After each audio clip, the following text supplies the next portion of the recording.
Left. 5, 4, 3, 2, 1.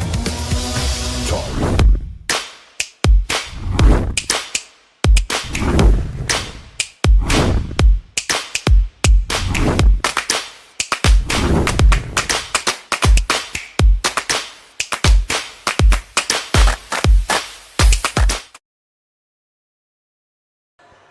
All right, welcome into the Bootheel Conference Tournament semi-final day here, Chris Brown. I got Chris Brown with me. How you doing today, Chris? Man, it's like home away from home, isn't it, Mark? I mean, yes. I've never felt so comfortable in seeing it in all my life, but we've had a good tournament all day Saturday. Had a couple girls' games last night, and hey, it's boys' action tonight as we got 2 big JV games coming up and also 2 big varsity games coming up. And within that, Mark, 2 bad little Bootheels, baby. You know that don't happen very often. That's right. It don't get any better than that, that's for sure. Hey, right now we're going to start off with a JV matchup between South Pemiscot and Cena Torrensville. South Pemiscot, it comes in to 1 seed. They are 11-3, Chris. And Cena Torrensville is the 5 seed. They got the win the other day over Malden, 61-52. These two met back on January the 23rd. South Pemiscot won that one 62-60, but in saying that, Cena Torrensville has moved a couple of key players up to varsity level, so it should be an interesting game. I tell you, South Pem's got some go-getters, Chris. That Travion Jones, Demarius Jones, and Anthony Jones, all 3 of those boys can go and go hard. Have you ever heard that term, keeping up with the Joneses? That's right. That's what Cena Torrensville is going to have to do tonight. You know, they beat Malden in the opening round, 61-52. Adil Ibarra had a big game that night, 22 points, and also the Cena JV was a phenomenal 18 of 19 from the free throw line. They're going to need every one of those free throws again here tonight to try to keep pace with this number 1 team, South Pemiscot Bulldogs. Yeah, I agree with that. Hey, we're going to take a quick break. We'll be back with National Anthem and the tip right here from Cena Torrensville, the Lions Den on the Bootheel Sports Network, your local source for high school sports in the boot. Fans, when you attend a high school game, do you stand at attention during the national anthem? Do you cheer a good play by the opposing team? If your team loses, do you take it well in stride? If you have answered yes to any of those questions, you are showing positive examples of sportsmanship. Don't forget that when you attend high school events, young eyes are watching you for examples of acceptable behavior. By making a conscientious effort, you'll be helping our students grow into better citizens. This message has been brought to you by your friends at the Missouri State High School Activities Association and this local radio station.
All right, once again, welcome back to Cena High School, Cena Torrensville High School. We're in Cena, Missouri, the home of the Lions, as the number 1 team.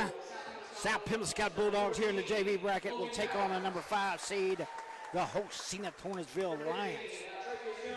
Lineup-wise for the Bulldogs, number 14, Logan Powers. Number 15, now Travion Jones. Number 21, Demarius Jones. And 22, Anthony Jones, along with number 24, Sir Rogers.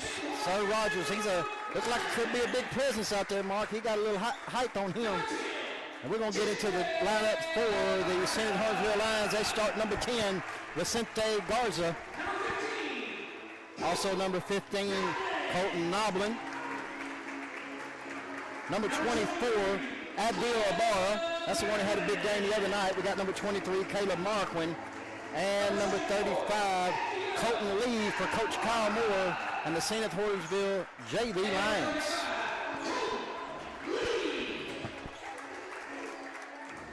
Winner of this game will advance on to Thursday night, 4:30, for opening championship contest. And they'll play the winner of the Crowsville and Haytie, which will be up next. And you know, Mark 8, look around, there's a few people in this gym, but you can bet your last 2 pennies here in about an hour or two, this place is going to be packed out, filled up for what's coming up in store. As we got number 23, Caleb Marquin. Gets it off to Ibarra. Ibarra had a big night, like I say. There's a nice interior pass, turnover. Number 14, Logan Powers with it. Powers will push it up to Jones. Over to Jones. 3-pointer on the way. Got it just like that. Them Bulldogs come out. And Mr. Jones. There's a steal also, Mark. Number 22. That's Anthony Jones. He said, no, I'm going to get in here too. He got 2 points. Number 10.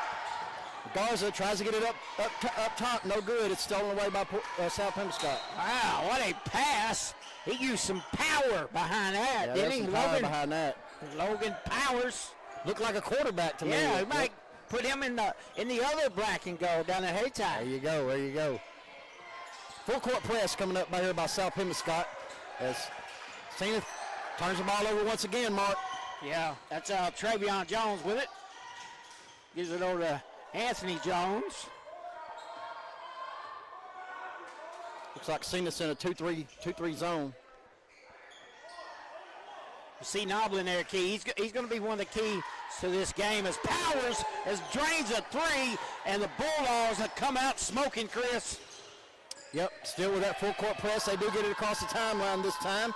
Noblin with it, gets it over to 23. There's a shot up, and it's going to be a travel on Caleb Marquin. Turnover again, as there's been a lot of turnovers so far here, Mark, for St. Thornsville. Yeah, kind of looks like Portisville and Haytie game last night, don't it?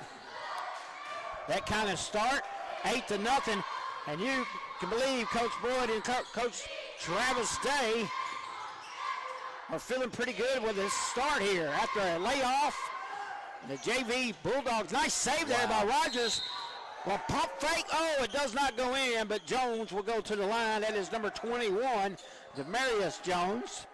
Foul's going to be on Ibarra, be his first. They definitely don't want him in foul trouble as we're just now getting underway here in the first quarter.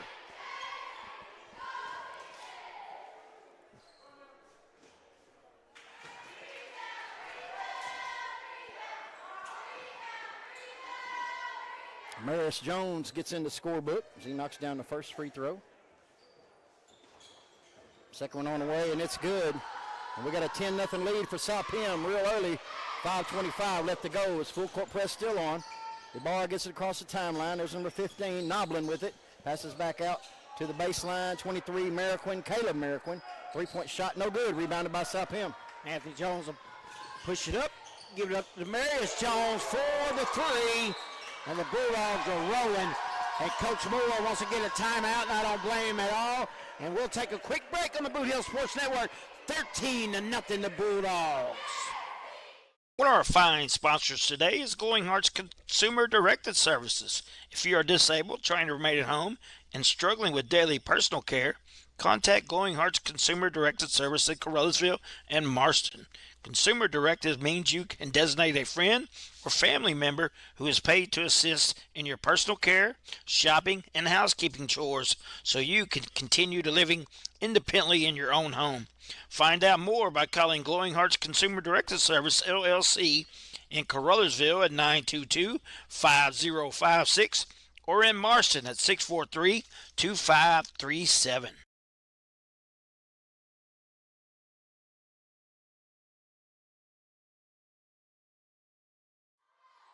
Coming out of the time, that was a 3-point shot up by Noblin, no good. Rebounded up down low. Good job by Colton Lee, who gets the first 2 points for the Lions here in the opening matchup.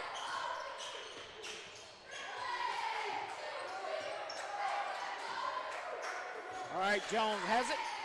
3-pointer on the way, no good. A rebound, knocked out. Oh, it's going to go off the Lions. Yep. Zenith's going to have to work on stopping them offensive rebounds. South Pim's already had 3 big ones so far in this one that's led to some points. Lob in for Rogers. Rogers going to use that size advantage. A little jump hook, no good. Nice rebound by Demarius Jones. He missed the easy one. And here come the Lions. From the Lions, it's going to be a foul. Number 22, Anthony Jones, for South Pim, as he got a little bit handsy, like a bad date, they say. Senior Cornersville will take it out. I'm going to turn that scoreboard over to Chris Wooten. Thank you, Christopher. Tina Manley on the camera. Chris Brown and Mark Manley for your play-by-play action here on this first one. Colton Lee with a turnaround. There's a block by Sir Rogers. Jones to Jones, and a fast run out by the Bulldogs. The Bulldogs have come out and taken a bite out of the Lions, Chris. There's another turnover, Mark. Nice Euro step. We missed it. Rebound. Demarius Jones back up and in, and it's all South Pimscott here in the opening quarter. Yep. There's going to be a foul on South Pim, number 15, now Travion Jones. So he got beat off the dribble, and he hit him with the body. We've had the privilege of airing a couple of South Pimscott games this year, and I've seen this JV team, and I'm very impressed with them. Well, they got to be number 1 seed for a reason, and I believe we're seeing it early here on this display. Yeah, no doubt, man. You can tell they're well rested. They're coming out and just full gas on the pedal. 3-point shot by Nobley, no good. Offensive rebound by Ibarra, and it's going to be blocked by Sir Rogers, but he's going to be called for a foul, I believe. Yep, it's going to be his first team foul, number 3. As Ibarra will step to the line to shoot 2. First free throw, short. Abdil Ibarra, like I say, had 22 big points in the Saturday contest to move past Malden. They're going to need a lot of that here to get back in this game. Second free throw up and good. 17 to 3, 3:35 to go here in the opening quarter. Jones will walk it up. Double team, gives it to Powers. Powers back to Travion. They get it to Anthony. Anthony looks inside, nothing doing. Back to Travion Jones. Swing it to the left, Powers. He'll reset the offense. Gives it back to his point guard. Nice tip away by Garza, and Garza's going to cruise on in, Chris. Oh, he missed it. Got his rebound, though. Pass to Roscoe from the baseline, and they'd rather have that anyway, Mark. 17 to 6, 3-point shot given to Roscoe. That's turned a negative into a positive, +1. +1. There you go, 17-6. Another turnover. Here comes Sims Hornersville. That's going, good play by number 15. Now Travion Jones stopped the momentum, but he knocked it out of bounds. It'll remain with the Lions.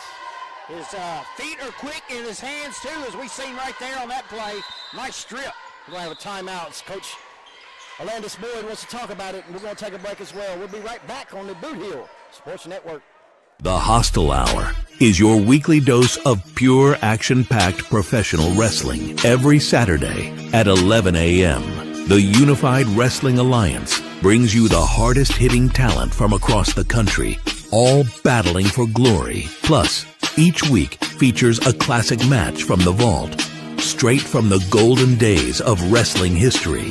Hosted by the Mid-South's #1 wrestling podcaster, Buster H.R. Johnson, only on the Bootheel Sports Network on YouTube.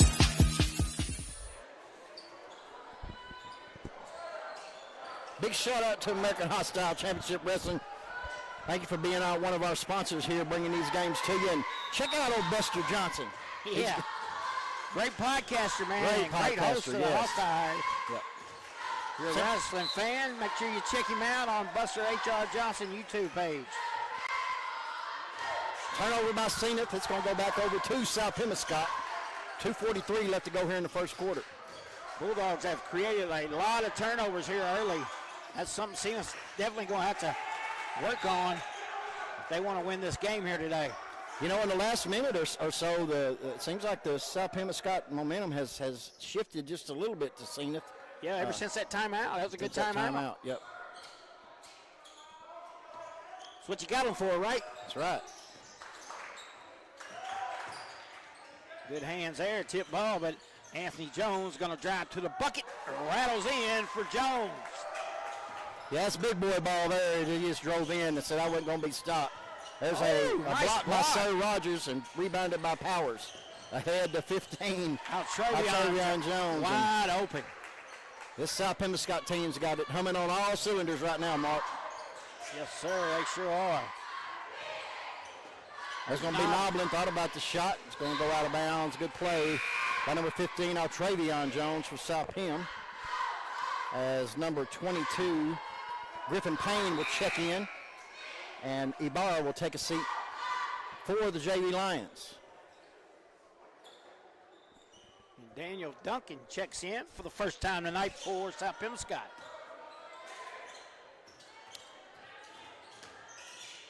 Orozco tried to drive inside, and there is Johnny on the spot, Griffin Payne, but we're going to have a nice stepped out of bounds. Stepped out of bounds. Yep. Uh-oh. He's going to have to come out. He hurt his ankle. Injury timeout. Notice number 22, Anthony Jones. As number 2, Kadrian Berry will check in for him. Orozco set to trigger it in. Looking for someone. Better hurry up. He gets it in to Garza. Garza lost it, and it's out of bounds. It's going to go back over to the Bulldogs. The Bulldogs take possession with 1:46 left here in the opening quarter. 3:30 start. We appreciate everybody tuning in on the Bootheel Sports Network for the Bootheel Conference Tournament. Don't get any better than Bootheel basketball, Chris. No, it don't. Nice basket there. South Pembescott with a steal and an easy basket by Anthony Jones. Demarius Jones, check that. Garza for 3. Got it. Garza. Sente Garza. Needed that bad, 23-9. Powers with it. Gives it back to Barry. Barry looks to drive. Spin move. Got himself in trouble. And he's going to be called for the old give me 3 steps. Give me 3 steps. Referees ain't going to give them tonight. This is not the NBA, right? This is the Bootheel Conference. Only 2 allowed. Only 2. 23-9. We're approaching 1 minute left here in the opening quarter. In this early 3:30 broadcast here, JV contest. That's good hands by Logan Powers. Turnover. Quick outlet pass out Travion. He might have walked too. Yep. He wanted the Euro step, and he kind of got caught up in his own feet. Under a minute. He did the old Michael Jackson moonwalk. Yep. Sam Hornsville looking to get something going here in the closing seconds. There's a 3-point shot by Orozco. There's an offensive rebound by Garza. Gets it inside to Colton Lee. He's got a spin move. Looking for somewhere to go. There's Noblin on the baseline. 3-point shot, no good. Powers with the rebound, but it's going to be a foul on Zenith, and it's going to go the other way. 23 is Marquin. His first team foul, number 2. We haven't seen a lot of fouls, really.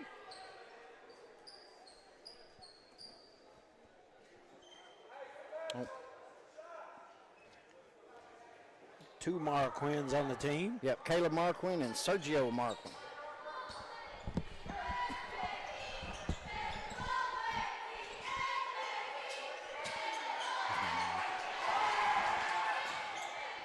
Steal by Seth. That was by Garza. He missed the shot.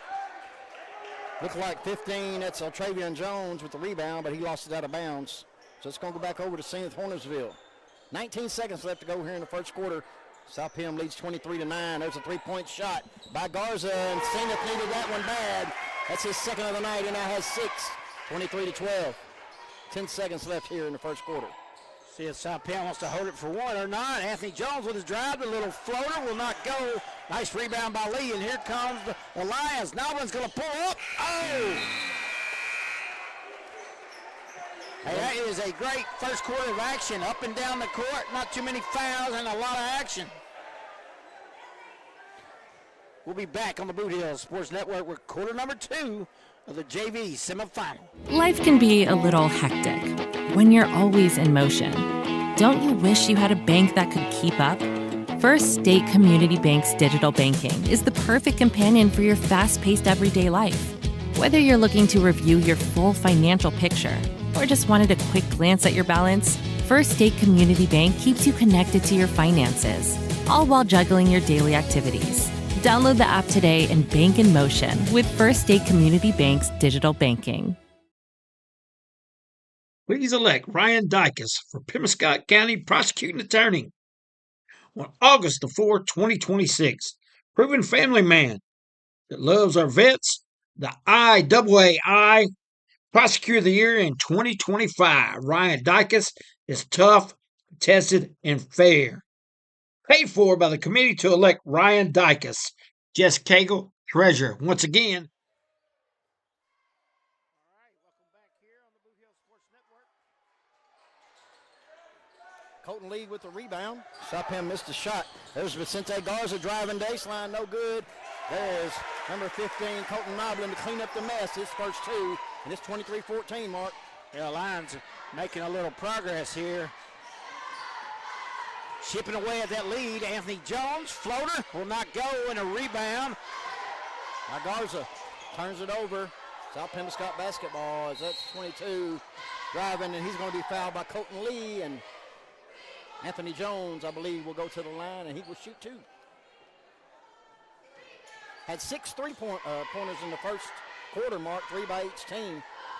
It's going to take a lot of them for Zenith maybe to get back in this one as they trail by 9.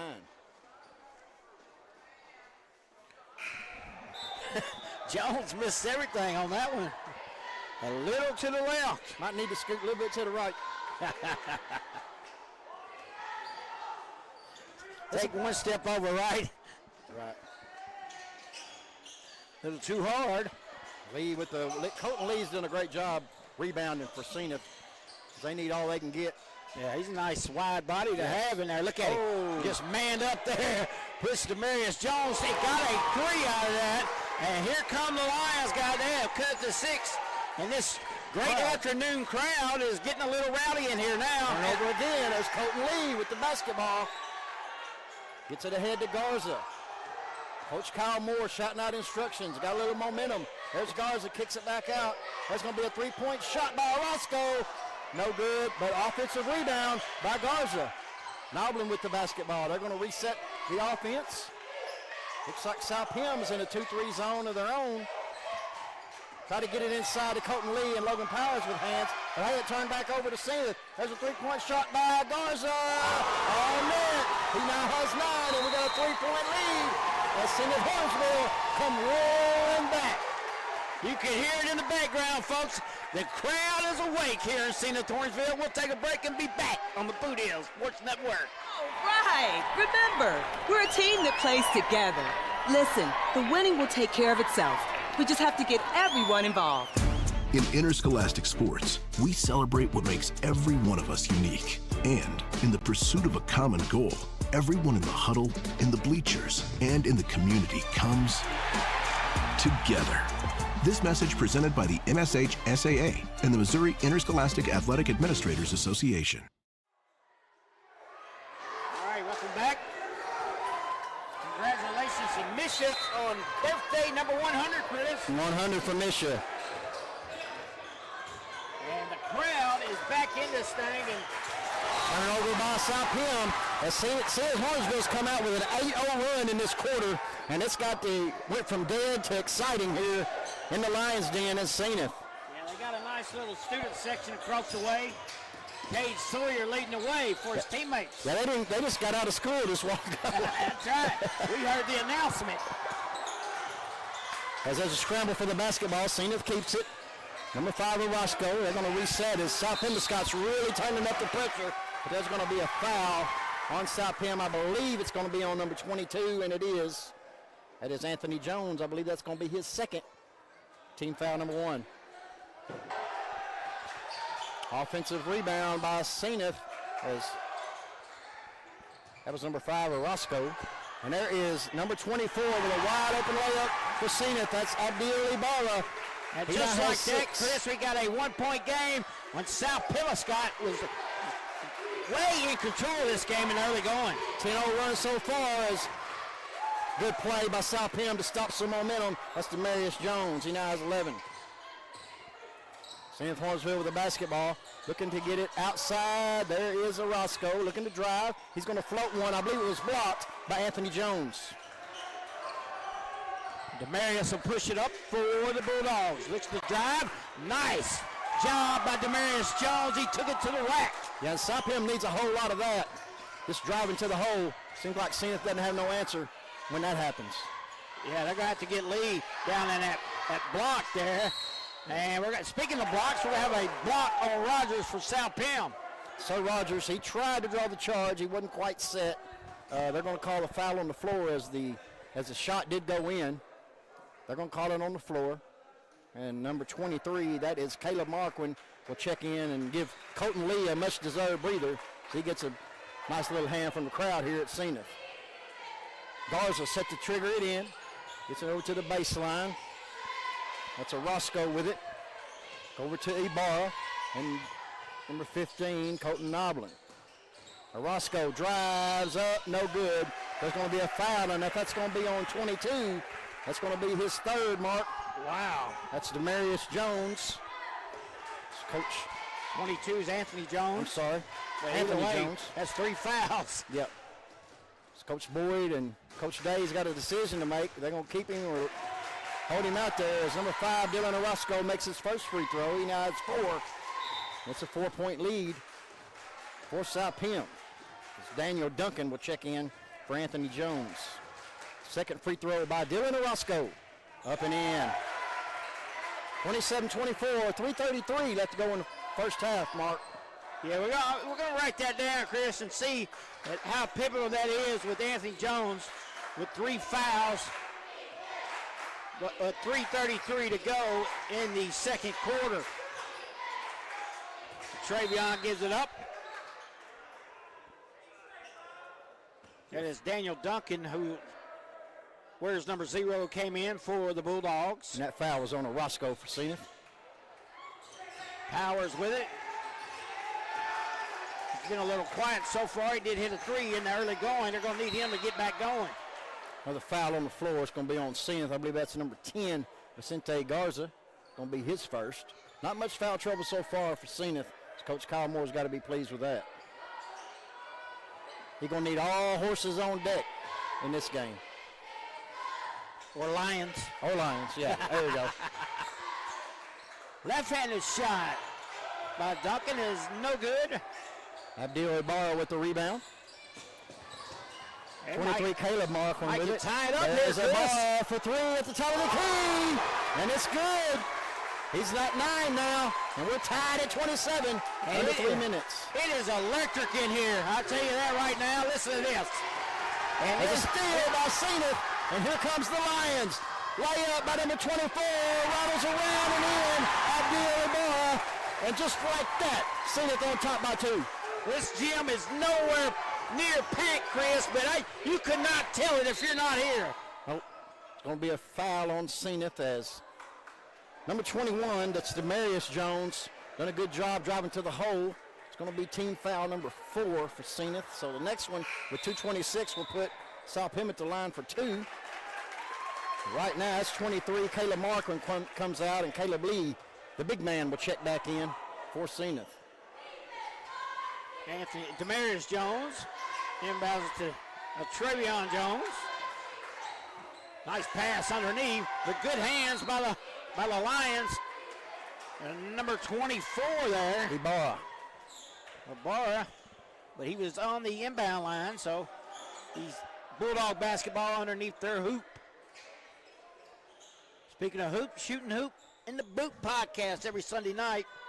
We got something special for you this Sunday. We're going to name our Bootheel Conference All-Tournament team, Chris. Yes, sir. I can't wait. That's going to be exciting, Mark. There's a block by Garza, but South Pim does get it back. Demarius Jones misses. Rogers cleans it up. Nope. Got his own. Oh, nice block by Lee. Colton Lee with the block. And here comes the Lions. Number 15, Noblin, gets it ahead to Garza. Number 5, Orozco for 3. No good. Rebounded by South Pim. Oh, stolen away by Zenith. And that was a big block by 24, Sir Rogers. What a defensive display by both teams so far in this one. I'll tell you what, we're seeing a lot of return to senders right there on that, I guess, possession. Address unknown. Yes. The scramble for it off of Zenith. It's going to be South Penn basketball. Hey, you got to give Duncan, who just checked in moments ago, props to that. He caused a little chaos, and the Lions turn it over. So Powers will push it up now. With one of the point guards, Anthony Jones, in foul trouble. Demarius Jones will come out on the wing. Oh, Rogers not ready for it, but he runs it down. 3 seconds in the lane. That's Daniel Duncan. I believe he thought there was going to be a shot, Mark, and he was just waiting for a rebound. Sometimes that happens. You don't see it very often, but it did in that case. Yeah, you got to wonder how much playing time he's actually had, too, down there. So could be affecting, as we know. That's right.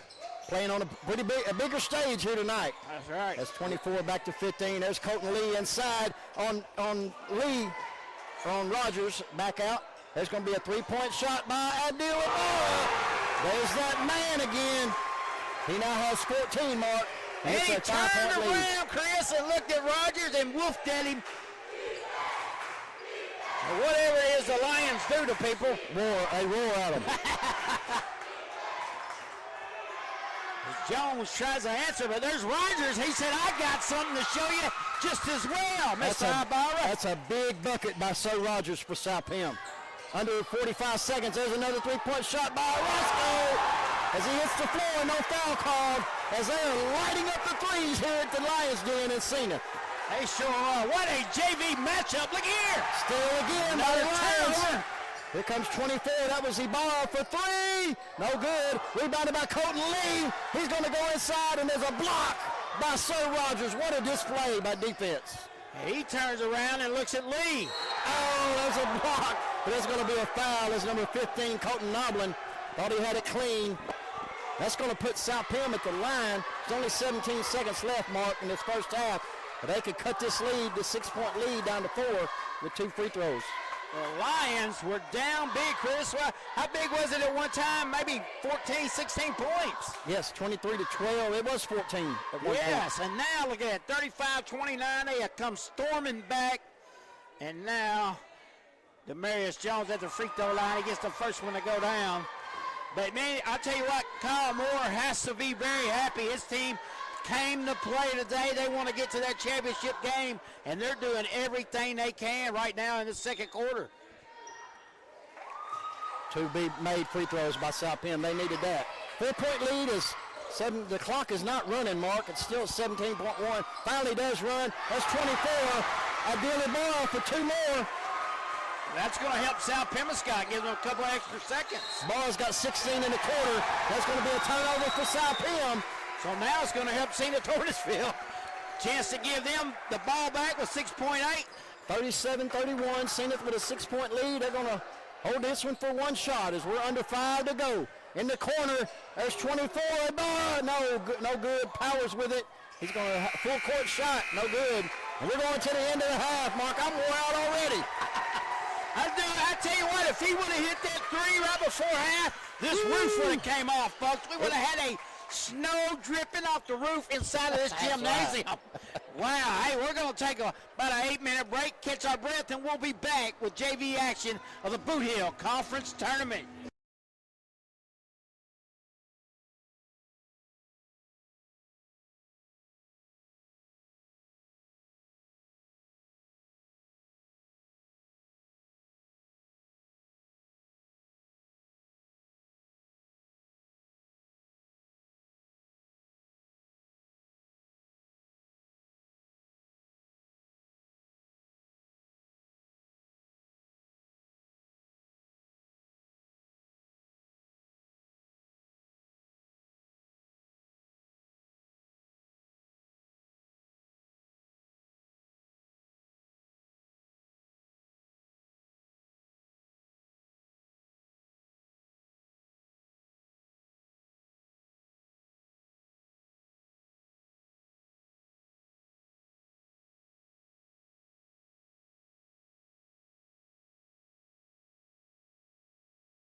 And welcome back to the Bootheel Sports Network, because we got an old barn burner here at the Lions Den as Abdiel Ibarra with 15 second quarter points to pull Zenith Hornersville to the lead as they was trailing 23-12 at the end of one. Now they're winning 37-31, and a big showing in the second quarter by the Zenith Hornersville Lions. Seemed like, Mark, ever since that timeout Kyle Moore called on that big run South Penn went on, it just seemed like things flipped around. And also Anthony Jones being in foul trouble for South Penn definitely hurt them scoring-wise, as he scored 6 points in the first quarter, didn't have nothing in the second. Yeah, I tell you, the Lions, like you said, Chris, Coach Moore did an excellent job calling that timeout, and ever since then, that momentum just flopped on over to the Lions side, man, and the bar getting hot, and the crowd coming alive. You know, once you're at home court, man, you get this crowd in here, and, you know, you pick up on those vibes, and, man. Yeah, there's 8 3-pointers in the first half for Zenith, as Orozco has 2, and Vicente Garza with 3 3-pointers. Man, that's, you know, them's big points and them's momentum turners, especially here in your home gym, as these people love some 3-pointers. They ain't no different nowhere else. That's right, man, and they coming unglued. And that student section over That's there right. for Zenith Hornersville, they were showing up in a big way, as they call, I wouldn't know that they cause turnovers, but I know when you get that ball over in that area for South Penn, you better look out, because there's a whole lot of noise coming from that section right there. Yeah, Love to see it. Love to see it. You got to be proud. That's Kay Sawyers, who plays on the varsity team. He's leading the way over there. He's all behind his teammates, getting them fired up, and here we go. 37-31 as we start in the third quarter, as Garza will give it to Ibarra, back to Garza. Garza looking to drive inside. Wild shot, kind of, no good. Offensive rebound, no good. There's Colton Lee, no good. We're going to have a foul. There's going to be 2 shots.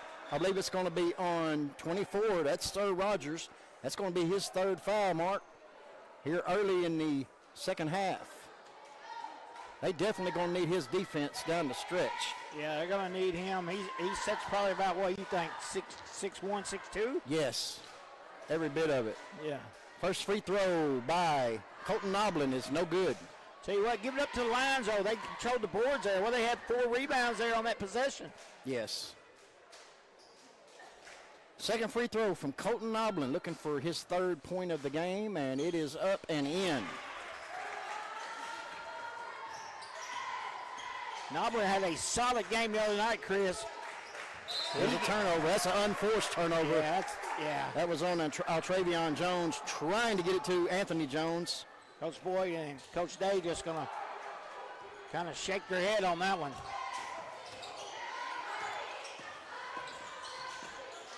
There's a drive inside, kicked it back out to Garza. Garza, oh, there's a wide open 3, 24 Ibarra. And there's that man once again. He now has 19, and it's a 10-point lead for the Lions. I think you can tell this is his home court, Chris, because he is firing it up and nothing but net. And he is hot here to start the second half as well. There's Powers for the answer. Got it. Needed that bad. Yeah, Logan Powers had a quiet first half. The Bulldogs are going to need him to get going if they want to come back and win this thing. Yeah, they're going to have to make Ibarra a little bit more uncomfortable. He is just having too easy of a time out there right now, as there's a spin move in the lane. There's going to be a 3-point. He passed it up. Shot up, no good. Rebounded by Colton Lee. Big man up, no good. He gets his own rebound once again. It's going to be tied up, and we're going to go back the other way, South Pemiscot. And you can tell how Rogers' presence made that first shot attempt change and missed it, and Lee just missed the easy one. But a good job on the boards. They just couldn't get it. And Marius Jones on the drive, no good. Got his own rebound, shot up, no good. He'll go to the line and shoot 2. Good job by Demarius Jones. Second chance opportunities, Chris. Both teams are getting a lot of them. Offensive rebounds. Yes, on both sides. That is a big stat you would like to lead in. Jones knocks the first one down. He's perfect on the night, Mark. We'll see if the announcer jinx is in effect. I don't believe in it, but he's got 16 in the game, Chris. Perfect 5 for 5, trying to make it 6 for 6. Got it. Got it. Cuts the lead to 5. Caleb Marquand with it. There's going to be, there's some pressure stolen by South Pim. There's going to be a foul. That was a good play by Anthony Jones, who's back into the game without, getting out of the foul trouble. He had to sit the rest of the final 4 minutes of the first half with 3 fouls. That's a good job by him to come in and not miss a beat. Yeah, he's got to calm his attitude down, though. I know he got fouled pretty hard, but, he shoved one of his players away. You can't do that. I'm sure Coach Travis Day is not going to put up with that as well. Now, he'll put up with that. You make free throws. Oh, yeah, all day long. Makes the wound hurt a little bit less. There you go. Makes you feel better, too, don't it? Mm-hmm. Short iron that one. Rebound Noblin. We're going the other way. There's Garza with the basketball. Kicks it in the corner. Nice pass inside to Lee. Back outside. Noblin over to Ibarra. Oh, nice pass inside. Hey, interior passing is picked up here, seems like, and that's going to be a good key to getting some easy points, too. South Pimscott's going to have to foul. And there's 4 big fouls on Sir Rogers. You got to think Kyle Moore probably told his team that Rogers is in foul trouble. We need to get it down to Lee on the inside and take advantage of that. Lee misses the first free throw. Yes. Sir Rogers is going to probably take quite a long breather. It's number 42. I don't have him in the book. We'll find out who that is for South Pim. Second free throw by Colton Lee. Missed that one as well. Nice offensive rebound by Ibarra as he kicks it back out. There's Garza. Lee with a long pass. Cross court to 15, Noblin, and it's going to go out of bounds off of Noblin, back over to South Pim.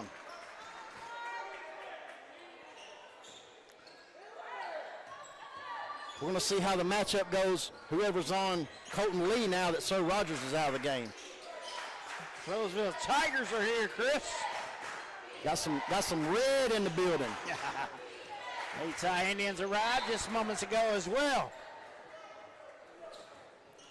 This place, you think it's crazy now, wait till a little later tonight. Coach Lamont Bell right in front of us. Loose ball. Nice steal, and you see Jones there, Demarius, with those quick hands, quick feet, takes it to the hole, got it, and a blocking foul. No, that's a charge, Mark. Oh, he got the charge with the basket count? Nope. Colton Lee doing it all here so far to this game for Zenith as he stepped in there and draw that charge.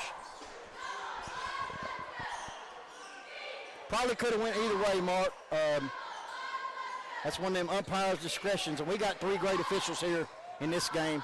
They seen the charge, that's what it'll be. As 24 Ibarra going to drive, kick it outside. Oh, there's Garza, no good, and it's rebounded by South Pim, and here they come. Anthony Jones back in the game.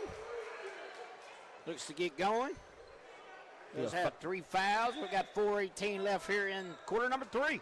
Ibarra with his 3rd foul. That's something to keep in mind for Zenith. Still got 4:18 left to go in the 3rd. A lot of basketball left. Jones for 3 will not go.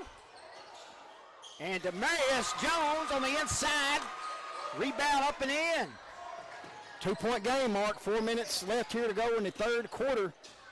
I believe this is going to be exciting all the way down to the end. I'm with you, Chris. Vicente Garza driving inside, gets it up. No, I believe that is partially blocked by number 42 of South Pim. Yeah, I think it's going to be a nail biter as Jones once again. Oh, nice rebound by Powers. He lost it. Woo! South Pim just called a break, in my opinion. I thought it went off the foot of Jones, but no, says Mr. Neely. Bulldog basketball underneath their hoop. Turnover, Marcus. We got a run out. That's going to be number 5, Orozco. Easy layup. No, he missed it. Off of Zenith, it's going to go back the other way. That's something you don't normally see from that young man as he blew a wide open layup. Yeah, you're going to have them 2-point game. Just can't miss the easy ones in this one. Points are at a premium, they say. Yes, they are. Powers. Jones with it.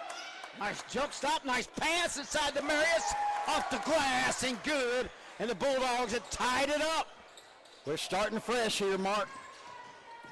Number 10 goes out to Roscoe. There's a nice drive inside by Ibarra. Kicks it back out. Wide open three for Noblin. No good. And a good job by 42 keeping Zenith off the boards. Yeah, man, he's doing good since he got in the ball game. Yep. And Jones with a foul.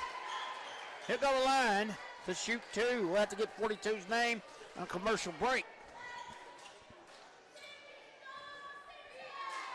Do not have him in the roster. Our apologies, but we will find out. Trying to find somebody from South Pim here close to us. They probably know.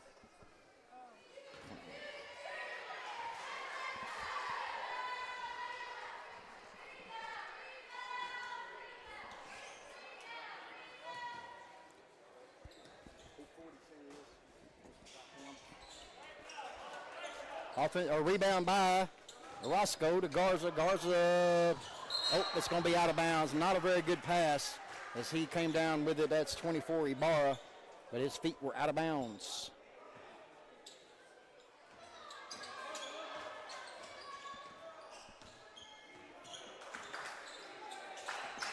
South Pimscott with the ball. Shot up, no good. Off the leg of one Zenith Hornetsville, so Bulldog retains possession.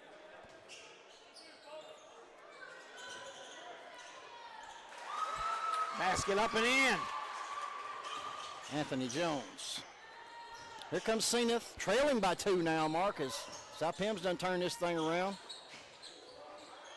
There's a nice pass inside to Colton Noblin. That was passed by number 24, Ibarra. You got to be feeling good if you're either coach. You have survived the storm. You rode it out, and now you're all knotted up. Nice offensive rebound by South Pim. Foul on Zenith. That foul is going to be on Colton Noblin. It's going to be his third. And the Lions are over the bonus, so South Pim is going to shoot free throws from here on out in the rest of this quarter. 2:10 left to go as there's a free throw by Anthony Jones up and in. He now has 10 points for the Bulldogs.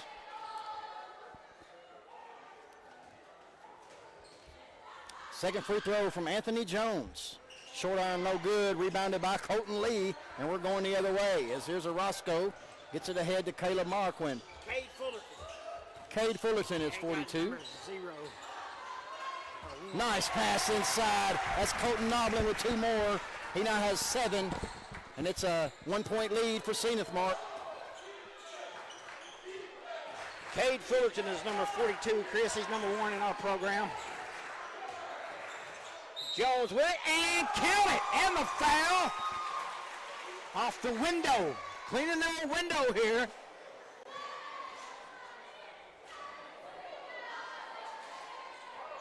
He's got 8 points in the quarter. Demarius Jones looking for 9.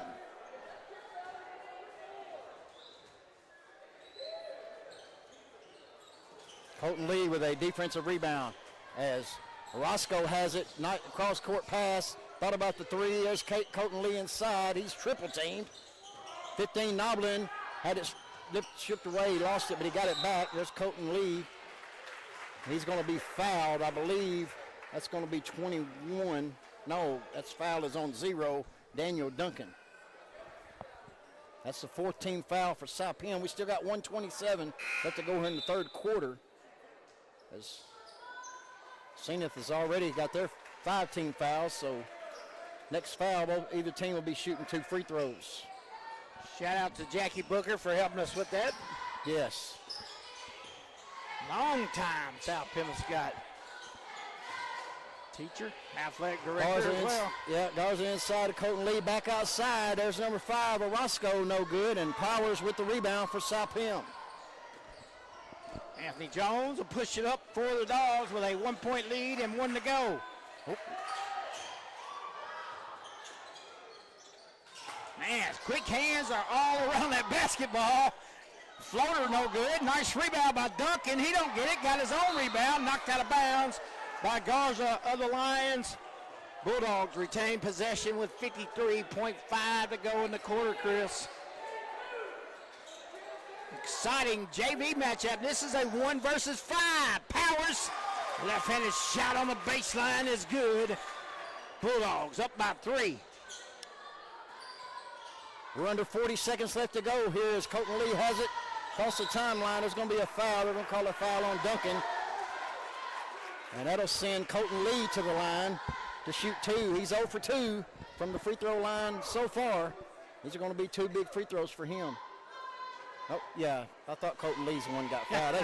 They tried to put Ibarra at the line. Hey, you know. Hey, you can't blame them. Yeah, you got to test the officials sometimes. Oh, sneaky.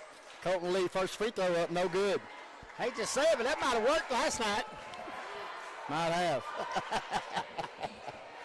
Coach G has entered the building. Second free throw up and in. It's that one. 2-point lead by South Pim here with 30 seconds left to go. Third quarter. Jones gets by the double team, steps through everybody off the glass, does not go. Rebound is fought for, and the Lions come away with it. Colton Lee looking for a good nice hands. play by 22 Anthony Ibarra Jones. was wide open, and Jones with the steal. Now Travion, turnaround floater is good, rimmed in. Travion hadn't had a point in a while since the first quarter. That's 2 big ones. Noblin, that's just a bad pass, Chris. Another bad pass by Zenith. That was in the first row of the bleachers. Noblin tried to save it. The foot was on the inbound or out of bounds line, whichever way you look at it. Yep. Got 10 seconds left to go here as South Pim has battled back and taken the lead, and they lead by 4. See if we can get another buzzer beater to clip. Another buzzer beater to clip. Go, Travion gives it to Powers. Powers, he can hit it from there. Travion, they're got to hurry up. 2. We got a foul with 0.6 seconds, Chris. Yep. And that's going to be free throws. Yeah, number 21, Demarius Jones, is going to step to the line. He took a hard hit there. He's getting up and walking it off. We have seen a couple of those in what's been an excellent played game. He is 5 for 9 from the night from the free throw line. These will be 2 big ones so they can try to extend this lead.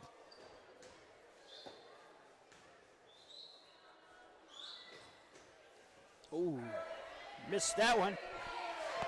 Demarius is a freshman. Where's number 21 for the Bulldogs? And he's got 23. Oh, missed them both. Noblin just threw it behind his back and said a prayer. Goes nowhere. Hey, we're going to take a quick break and we'll be back with Bootheel Conference action right here on the Bootheel Sports Network. For your next concrete job, give Jones Concrete LLC a call in Carruthersville, Missouri. Locally owned and operated by Brad Jones. They specialize in patios, sidewalks, and driveways. But that's not all, folks. They have gravel and dirt delivery available. So if you don't want that back to hurt, give Jones Concrete a call at 573-724-2005. Jones Concrete LLC. Attention all former athletes and sports fans. It's time to get back in the game. Become an official. It's a great part-time income and you get back in the game. Start today by finding out how. Contact the MSHSAA office by calling 573-875-4880 or visiting MSHSAA.org.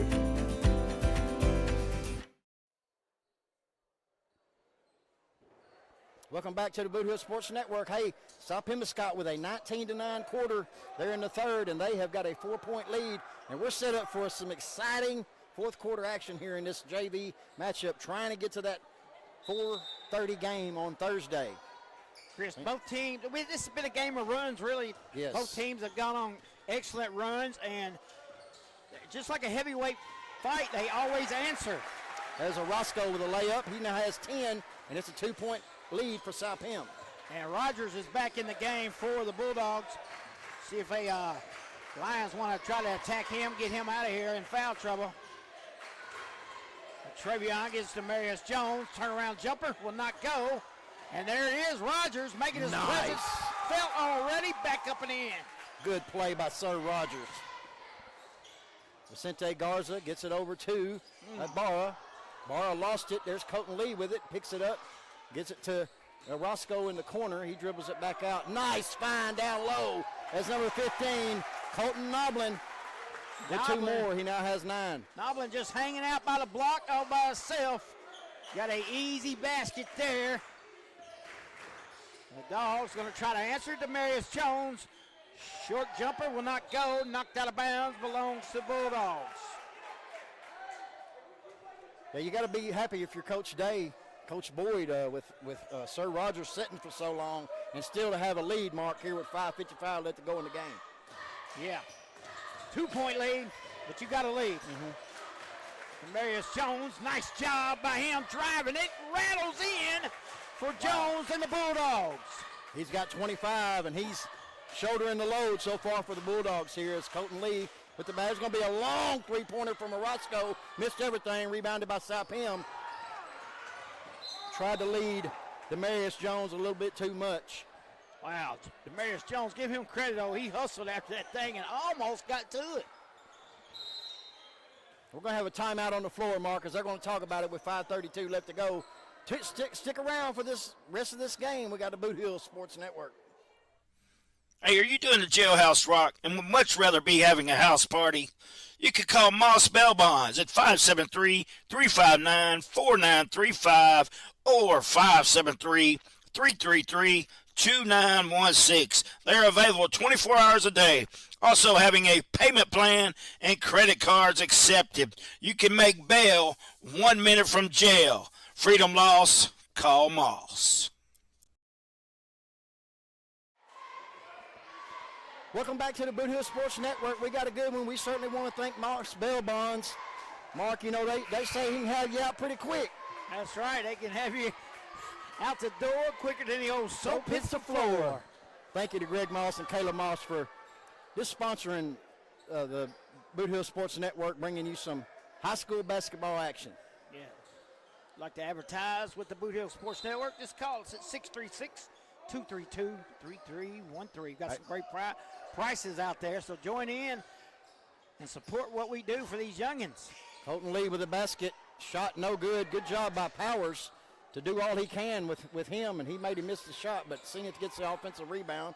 There's Noblin in the corner, gets it back into Lee, dribbles it off his foot, and there's Sir Rogers, has it, gives it to Powers, and it's turned over to Salpim Scott.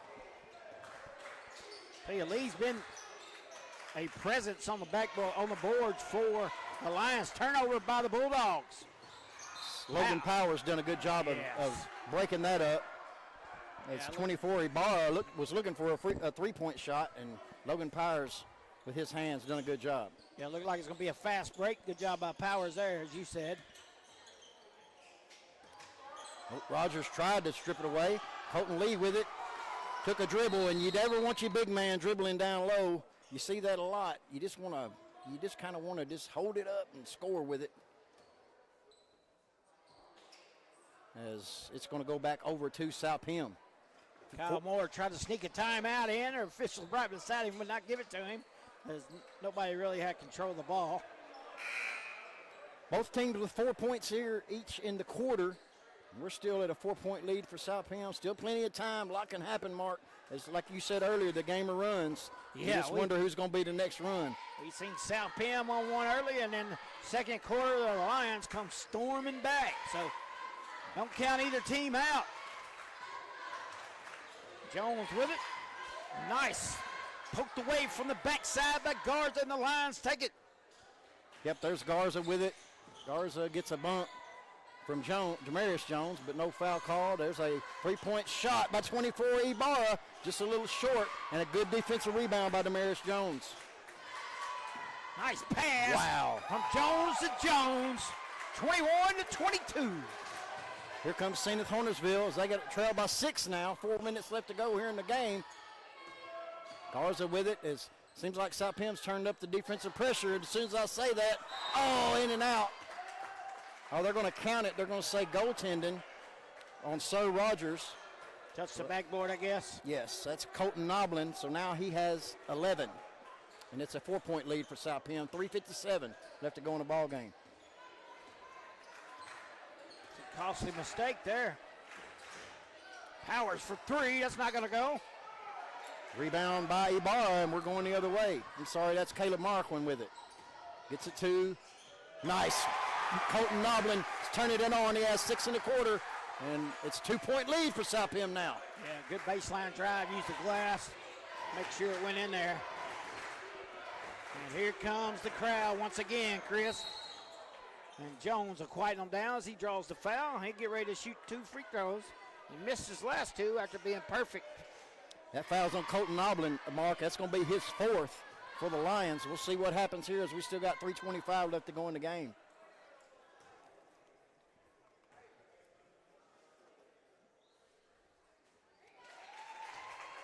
Marius Jones adds another point to his totals, now 26, Chris. Excellent game for the freshman.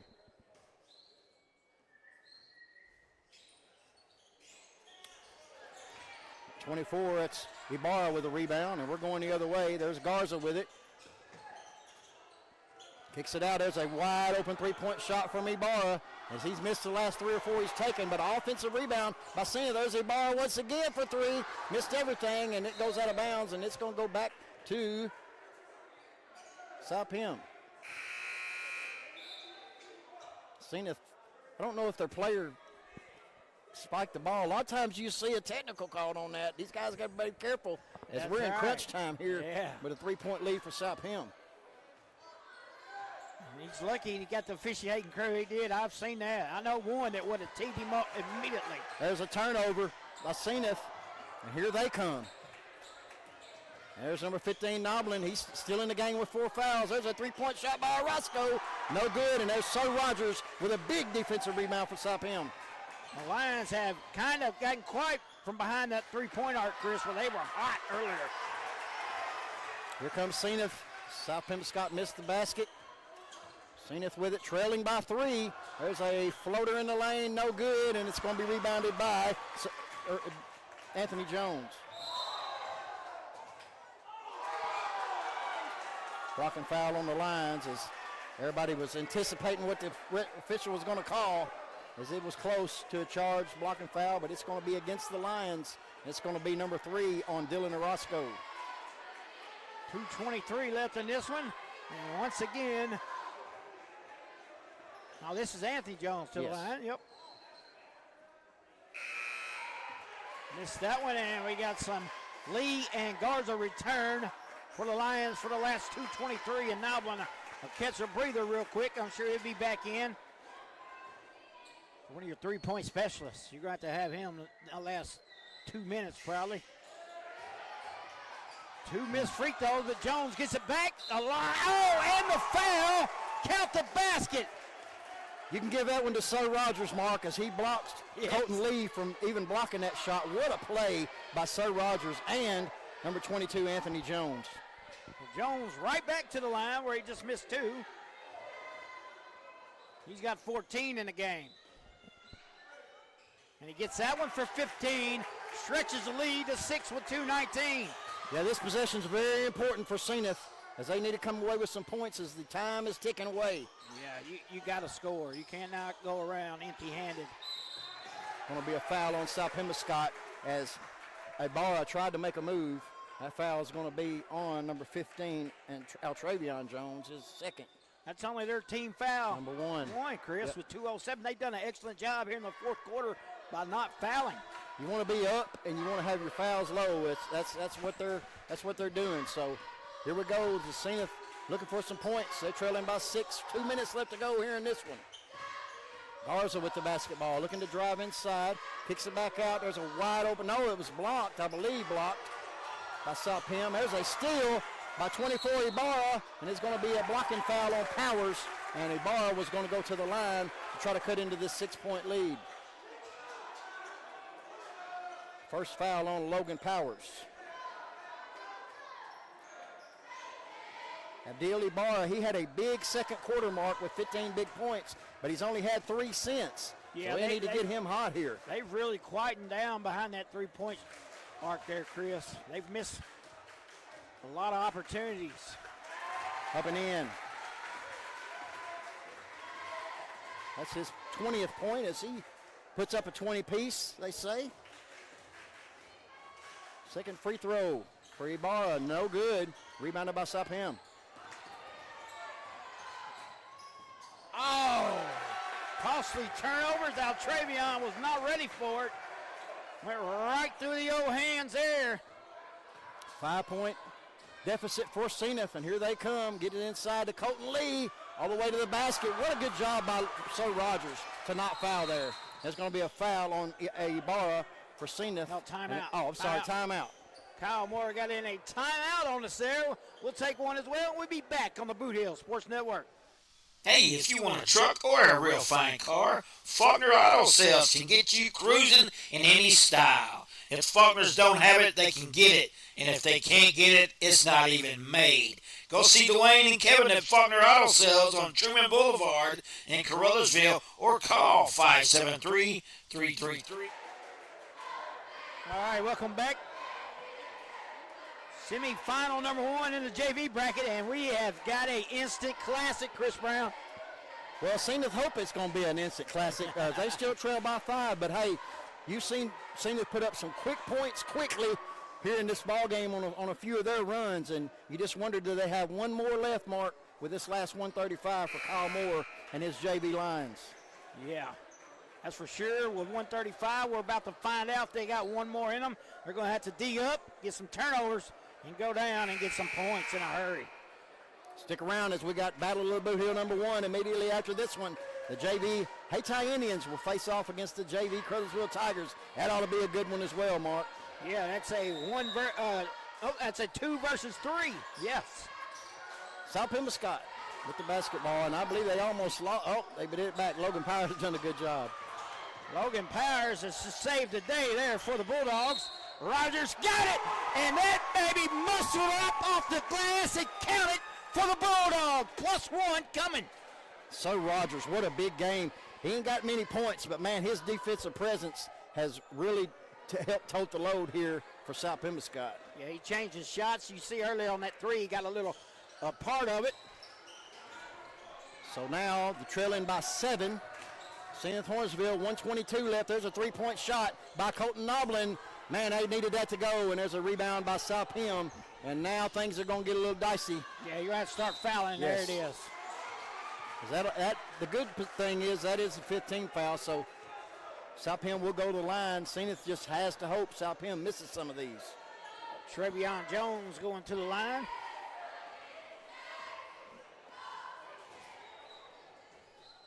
Got 7 in the game. That's clutch right there. Big free throws. Nothing but net. No pressure on the young man. Looking to extend this to a 9-point lead for South Pem. 1:12 left to go.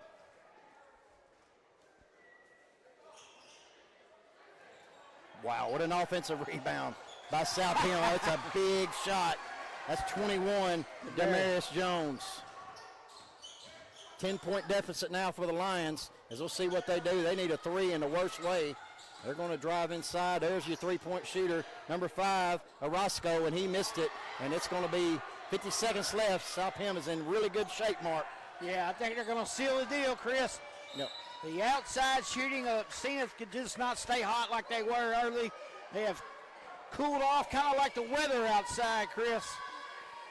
Yes, they have. It's 10-point lead with 45 seconds left, and South Pembescott at the line to shoot 2. Might take a miracle, Mark. Hey, but props to Zenith Hornsville. They have gave it all they could give right here today. They put it all on the line. And you got to be proud of your team. I'm sure Coach Kyle Moore is. Oh, yeah. Nothing to hang your head on, man.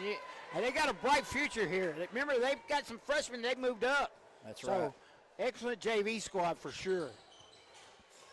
Rebound by Zenith Hornsville. That's Caleb Marquin. He's going to get it in the corner. 3-point shot by Garza. Still no good as they went cold. There's Colton Lee with the offensive board. No good. And there's Sir Rogers with the block. And we got 30 seconds. There's a turnover. Colton Lee gets it to number 10. Garza for 3. He's still short and no good. And South Pem loses it. There's another 3-point shot by number 24, Ibarra, and he knocks it down. There's going to be a timeout on the floor as that cuts the lead 7 with 16 seconds left to go. We're going to take a break. We'll be right back on the Bootheel Sports Network. Little Pizza Heaven, located at 503 Ward Avenue in Carruthersville, Missouri. You can eat in, take out, or get delivered. So make sure you call them at 573-333-0490 or go by and see Chrissy and the gang. Once again, that's 503 Ward Avenue in Carruthersville, Missouri, where they offer more than great pizza. Little Pizza Heaven, a Carruthersville tradition.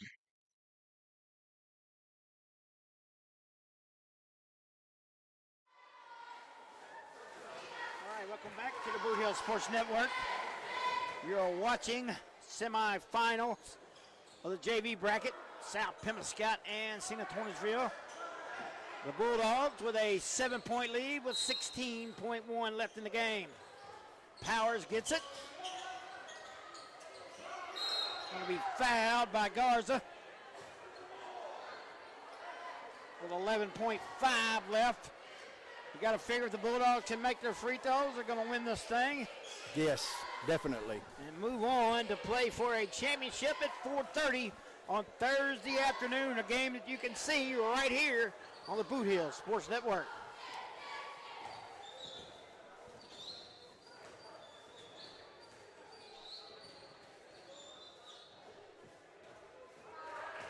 Powers misses the first one. He's got 8 in the ball game, sophomore.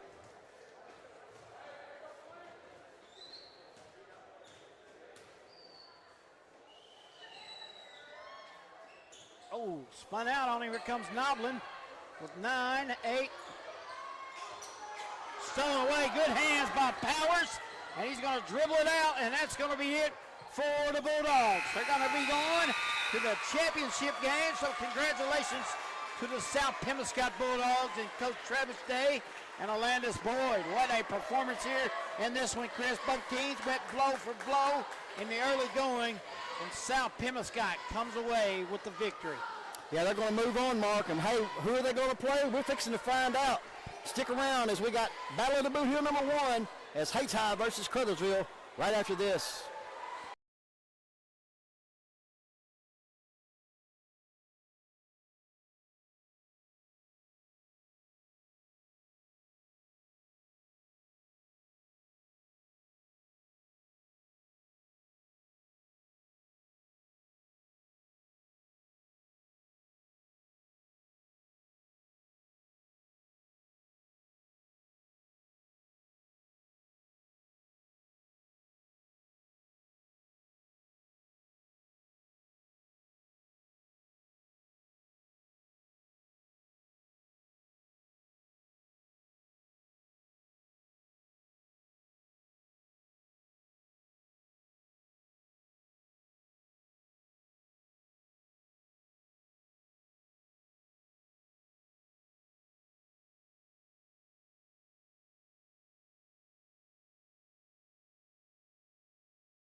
Welcome back to the Bootheel Sports Network as we keep on semifinal day here for the boys Bootheel Conference Tournament brackets. You just watched South Pim, the 1 seed in JV, defeat the 5-seeded Zenith Hornersville Lions in that one. They advanced to the finals, but here we have the Tigers, the Indians, a rematch from just a few weeks ago in the Battle of the Bootheel. It's Charlie Duckworth joining alongside Travion Carter. Travion, how you doing today? I'm doing well. I'm doing great. Ready for some basketball today. Yeah, and both teams back at school for the first time in a week here, both Hayti and Crothersville. You got to think maybe maybe that will affect some of the mojo of these players here. They played pretty early, both teams on Saturday, so you got to think that they had this long kind of weekend end here, this long break. Maybe it gets to their head a little bit early in this one. I mean, Hayti, we saw them demolish Campbell, the 2 versus the 7, last Saturday. And then we watched Portersville Crothersville in a game that was just ugly to watch. Both those two teams, they just wanted to get out with a win. But all that past is in the past. It's time for the present. Here we go from Zenith.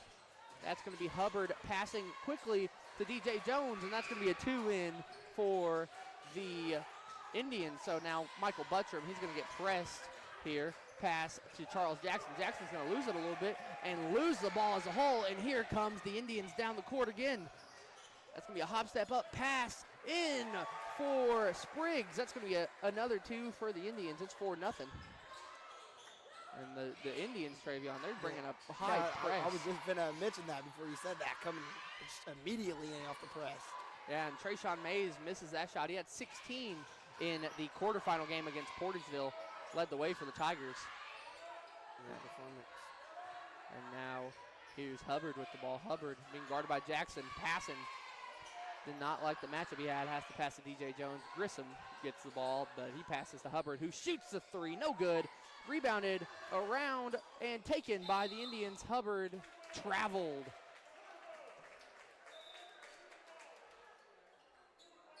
I mean, this is just as much of the players as it is a coaching matchup between Jamie Jones on the Hayti sideline and Noel Billings on the Crothersville sideline.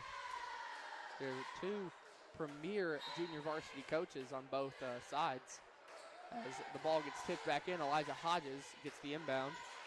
Passing Jackson. Jackson's going to get that press immediately. He has to pass the Buttram. They got to get past the 10-second perimeter here. As now Jackson passes to Hodges. Hodges almost took the shot, but he takes a 2. No good. Rebounded by Moten. Moten up for 2. Again, no good. Rebounded by Mays, powering his way through in for 2. That's what Crothersville's going to need if they want to stand a chance against this strong Hayti Indian offense. Mays seems to be a great addition to the junior varsity team. He has shown a lot of strength lately in his play. Now that's going to be a pass in. That ball gets tipped off of the hands of the aforementioned Trayshawn. It's a cheerleader. It did hit a cheerleader. So the inbound will be taken by Spriggs. Or actually, Brandon Jones is going to take it in. Jones does. Passes it to Hubbard, who doesn't make it, but Spriggs gets the putback. Good. Pass into Jackson. Jackson to King. King takes it. Now he's just running around. Gets past the half-court line, passes to Hodges. Hodges being double-teamed. He has Moten wide open. He just can't pass out of it, really. Jackson gonna launch a 3. He hesitated. Moten gets the air ball cleaned up and in for the basket. Timeout called by Coach Jones and the Indians. So we'll take a quick timeout and be right back on The Hostile Hour is your weekly dose of pure action-packed professional wrestling. Every Saturday at 11 a.m., the Unified Wrestling Alliance brings you the hardest-hitting talent from across the country, all battling for glory. Plus, each week features a classic match from the vault, straight from the golden days of wrestling history. Hosted by the Mid-South's #1 wrestling podcaster, Buster H.R. Johnson. Only on the Bootheel Sports Network on YouTube. We're back here on the Bootheel Sports Network here in the Lions Den Zenith. Our third time here. Fourth time, actually. Third time here for the tournament. And here, the Caruthersville Tigers are staying up well with the Indians so far. They are. Lauren Riggs almost just got domed by a ball right there. Cheerleaders are not safe in this game either. Caruthersville, I mean, they brought a ton of them out here today. I mean, normally they're used to being on that stage area at Joe Parkinson Gymnasium, so they're not used to getting right into the action here. But here comes Cam Moten, loses it off his knee, and that's going to be picked up around. They're going to call a push on Moten right there for the kind of extracurricular fall at the end.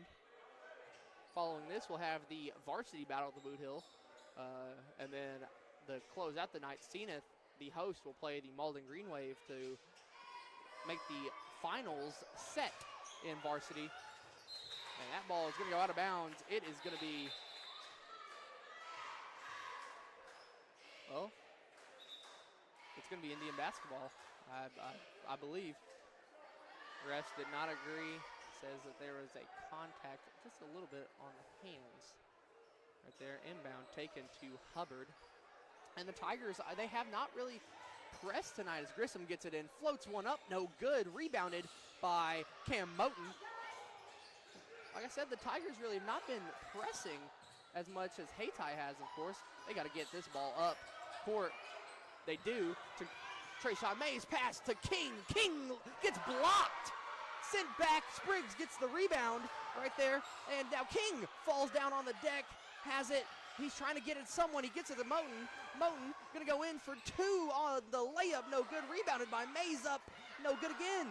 Rebounded by Brandon Jones. It is a corral for the ball right now. Trishawn Mays down there. He's battling for his life. I mean, he got 2 or 3 rebounds off that one possession alone. But like I was saying, the Tigers really not been showing a press in this tournament. Maybe it's a new era for Caruthersville defense-wise. They've been playing back, and I think it kind of struck the Indians off guard a little bit early. Maybe so, and maybe Caruthersville will stick with this one, stick it out. As Grissom's going to take the 2 look, rebounded by Moten. Moten falls, he gets pushed. Foul called on the Indians. That foul's going to be on number 12, Spriggs. And Caruthersville, they're combating the loss of Faison Taylor and Donzel Foster. Not injury related, both of them got called up to the varsity roster in the quarterfinal against South Penn. Both of them played very, very good minutes in that one.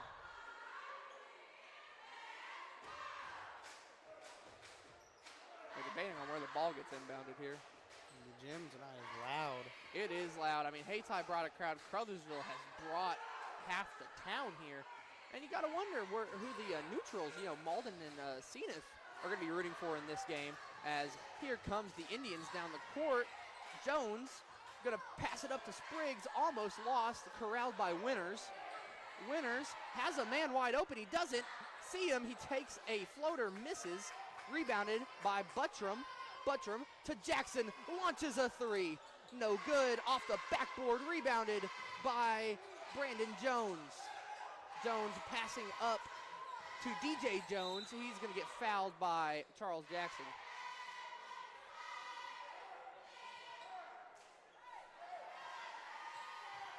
So the ball will be inbounded underneath the rim. They're actually going to call that foul. Oh, they're going to call that foul on Jackson. Still said 12. I was like, there's no 12 on the Tigers. That's going to be a 3-point taken. 3-point knocked down by DJ Jones. And the Tigers need to step up a little bit and get away from this press. They have been able to break out of it. It's just they've had moments where they have not been able to really get that 3-point open. They've had to rely much more on the inside, which I do think benefits them at some points. Jackson going to inbound it off the ball going out of bounds.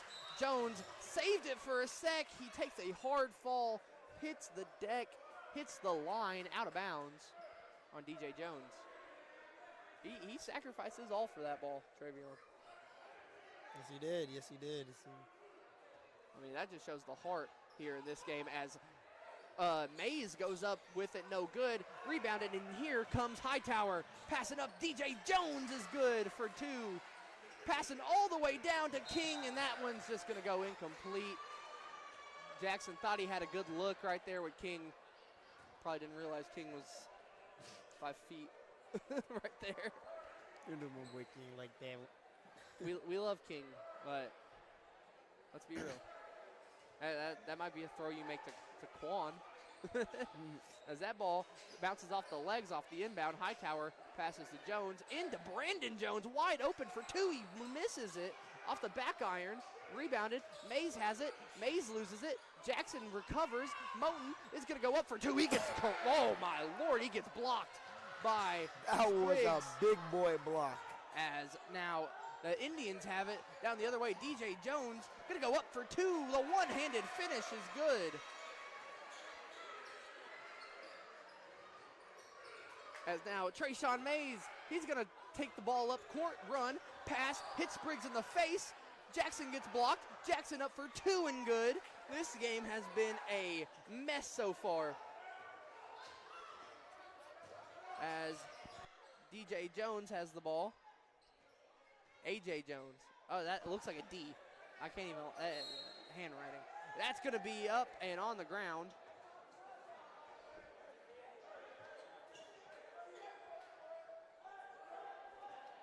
It's going to be the second foul. The second foul on, I believe, Hodges, as he gets pulled for Michael Young early in this game.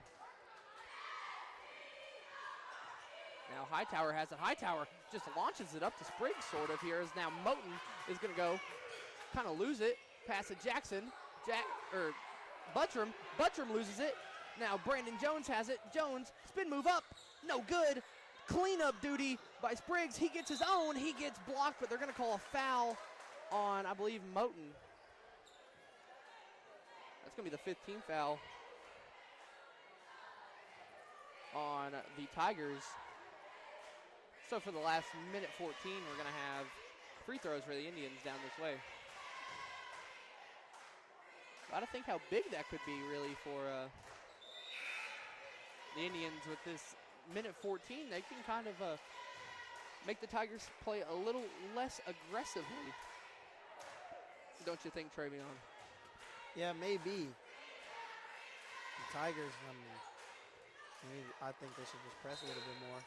And that's going to be aggressive. Off the miss from Spriggs. That's going to be a foul on the inbound. That's going to be Hubbard with the foul. If you could have 2 more rabid fan bases at a game, it's Hayti Crothersville, really, in terms of not enjoying officiating calls.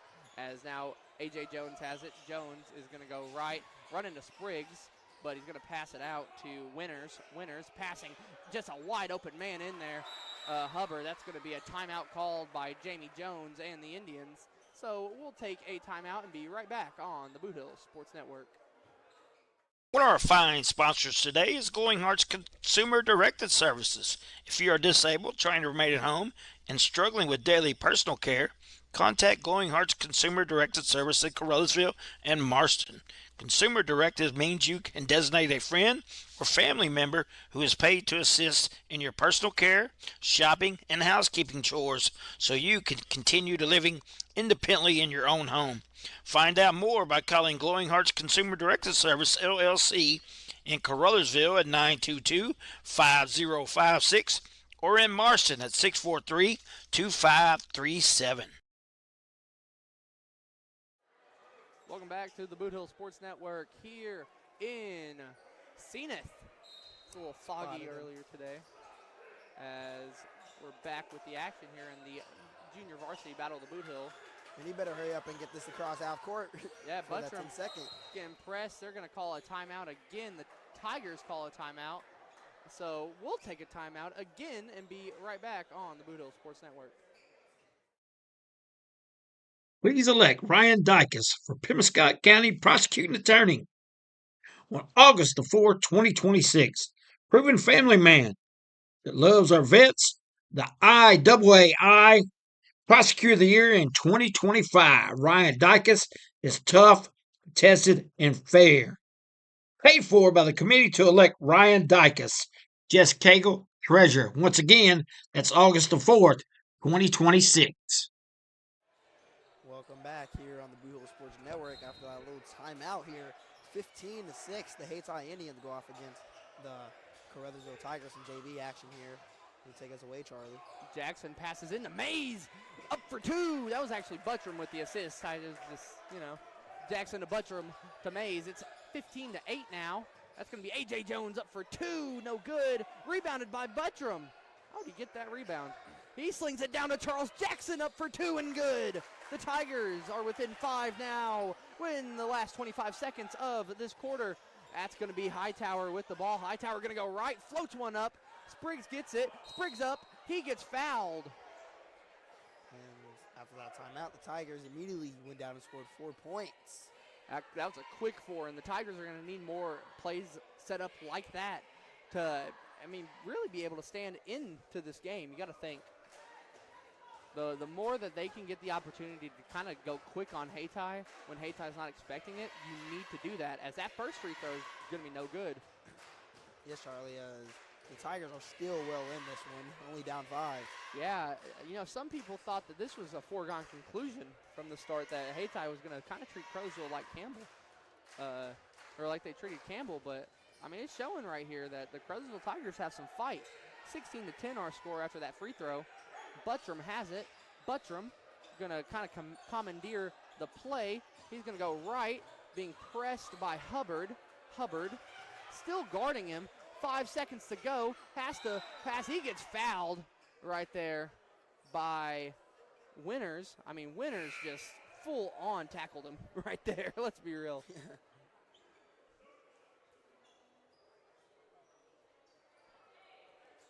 So Jackson has 2 seconds to work with here on the inbound. He's going to inbound it into Mays. Mays going to go up for two at the buzzer and good. So 16-12 is your score here on the Bootheel Sports Network. We'll be right back with second quarter action after this. Attention all former athletes and sports fans. It's time to get back in the game. Become an official.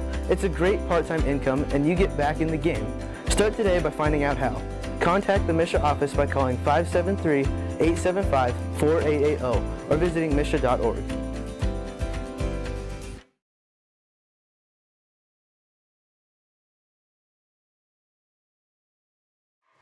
Welcome back to the Bootheel Sports Network, and we got a stat right here.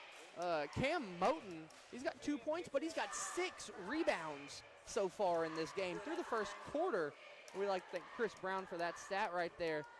6 rebounds for Cam Moten is big in a game where you need possession of the ball in this one. You got to think Caruthersville is going to target the paint a lot more in this quarter. They took a couple three-point shots that might not have been the best decision early in this game, but now they've been able to get inside, and they've kind of been working on Hayti.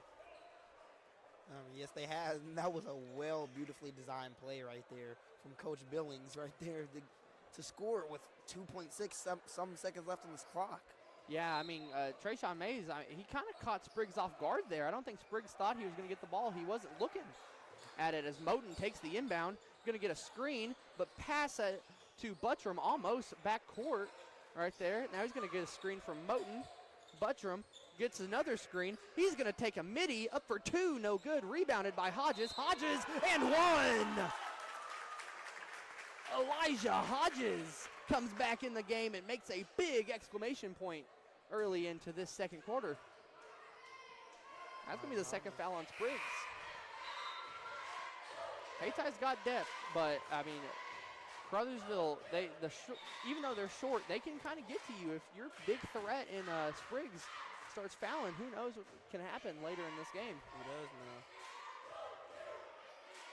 Hodges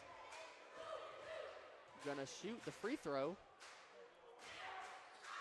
No good. Rebounded by, no one yet. It's gonna be rebounded by the Indians, and that's gonna be Brandon Jones wide open on an island up for two and good. That was just the easiest two of Brandon Jones' career as Hodges gets double teamed, bringing the pressure. Buttram has it. Buttram pass to Moten for three. No good. Rebounded by Buttram. How does he get that? As Jackson's going to chuck up a three. No good. That time rebounded by the Indians. Jones, Jackson up. They're going to call a foul on Charles Jackson. They are playing this. They're reffing this game tight here. Yeah, they are. I don't really agree that was a foul. It could have went either way. Could have. We're not going to judge. First free throw up and good for Jones.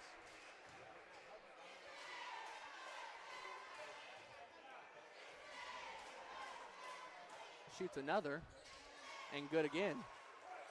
Little lefty. So Moten wanted to find Jackson there quickly, but he couldn't. Buttram has it. Buttram almost loses it. He's getting pressed here. Got to think that the Tigers have to find someone. They do. They find Hodges. The good thing for the Tigers, if there's any positive, is Hodges tries to save it. He goes out of bounds. One positive in this one for the Tigers is that when Hayti brings that double team, they usually do leave a man wide open right here. Who knows what can happen later in this game, as Jones is going to inbound it to the other Jones. We got two Joneses. We got AJ and Brandon. AJ has the ball. Seems to be limping around on the court. That's the last play. Brandon pass to AJ. AJ Jones for two, no good. Brandon Jones with the rebound up, no good again. Rebounded. The Tigers are just getting out-rebounded so far in this quarter. That's going to be a possession arrow. That goes with the Indians. Young's going to come in for Hodges. You mentioned Elijah is limping. Kind of took a bad slip right there, a bad angle when he lost the ball on that last Tiger possession. Yeah. As now inbounded up, almost blocked by Michael Young. Rebounded out of bounds, or travel. They're going to call it travel right there on Hubbard. It's kind of tough to call it travel when you're falling backwards like that with the ball. Yeah. Jackson, you got to think they're going to try and find Young or Moten all the way down court. It hits a light. Well, that's the risk you take when you do a deep ball. It felt like that thing was up there for a while. Yeah, I saw Moten, and it's kind of like a football play when you see a wide open man. You're like, okay, Moten's going to get the ball. There's a reason basketball is played indoors and football is played outdoors. Mostly. You got arena football, too. A.J. Jones going to float one up for two and good. That was just silky smooth right there. Tigers get the ball. Trayshawn, pass. Just too hard for Michael Young. He could have did that just a little bit earlier as soon as he was cutting through from the three-point line. That would have been wide open, easy, too. Should have. he could have also passed it a little bit softer there. Yeah. As now the Indians going to float one up and all around the world and in for A.J. Jones. He's got 13 so far. Pass. Young didn't see it. And now the Indians have it again. The Indians bring in that heat. They don't get the call they want right there. Buttram going to pass all the way down to Moten. Moten going to turn around. Jumper no good. Trayshawn up for two. No good again. Rebounded by Moten. Moten gets fouled. The Tigers have been able to kind of get these offensive boards. It's just been on the other side. They haven't.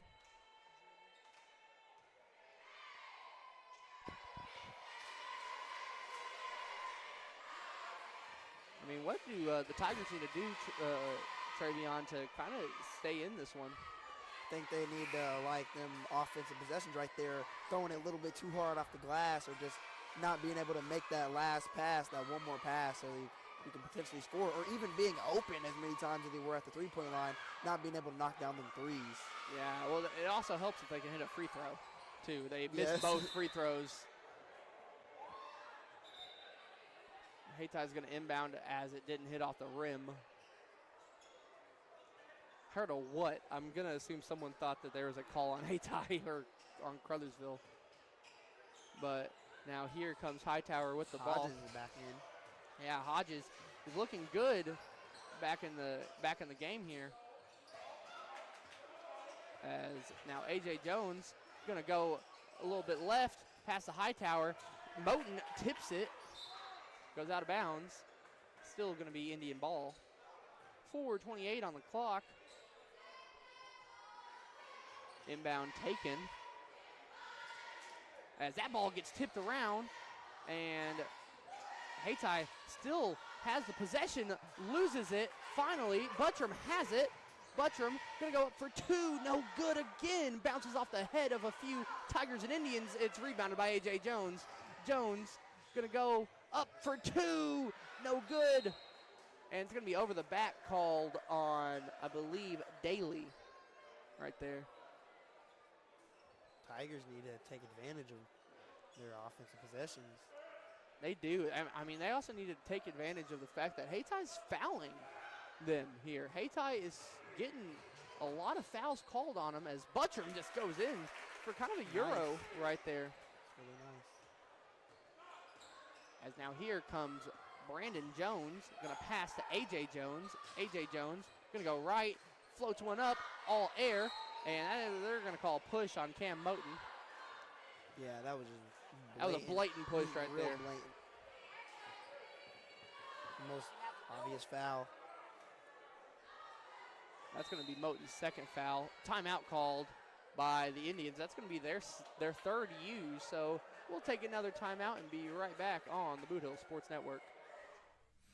Hey, are you doing the jailhouse rock and would much rather be having a house party?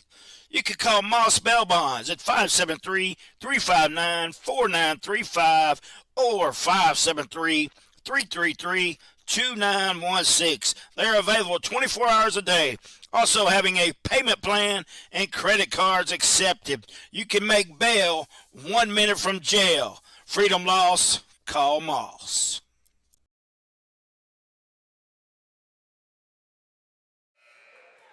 Welcome back here on the Bootheel Sports Network. Here in the Lions Den. Will, great game going on today.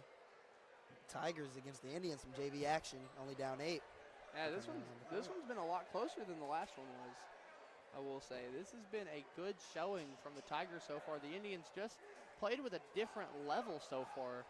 I feel like the Tigers just came in a little bit prepared and locked in. They just have this marked on their schedule. Yeah, I think that that loss in Hayti really affected them here.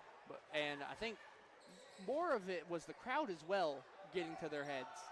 I talked to a lot of the players varsity-wise. I'm sure it's the same for junior varsity. The crowd got into their head a lot in that game. They called it stadium pulse. Yes, I mean, max stadium pulse. As there's going to be a possession arrow. It's going to be Tiger basketball. And, I mean, on a neutral site, let's see what happens in both of these games here. The JV, they're playing well. See how the varsity do after this. Then we'll have Zenith versus Malden as Moten takes the ball up. Moten gonna pass to Jackson. Jackson into Mays, tipped around. Moten still has it. Moten gonna try and pull the two. He passes to Mays, up for two and good.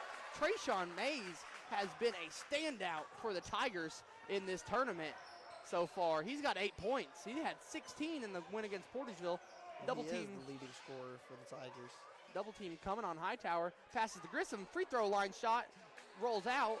Rebounded. Pass to Brandon Jones, up for two. No good.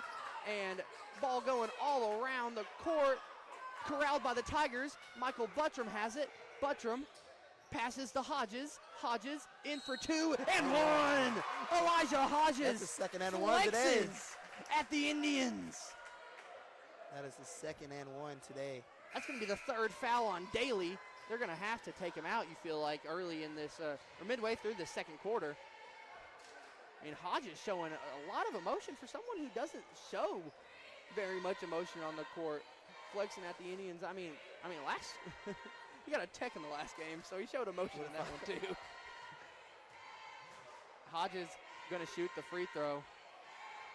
He's good on that one. 24-21. 2.5 minutes left in this second period. Here comes A.J. Jones. Jones trying to some fancy moves, almost gets stripped by Charles Jackson. Grissom has it. Grissom passes to A.J. Jones. He launches a three and one on the three. A.J. Jones, a big three. He's got 16 points so far. Man, that is crazy. 16 points. 2 minutes still left to go. Yeah, and I mean, if you look, you take him out of the equation, it's a 21-11 game. Yeah. That is crazy here with a 4-point play. He makes the 4-point play. As now the Tigers will inbound. Jackson has it. Jackson almost gets stripped twice. Now there's going to be a call. Let me mention also on that play the great ball handling he had. Just he lost it behind his back, but recovered it from behind his back as well. While having someone trying to strip the ball from him. It's going to be free throws here for bonus. Yeah.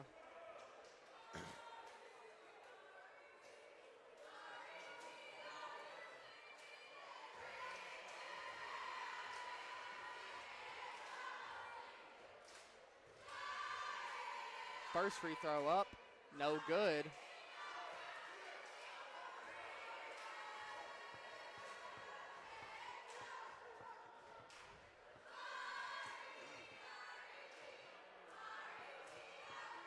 Second one's good.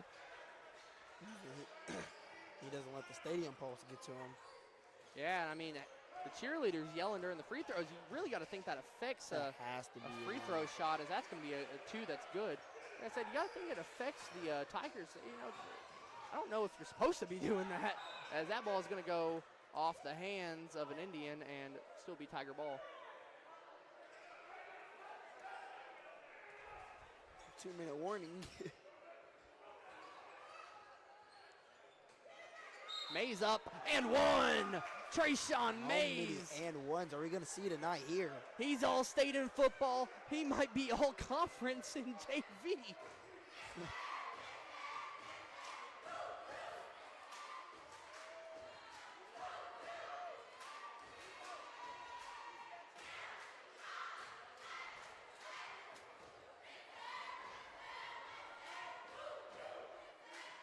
Free throw up.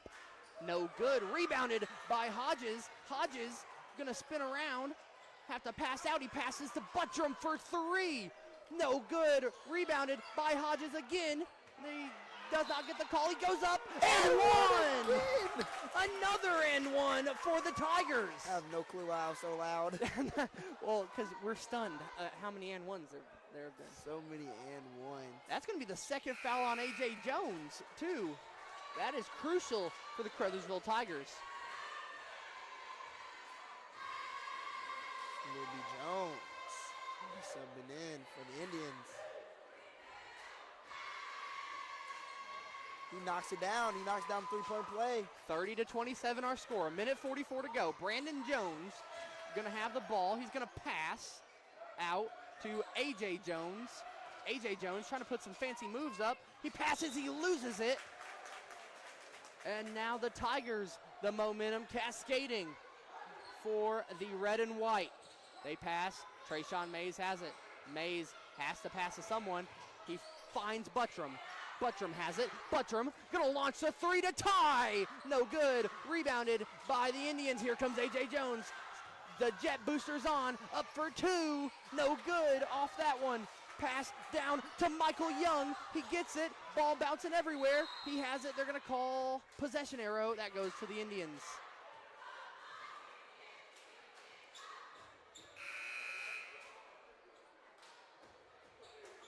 A 1:09 on the clock. Indians have the ball. Hubbard with it. Hubbard going to pass to Grissom. Grissom trying to find someone. He finds Hubbard. Hubbard going to go to the left. Up for 2. No call on that one. Indian fans protesting. That one just intercepted by Brandon Jones. Up for 3. A.J. Jones, no good. The Tigers are lucky that Jones did not hit that one. Grissom wide open 2. Almost blocked by Mays. Now Hubbard for 2. No good. The Indians keep on missing. Ball moving around everywhere. Brandon Jones going to take it out. And that's going to be a foul called on the ground right there. Might be a smart tactical foul right there for Michael Young. It's going to be his 3rd, though. But you got to think that stops A.J. Jones from getting a shot that might give the Tigers a spark on defense right there. It may be only down 3. 30 seconds left to go before the half. Jones passing around. That's going to be Brandon Jones with the ball now, being guarded by Hodges. Jones to Grissom for three, and that's going to be money for Timmy Grissom. Passing around, there's going to be Elijah Hodges. Hodges to Jackson. Jackson into Mays. Mays up for two, and that's going to be good for Trayshawn. 4 points divide us. 7 seconds on the clock. Brandon Jones tosses it out. Michael Young going to shoot, and that one is going to be no good. King got the ball at the end, but that's going to be 33-29 at the end of the first half. The Tigers lead the Indians lead the Tigers by 4. I ruined my read right there. We'll be right back in just a few minutes.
Welcome back to the Bootheel Sports Network as 7 minutes are put back on the clock here in this action-packed JV semifinal. I'm not sure a lot of people expected this one to kind of be the war it's been so far. It was a 19-point win for the Indians in the middle of January, and the Tigers are without two of their best players in that game, and they've kind of showed out so far in this game. They are down 4. It's 33-29. The Tigers are going to inbound the ball. Michael Buttram has it.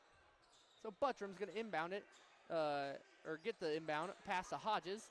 Hodges is going to lose it immediately. And here comes Hubbard up. He loses it. It's going to stay Indian ball.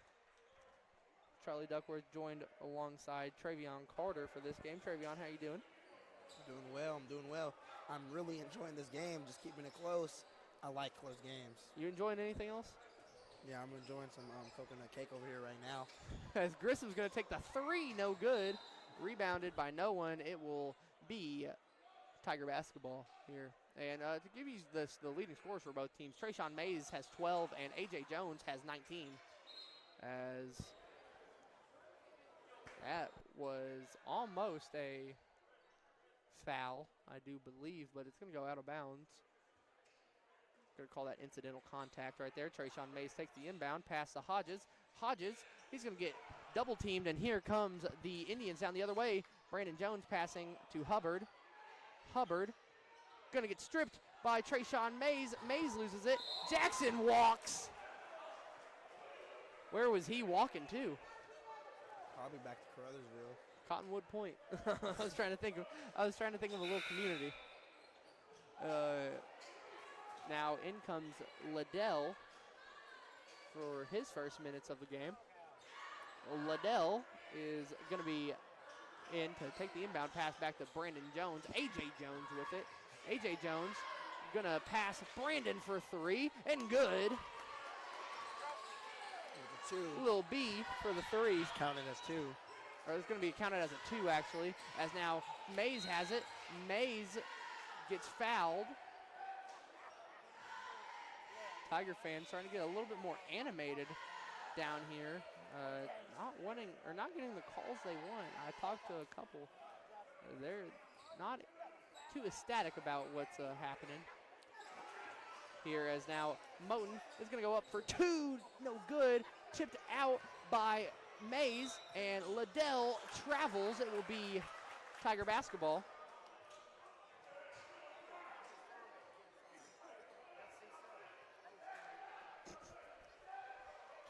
Travion just took a bite of, what was that? Brownie or a sausage? Brownie, and as Mays, it's kind of that same inbound play that they just ran. Nice way to keep the dribble alive. 2 rebounds and a putback for Trayshawn Mays. I don't know. This is like Thunderstruck right here with that movie with Kevin Durant where the guy takes his powers, because I'm not sure what Trayshawn Mays. Thunderstruck is a great movie. I don't know what Trayshawn Mays has been on in this tournament. Maybe stars shine the brightest when it's time to shine, as Brandon Jones up for 2, no Whatever good. He says hard work beats talent, whatever he says. As there is going to be a timeout called on the court by the Tigers, so we'll take a timeout and be right back on the Bootheel Sports Network. For your next concrete job, give Jones Concrete LLC a call in Caruthersville, Missouri. Locally owned and operated by Brad Jones. They specialize in patios, sidewalks, and driveways. But that's not all, folks. They have gravel and dirt delivery available. So if you don't want that back to hurt, give Jones Concrete a call at 573-724-2005. Jones Concrete LLC. Welcome back to the Bootheel Sports Network. Charlie Duckworth joined alongside Travion Carter here for the Battle of the Bootheel Junior Varsity Edition. 35-31 Indians lead the Tigers. They've been leading all the way through this game. The Tigers have kept it close, though, off the back of Trayshawn Mays and Elijah Hodges, really. And it will be, I believe, Indian basketball.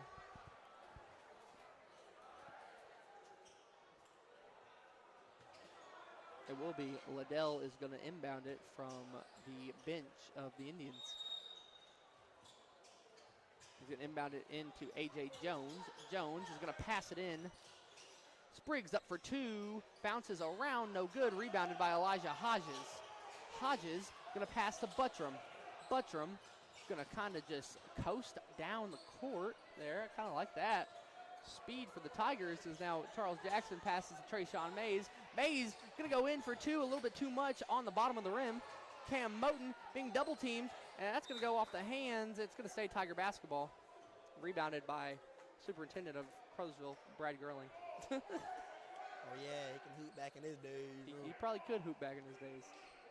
Sure, he's got some stories to tell us. As now Elijah Hodges gets the ball. Hodges going to go right. Hodges spin move up for two, no good. Rebounded by Mays. Mays off the backboard. Rebounded by Moten, and there's going to be a foul called right there.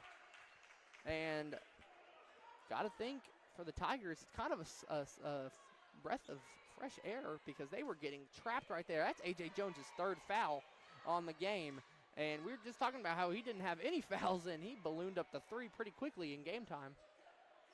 Since as Jackson has to inbound it, he does the Mays. Mays using that high vertical to get in there, but it's going to be missed, rebounded by Spriggs. So now here comes the Indians down the other side, and A.J. Jones going to just move it around. Brandon Jones has it. Jones, pass into Jones. A.J. Jones misses the layup. Cam Moten has it. Pass to Mays, pass to Buttram. Buttram going to go right. Going to try and get something. He passes to Trayshawn, and that's an easy two for Trayshawn Mays. Wonderful passing from the Tigers. And you got to think that's the exact possessions Crothersville wants for this second half. As Brandon Jones up for two, no good. Rebounded by no one. They're going to say it's still Tiger basketball or Indian basketball. Getting them rebounds. Yeah.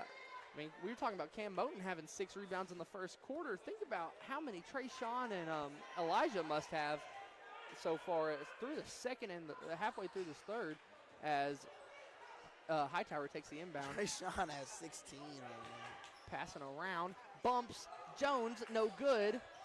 On that, Moten has it. He passes to Buttram. Buttram gonna go right here. Buttram gonna go up for two. He got pushed down on the court, so let's see who they're gonna call it on. They're gonna call it on Brandon Jones. On the floor. Yeah, that's Haytai's third team foul. They've been playing very undisciplined-like here in this this game. As that's gonna be a wide open King Buttram, no good. Rebounded by no one. Gonna be Indian basketball. And Buttram, he usually knocks those down. Buttram, right there, the Tigers need to capitalize off these wide open threes. They've had every opportunity. The Indians have given them a lot of chances here, and they've not really been able to just capitalize off of Hightower passing to Grissom. Grissom going to shoot the two off the elbow, and good. Timmy Grissom with another basket right there. Now Buttram going to Euro up for two, and good. Michael Buttram, what a move. A tough basket as Liddell takes the inbound. 37-35 our score. Now up for two, Hightower, no good. Rebounded by Moten. Buttram has it now. Buttram gonna go left, gonna go right now. Gonna pass to Moten. Moten didn't get the right handle on. He probably would have shot the three if he got it. Moten passing, tried to get it to Hodges. It will be Tiger basketball still. Jackson's gonna inbound it. He inbounds it to Mays, up for two and good. Trayshawn Mays with the basket. We are tied here in Zenith. Hightower with the ball. Hightower passing to Grissom. Grissom to Brandon Jones. Jones into Liddell. Liddell gets just swarmed right there by the Tigers. Trayshawn Mays handling down court, up, and they're going to call a blocking foul on Brandon Jones. Trayshawn Mays. Trayshawn has been standing up and standing out this game. He's going to shoot 2 free throws. He could take the lead for the Tigers. I remember saying Trayshawn at first when he was really just working the perimeter, and now he's working more in the interior. He's been deadly. And I mean, this is not me talking some smack about Trayshawn. He's got a linebacker build because he's a linebacker in football. And so, when you think of a guy like that who plays football, goes to play basketball, you think of someone who's going to be big in the paint and aggressive, not someone who's really going to be hanging out on the perimeter, as the first free throw is going to be no good. That reminds me of somebody, Giannis. That's how Giannis was. Yeah, I mean, he kind of started off the perimeter, and then he got more muscle and started playing more in the paint. As the second free throw will be good, the Tigers have a lead. 38-37 our score, 2:27 on the clock. Hightower with the ball. Hightower guarded by Hodges, and they're going to call a timeout. The Indians will call a timeout. The Tigers feeling it right now. We'll be back on the Bootheel Sports Network after this message. Fans, when you attend a high school game, do you stand at attention during the national anthem? Do you cheer a good play by the opposing team? If your team loses, do you take it well in stride? If you have answered yes to any of those questions, you are showing positive examples of sportsmanship. Don't forget that when you attend high school events, young eyes are watching you for examples of acceptable behavior. By making a conscientious effort, you'll be helping our students grow into better citizens. This message has been brought to you by your friends at the Missouri State High School Activities Association and this local radio station. Welcome back to the Bootheel Sports Network. Charlie Duckworth joined alongside Travion Carter, and the crowd that you hear here is going to be from both cheer sections, getting loud for their boys in black and gold and red and white. That was a loud chant for both sides here as we get back to the action as soon as possible here on the Bootheel Sports Network. 2:21 on the clock. Travion, what have you seen in this third quarter? Trayshawn Mays coming out and making a big impact as he has been whole game, and the Tigers been able to pass just really well. Yeah, Trayshawn has 19 points right now. I mean, he has been playing expert for the Tigers. And I mean, with the loss of A.J. Jones for a little bit, he comes back in here, but A.J. Jones not being on the court really made a scoring void for the Indians, as that's going to be a two taken, no good, rebounded. Michael Buttram has it. Buttram going to kind of coast around, try and get a move. He has a wide open lane. Cam Moten for two. He can't make the two. Brandon Jones going to pass to Grissom. Grissom up for two, and that's in. The Indians have the lead again. Under 2 minutes to go in the quarter. Elijah Hodges gets across. Euros up. He can't make the layup.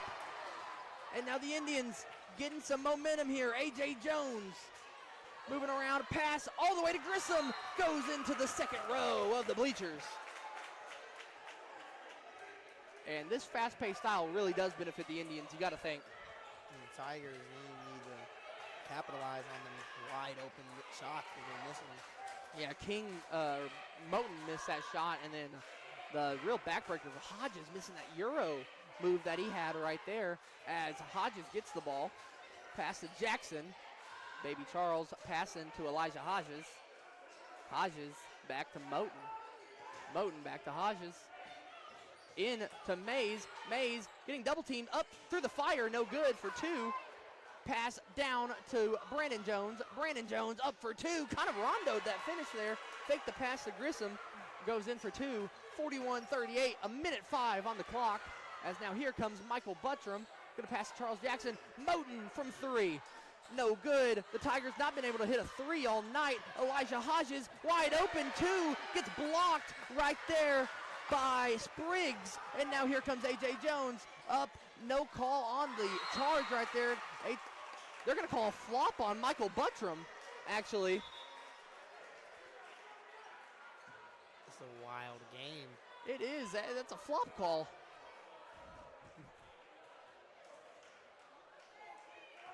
Who could have guessed it? You would have saw a flop. Or it's a warning, not a foul. Yeah, the next one will be a foul. As now the pass, Buttram has it. Tigers, they're down 5 now. Buttram tried to get it to Mays. Mays tried to get it to Moten. Stolen away, and the Indians have all the momentum right now. Brandon Jones passing to Thomas Hightower. Hightower to Grissom to A.J. Jones, and the Indians are going to slow this one down right here. 15 seconds to go. A.J. Jones. Buttram wants this matchup right here on Jones. He's waiting. Jones makes a move. Here we go. Up for two. A.J. Jones, no good. Grissom tries to get the rebound. He floats one up for two, no good. Spriggs launches one, no good at the end of the quarter. So 43-38 is your score after three. Indians lead the Tigers, but anything can happen in the Battle of the Boot Hill. We'll be right back after this. Hey, if you want a truck or a real fine car, Faulkner Auto Sales can get you cruising in any style. If Faulkners don't have it, they can get it. And if they can't get it, it's not even made. Go see Dwayne and Kevin at Faulkner Auto Sales on Truman Boulevard in Caruthersville or call 573-333-3800. And remember, if Faulkner's is not on the back of your vehicle, it damn sure ought to be. Welcome back to the Boot Hill Sports Network. You see the Caruthersville cheerleaders right there, and the Malden Green Wave have just arrived in the building. So everybody is accounted for that's left in this gymnasium. And, I mean, you got to think, Travion, 7 minutes ago, the Tigers, do you think they expected to be in this position? No. Let's be real. Really. I don't think they thought it either. This has been one of the best possible, things for the Tigers. You got to think how much this inspires the varsity roster, too. And the Indians, they just have not shown the same pace that they did against Campbell, as that's going to be a bad inbound by the ref right there. Hit A.J. Jones in the face. Kind of ruined the inbound play. Now he inbounds it to Hightower. Hightower to Jones in the backcourt. Clock starts. So here we go. A.J. Jones being guarded by Charles Jackson. Up for two. Jones a little bit short. Gets his own rebound. Now that ball gets tipped away by Elijah Hodges. Hightower has it in the back court, as that's going to be Brandon Jones. A wide open two and good. 7-point lead for Hayti. Inbound to Michael Buttram. Buttram has it. Buttram to Hodges. Hodges being guarded by Hightower. Hodges has to find someone. He finds Buttram. Buttram now being double teamed, loses it, gets it back, has to find someone again. He finds Charles Jackson. Jackson, there's going to be a timeout called. Billings calls the timeout. Jackson made the three. Rough one right there, but we'll be right back on the Boot Hill Sports Network. The Missouri State High School Activities Association is celebrating 100 years of student activity excellence. Since 1926, MSHSAA has championed student athletes, musicians, scholars, and performers across the state. Now in our centennial year, we're honoring a century of unforgettable moments, teamwork, and tradition. Visit MSHSAA.org/centennial to explore our history, relive iconic moments, and join the celebration. Show Me 100, celebrating a century of champions. Welcome back to the Boot Hill Sports Network, and what an untimely timeout called by the Tigers and Coach Noel Billings. You got to think he wants that one back. The Tigers have one remaining for the rest of this game. The Indians have two remaining here. So we reset. The Tigers still have the ball. Charlie Duckworth and Travion Carter. Travion, what should we expect from the Tigers off this inbound? Tigers just can't let the pressure get to them. They really have not been able to beat that press in the second half. Inbound gets taken to Buttram.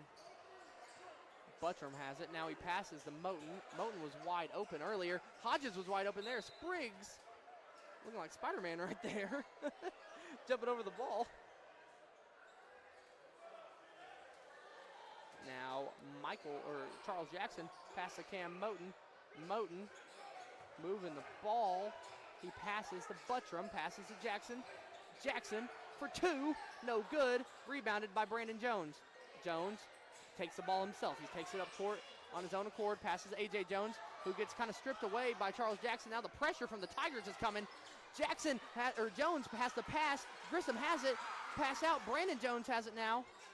A.J. Jones with the ball for two, no good. Rebounded by Spriggs. Spriggs stripping away. Up for two himself, no good. Tipped away, rebounded by Brandon Jones. He tries it with a putback, no good. Rebounded officially by Michael Buttram. Buttram getting triple teamed, breaks through the press somehow. The ball gets tipped right into Trayshawn Mays' hands, no good on the layup. Here comes Timmy Grissom, and here comes Brandon Jones. Looks back, Sha'Carri Richardson style. Pull right there, Track Stars. 47-38, 5:15 to go. Moten with the ball. Moten trying to find someone. He finds Buttram. Buttram to Charles Jackson. Jackson back to Buttram. Launches a three. And what a time to be alive for the Tigers. That's the first three of the night for Crothersville. 47-41 your score now. First three that's counted. Yeah, well, first three that's counted. That's true. And that's going to be a foul on the ground. Might be a tactical one right there.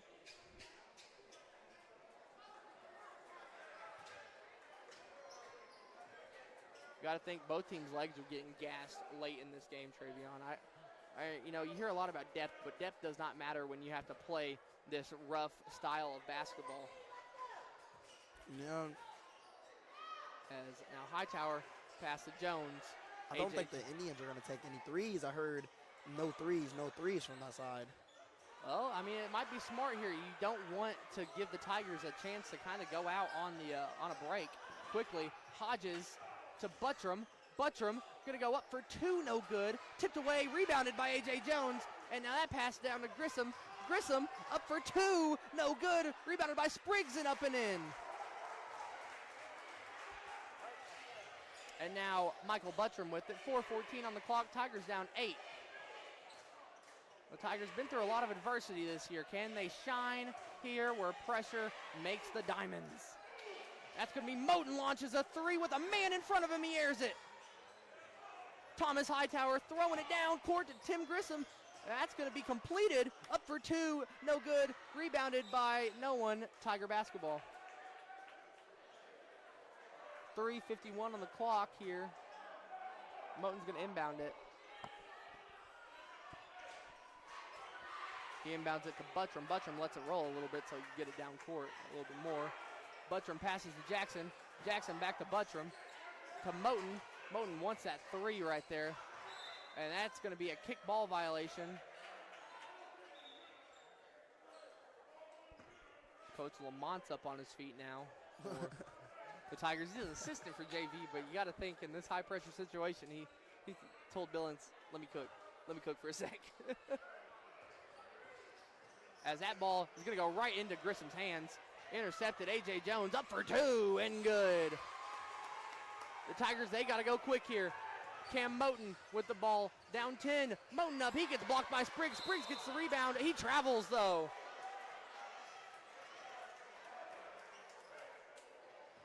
Trayshawn Mays started signaling the T there.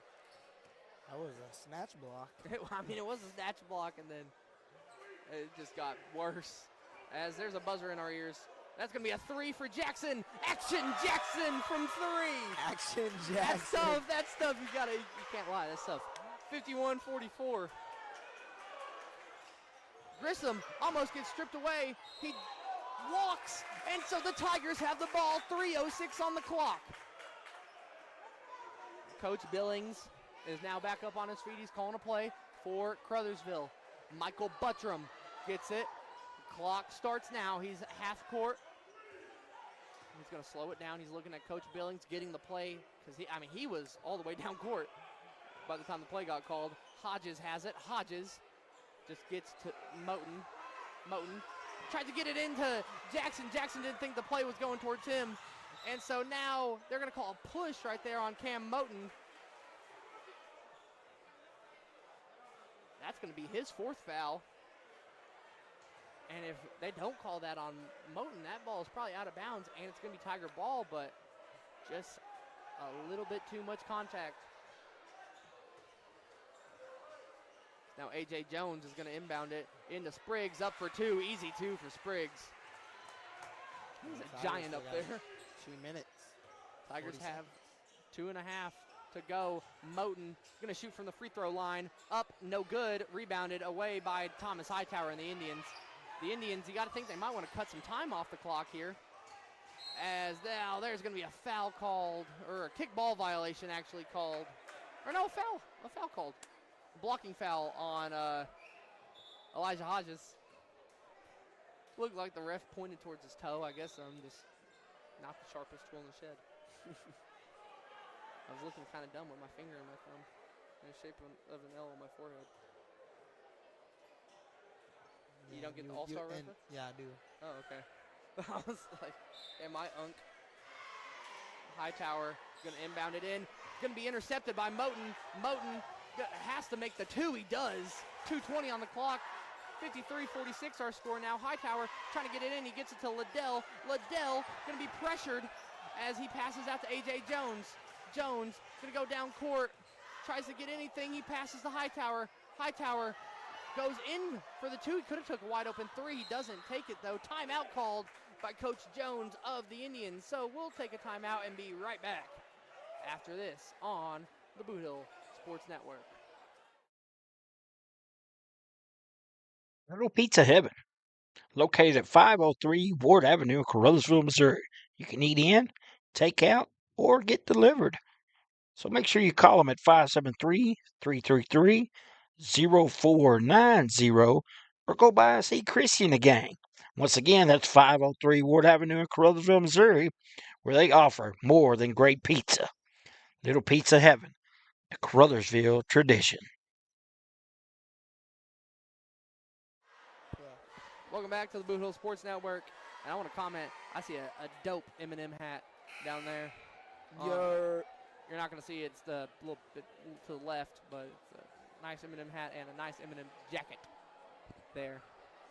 But nonetheless, there's 2:01 on the clock, and either team, nothing can get more sweet for them than a victory against their biggest rival to advance to the finals to play South Pim. I mean, no matter what, you're getting two rivalry games for the rest of this because you're either getting Carruthersville, South Pim, which not as big for Carruthersville as it is for South Pim probably, since since South Pim doesn't have football, or you're getting Hayti South Pim, which is humongous as a rivalry. It kind of just right teams. There with the Battle of the Bootheel, they're going to call a foul on Michael Buttram.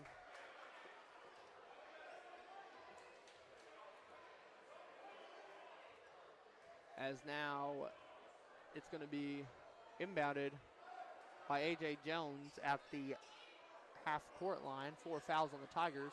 They use their one to give right there. They need to go more to Trayshawn again.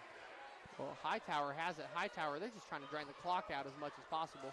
Hightower guarded by Hodges. Tiger fans wanted a push right there. They don't get it. And now here comes Brandon Jones passing to Hightower. In for two. Up. He gets the foul on Mays.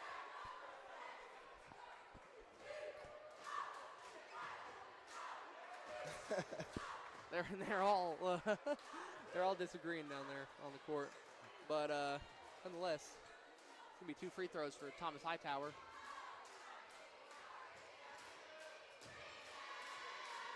After this, we got Hayti versus Carruthersville, and then we got Malden versus Zenith Hornersville to close out our night here on the Bootheel Sports Network. That's gonna be on the varsity bracket. The winner of this goes to play South Pim in our second finalized final of the Thursday championship night. We already got Portageville versus Malden in the girls. That's going to be Thursday afternoon. As now Buttram passes to Hodges. Hodges passes around. Mays chucks up a three, no good. Rebounded by the Tigers. Moten going to go up. He gets fouled right there by Spriggs. 1:24 on the clock. Hayti starting to feel it a little bit. That it will be their time in a rematch with South Pim in just a couple days, or just tomorrow. I just realized, oh wait, no, a couple days.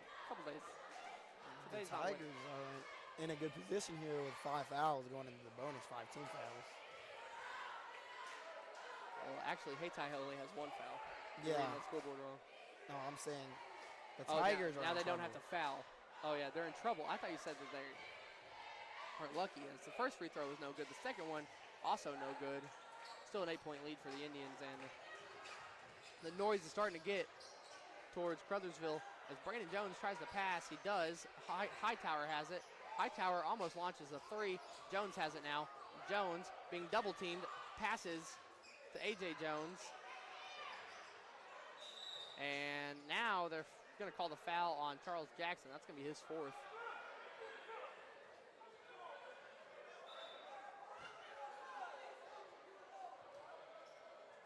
And there's a disagreement right there.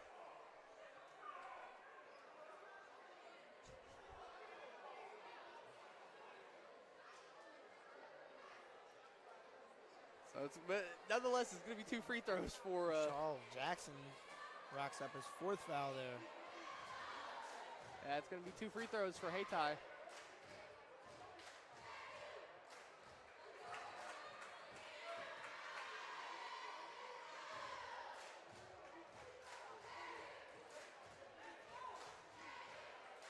Second free throw for Jones. No good off that one. Hightower gets the rebound off the miss, and the Indians can cut more time off as Jackson's trying to reach in for anything. He's not going to get it. Now Jackson pushes, trying to intentionally foul, but Buttram has to come in and fully hug his man right there. I'm just going to say it. I feel like a push constitutes as a foul in a situation like this. A full 2-handed shove.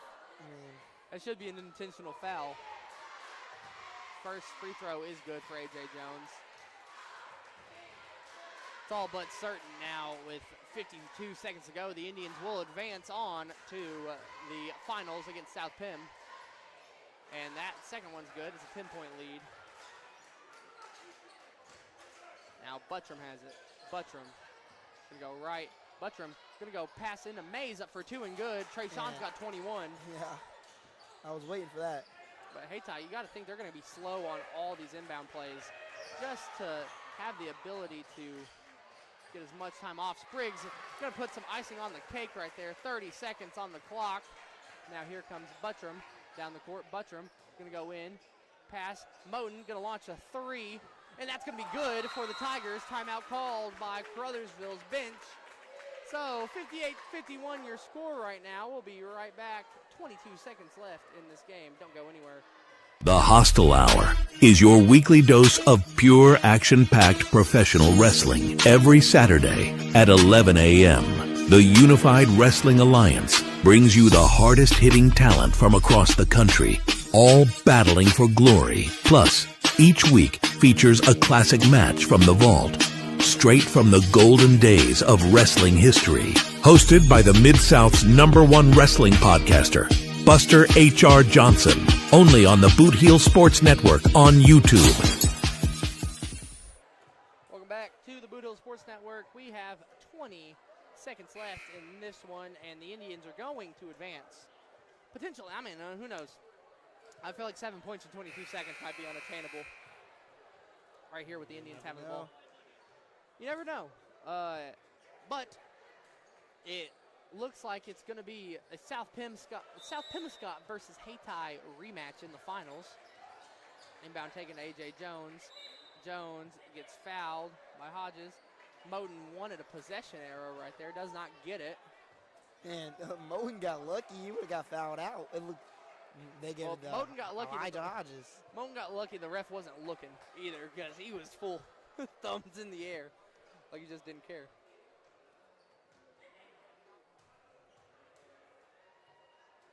First free throw for Jones, no good.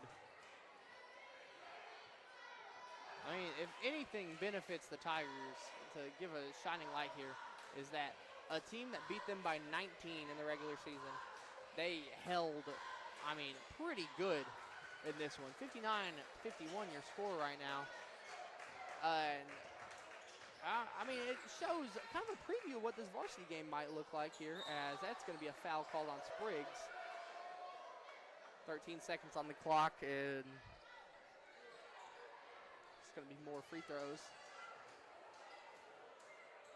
Spriggs, 11 points, 4 fouls.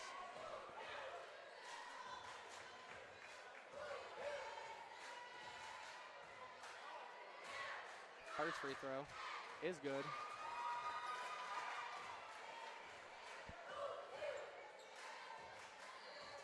Now it's 22 points.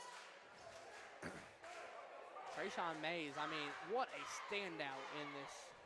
If you were to do JV all-conference tournament team, Michael Jordan. Trayshawn Mays is definitely first ballot all-JV conference team right here. As that ball is going to go up to Tim Grissom, and there's going to be a foul call. That's going to be Moten's fifth, actually.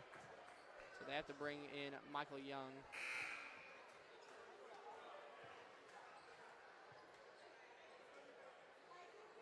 And I mean, what a performance from Cam Moten. What a performance from the Tigers as a whole, fighting in this one. Hayti, just the stronger team closing out in this one. 6 seconds on the clock. Now I think we can say for certain Hayty's going to win this. Hey, if you take away 0.1 seconds, what is it? It's 6.7. Neither team's going to score 67 in this game. This was a just defensive stalwart type game, really. There was some times where it got a little rough. I mean, you expect a little bit from that. Spriggs makes the 2, and that's going to be it, folks, from Zenith. Buttram launches after the game, and that's going to be the whistle. Hayti wins 61-53. So we'll be back in a few minutes for the varsity battle of the Bootheel. It's going to be Tigers, Indians all over again in the varsity bracket. Hayti JV, they advance to go play off versus the South Penobscot Bulldogs. But for Travion Carter and Charlie Duckworth, we'll see you guys later here on the Bootheel Sports Network.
All right, welcome back to the Bootheel Sports Network. We are getting ready for semifinal number 1 in the varsity bracket, the Hayti Indians and the Crowsville Tigers. This is Mark Manley, joined along with my broadcast partner, Charlie Duckworth. Charlie, how you doing? You just had an exciting one. Yeah, we just had a great one. Hayti's JV advances past the Crothersville JV, but this is the one that matters to Crothersville fans the most. They want this win back.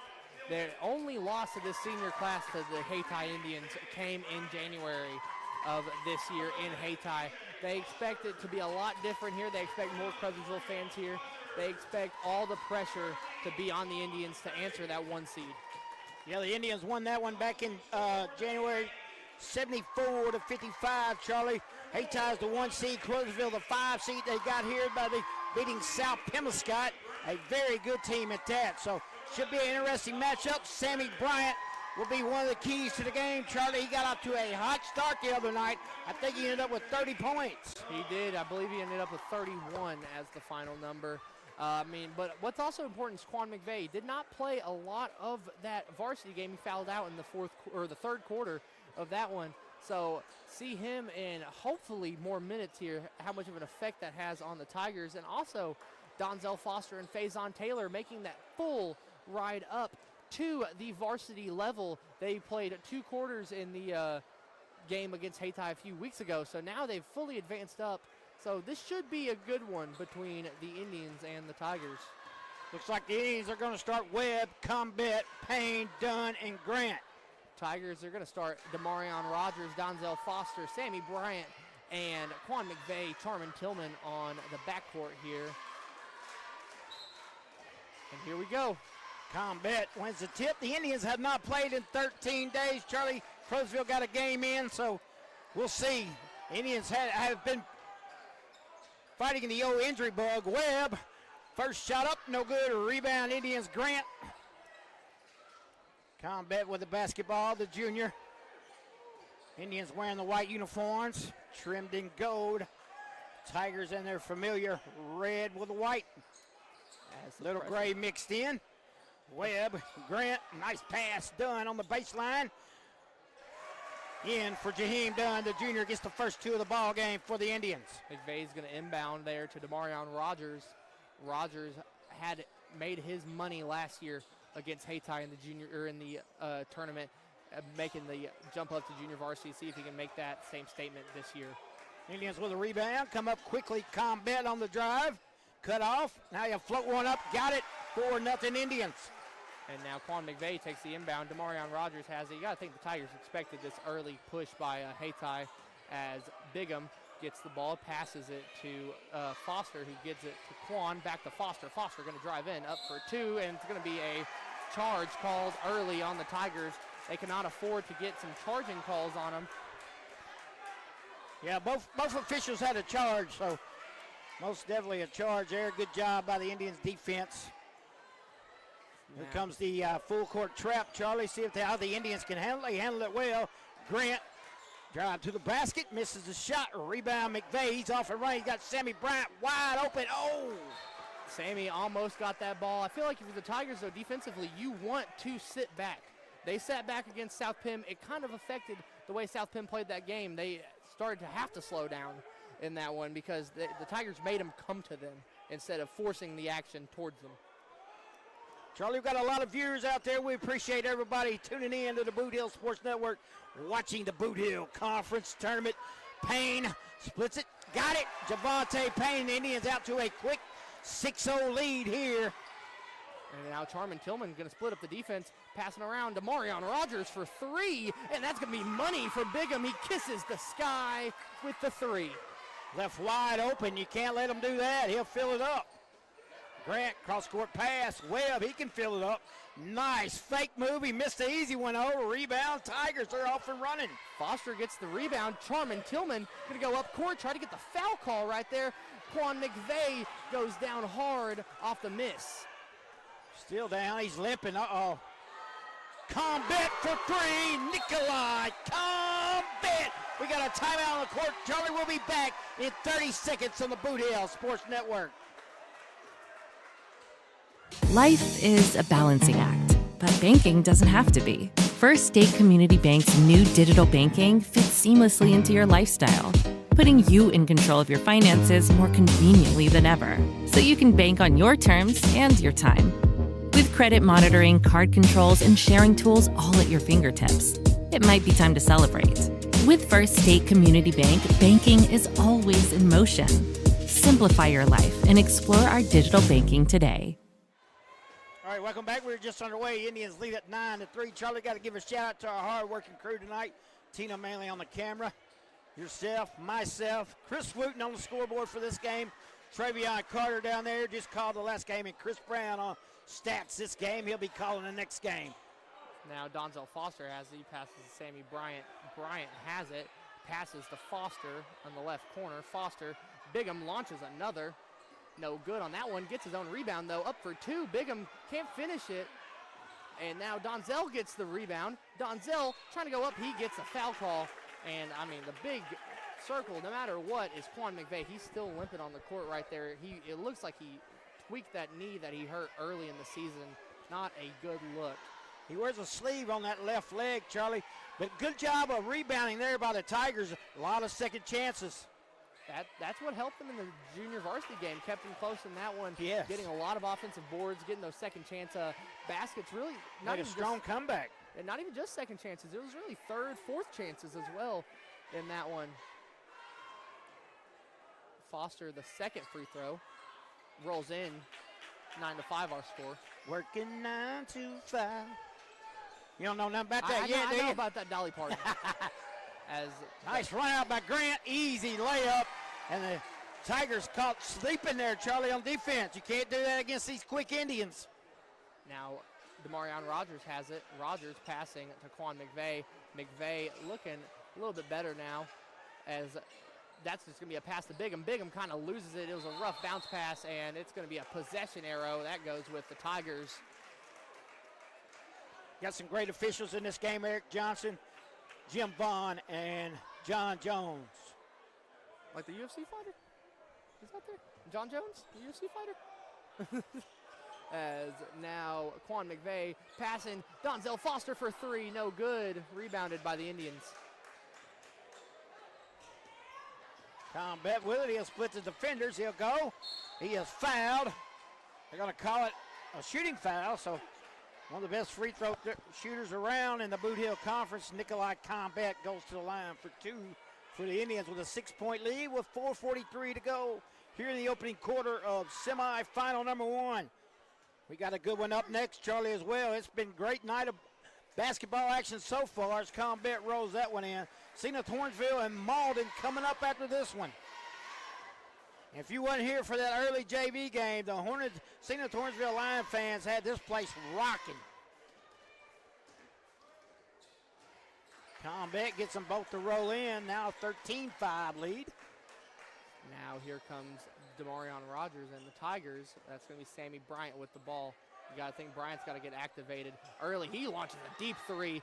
Not the best look there. Rebounded by the Tigers. Donzel Foster cuts through the fire and the flames. Good hustle play because he kind of lost the basketball. He got it back with those quick hands he's got. Webb at the logo. He's got McVeigh on him. A little size advantage for the Tigers. Payne pull-up jumper from the free throw line. Rattles in for Javante Payne, the senior. That's just automatic right there. Good steal by Webb.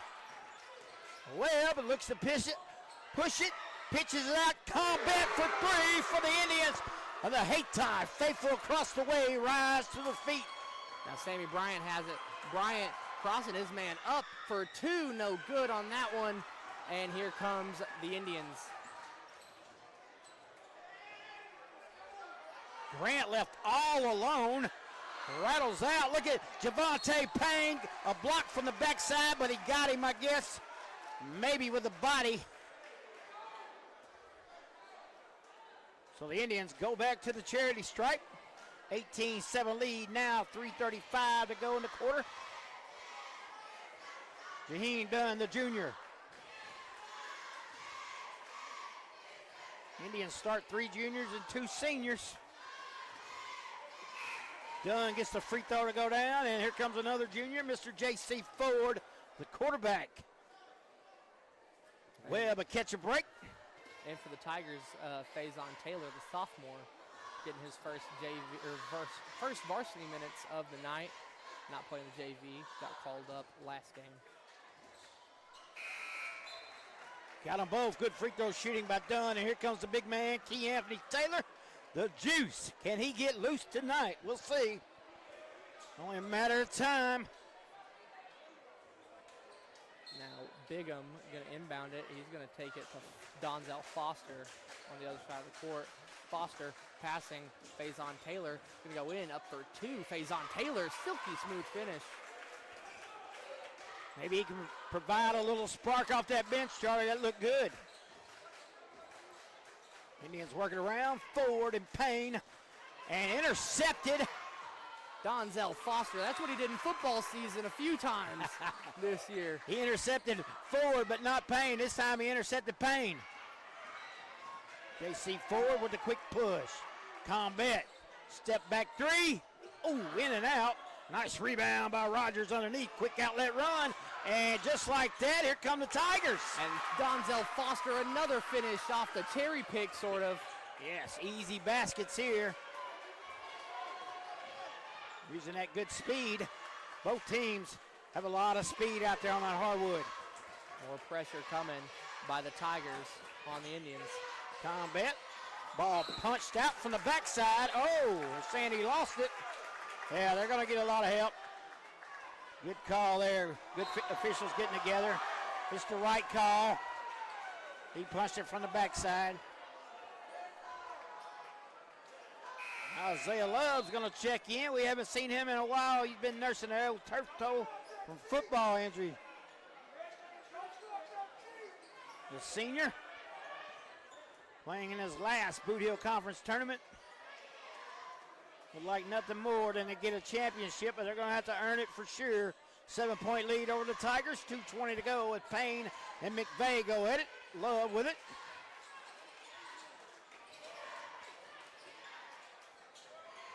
Ford looks to drive. Shot up, no good. Ford got his own rebound. Key Anthony Taylor goes for the flush. He missed it. Charmin Tillman disrupting that dunk attempt right there. As now that's the aforementioned Tillman up for two and good. There you go. Good job by Tillman on both ends of the court there. Got Taylor just a little step off. He missed the dunk, and he goes down and collects two. And now the Tigers are within 5. And now this is a matchup here on the bigs right here. Bigham and Taylor. That's going to be a foul called on Bigham. That's going to be his, I believe, second of the game.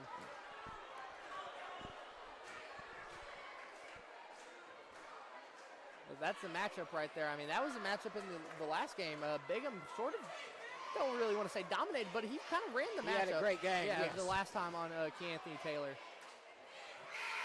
Wow, the bank is open once again here in Cena, Charlie. 6:40 on a Tuesday night.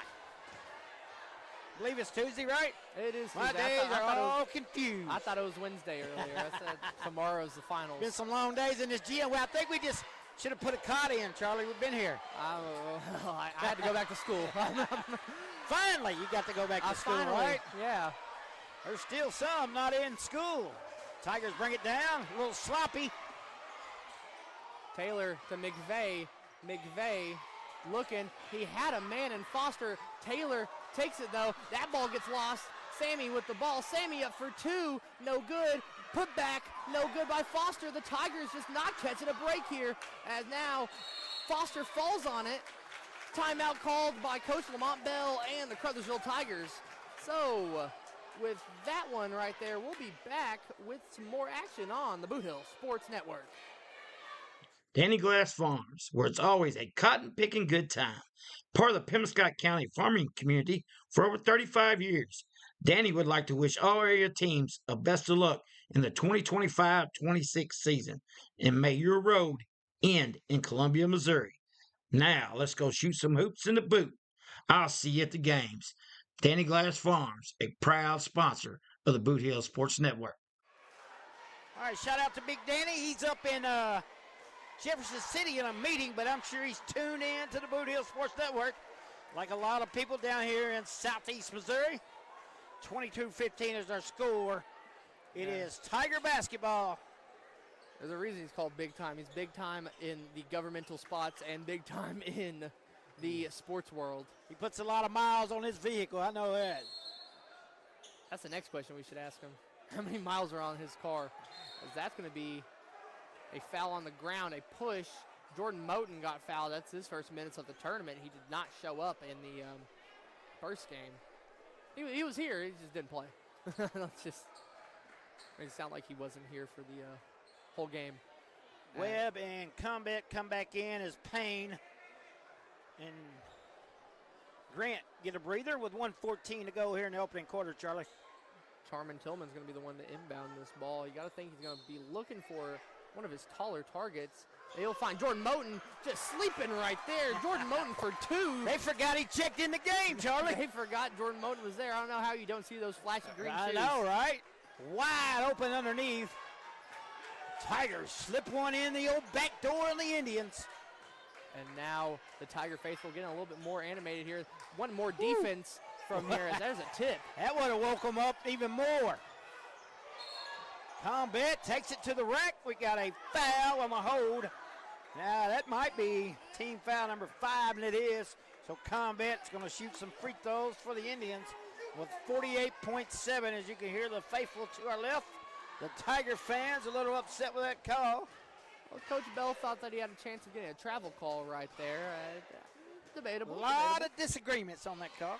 Yeah, a lot of hate being spewed, maybe. I bet. He's got 11, Charlie. He can match his number right here. Kind of like the last game where A.J. Jones kind of took over and had all the scoring mostly for Hayti in that first half. Kind of took him out in the second half, oh. Well, he had 3 fouls for most of that half, so. Missed the free throw there. Charmin Tillman has it off the rebound. Tillman gonna pass it to Quan. Quan putting some fancy moves down. Quan passing it around. Ball gets tipped. Charmin has it. It's a 4-on-5. Tillman up for 2. Bounces out. Rebounded by no one. They're gonna call a foul on the Indians, I believe. Foul's probably going to go on Love. He's the one on the floor, and it is. I believe he was having Quan just a little bit in a bad angle right there as Quan went for the rebound. Team foul number 3 for the Indians. Speaking of 3, Sammy Bryan has the basketball. Now Donzel Foster has it, the running back duo of the Tigers this year. Jordan Moten almost sparks a 3. Ball gets tipped away. Sammy still has it. Sammy loses it. Indian basketball. Yeah, just not enough room over there. Ran out of space, out of bounds. Hayti Indian basketball with 11.3. See what the Indians want to do. The sharpshooter LaDon Webb, I would look for him or Combat to take this last second shot if they can get it down. Well, you know the Tigers are going to bring that pressure in this late second shot. Combat opened up the lane. He didn't get it. He wants a foul. Tillman launches one. Almost hits the Lion of Zenith. So after one, it is 23-17. Indians lead the Tigers. We'll be right back after this. Has your home renovation project got you down in the dumps with nowhere to put the junk? Well, give Tri-State Roll-Off Dumpsters a call at 573-359-8023. Locally owned and operated by Brad Jones and Tyler Brooks. Tri-State Roll-Off Dumpster LLC offers 20, 30, and 40-yard dumpsters, 7 to 30-day rentals, and long-term commercial contracts, serving Southeast Missouri, Northeast Arkansas, and West Tennessee. Once again, that's Tri-State Roll-Off Dumpsters at 573-359-8023. All right, welcome back as we get ready to start quarter number 2 and semifinal number 1 in the varsity bracket of the Bootheel Conference Tournament. You are watching the Bootheel Sports Network, your local source for high school sports in the boot. Charlie, Combat with 11 in the quarter, Foster with 8. They lead their teams in scoring. And the big part is that there's 2 goose eggs on the scoreboard for Crothersville, and that's number 3, Sammy Bryan, and number 13, Quan McVeigh. Both of those 2 have not really been able to make a full effect in this one as a whole scoring-wise. Everywhere else they have as Hayti takes the inbound. You still got to feel good if you're Crothersville, though. You're in this game. McVeigh cutting through, and just like that, he's on the score sheet. He heard you, Charlie. He said, I can't let Charlie tell me I got a goose egg. Isaiah Love all the way to the rack. Man's up off the glass and good. Now Charmin Tillman takes the quick inbound, and Tillman's going to go in past the Quan. Easy feed right there. Nice assist. Tempo picking up. 4-point lead. Hayti, of course, got up to that 6-0 lead. Isaiah Love will drive it to the rack. Missed that one. Loose ball. Stolen away by Webb. Done with it. And now forward. He'll challenge everybody. Blocked. Return to center. McVeigh says, no, no, no, not up in my paint. Quan McVeigh just sent that ball to Alcatraz right there. Payne a check in for forward.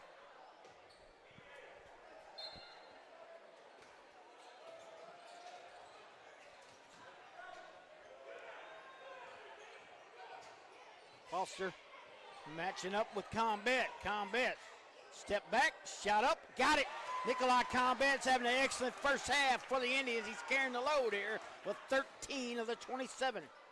Now Donzel Foster has it. He passes to Charmin Tillman. Tillman gonna move around. Fancy moves, pass into Bigham. Bigham can't make it. Gets the putback though. Tell you what, Tillman is quite the assist guy, Charlie. He's got some beautiful passes in that little frame of his. He's only a sophomore too, so he's gonna be haunting the Boot Hill Conference for the next 2 years, as that three's no good by Javante Payne, and here comes the Tigers down court. That's Quan McVeigh wide for three, no good. McVeigh left open, but he couldn't get it, and the Indians off and running. Here comes Javante Payne, spin move off the glass, will not go. Bigham with a rebound. Bigham passing to Foster now. Foster bounce pass to Sammy, a little bit too much on that one. Sammy up for two, gets fouled.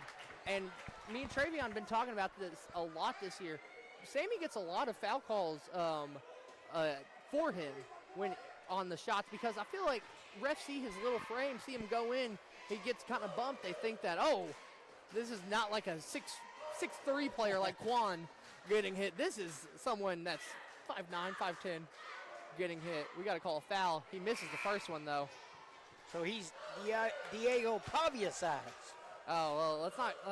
One of them is a little bit more grateful for the standing he's in than the other one. Let's be real. Sammy Bryant's definitely going to be in our running for the male athlete of the year this year. At 2,000 yards in football. Yes. Averaging around 20 in basketball this year. Didn't win the car. Did not, as that's going to be a three taken, no good. Javante Payne with the rebound, fouled in the back by, I believe, Sammy Bryant. Payne has some hops. Charlie, last time Hayti played on this court, they won a district title.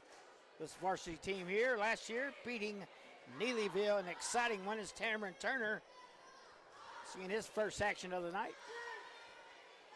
Last time the Tigers were on this court, they beat South Pim a couple days ago. You are correct. Been a lot longer. Something's got to give here tonight, then, don't it? Been a lot longer of a wait for Hayti than it has for Crothersville. Who was supposed to host the Hayti Zenith game last week? Was that a Hayti home game? Yeah. So the wait would have still been long, as the timeout gets called by the Tigers and Coach Lamont Bell. We'll be right back on the Boot Hill Sports Network after this. Tri-State Mobile Concrete, LLC. Whether you need 1 yard or 200 yards, we can deliver the concrete to you, mix it on site with one of our state-of-the-art volumetric concrete mixers. Our mixers carry the material on site and only mix what you need. You only pay for what you need. That's right, fresh concrete mixed on site. Tri-State Mobile Concrete is here to serve our customers. We're available 24/7. Normal business hours, 7 to 5, Monday through Friday, 7 to 12 on Saturdays. We know what it takes to offer great customer service that can't be beat. So give us a call at Tri-State Mobile Concrete at 573-359-8023. All right, thanks to our Tri-State Mobile Concrete out there. Now Donzel Foster gets the ball off the inbound after the timeout by the Tigers. Foster going to pass to McVeigh. McVeigh going to get double teamed here. Got to think that a lot of Hayti's focus was on McVeigh coming into this one, as that ball is going to the Indians.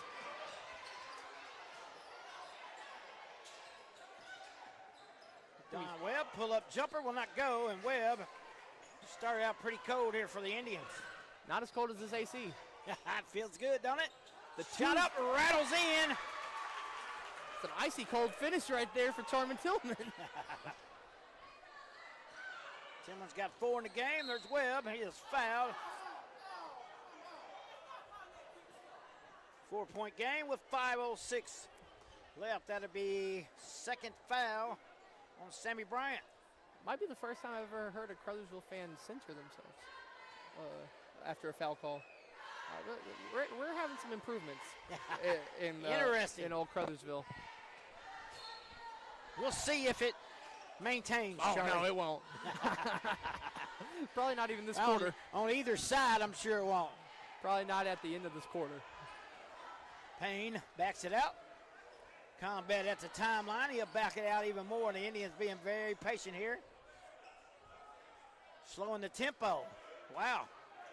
Who would have ever thought the Indians playing the slow game? Nice dribble by Payne. Grant inside. Payne turnaround jumper. Got it. The Indians being patient, and it paid off, Charlie, with a little short jumper by Javante Payne. Now Sammy Bryant has it, spins off of his man, cuts past the charge attempt. Now there's up for 2, McVeigh. Nice finish. Yeah, good move by Bryant, getting right by that charge attempt by Dunn. Would have been the second charge of the game. The Tigers got a lot of charges called on them this year. That would have been a foul number 3 as well, so that's key. Way to avoid it. Use some of them football shifty moves. Payne for 3. Airballed it. As we turn the air on. Maybe the air has caused some changes down here, as there's going to be a timeout called by the Tigers. We'll be right back on the Bootheel Sports Network after this. On April the 7th, 2026, Janelle Buttram would appreciate your vote for Crowsville School Board. She brings experience, integrity, and education, advocating for all students. Once again, that's April the 7th, 2026. Janelle Buttram, a true Crowsville Tiger. Whether you're competing for the thrill of the game or cheering from the sidelines, the Bank of Missouri is rooting for you every step of the way. We know life is full of ups and downs. That's why our team works to get to know you, to understand your unique needs, and to empower you with the personalized tools and support to reach your goals. So no matter where this season takes you, the Bank of Missouri is a teammate you can count on. Get started at bankofmissouri.com. Welcome back to the Bootheel Sports Network. The Tigers will inbound this ball here. That's going to be all the way down to Sammy Bryant at the half-court line. Sammy going to go in up for 2 and 1 for the Bull. Now the Tigers, they can cut this into a 1-point lead for the Indians with a make on the free throw. Sammy's 1 for 2 today. Charlie, we're going to send some get well wishes to Frank Hall, my former teammate at Hayti. He's under the weather, watching us from home. We appreciate that, Frank. Get better, buddy. Free throw was good for the Tigers. 1-point game here. It's anybody's game here in the second quarter.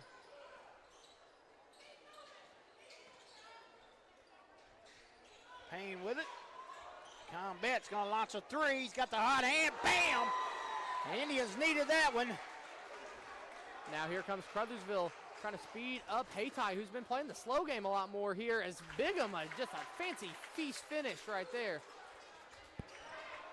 Yeah, Dunn was going to sit up for that charge, but Bigham pulled up right in front of him and buried it. 2-point game now with 3:15. Combat again. Back-to-back threes for Nikolai Combat. 37-32 your score now. Donzel Foster almost wanted a response right there. Now he's got to pass the ball. He does into Quan. Quan gets fouled on the ground. Shot was no good anyway, so I'm sure the Tigers would rather take the foul than the miss.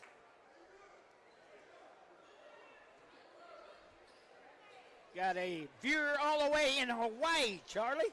I saw. Can he bring some of that weather? I don't know. I like the cold. I love the cold. You like the snow? I love the snow. I was out in shorts during the snow. We have had enough of it. Bigham, woo! almost pulled the three. Yes, I can't believe he did not. Now Charmin Tillman has it. Tillman going to move around, up for two. Charmin, no good. Rebounded by, well, Donzel Foster and the Tigers, and now the ball's getting poked around. It's going to be Indian basketball.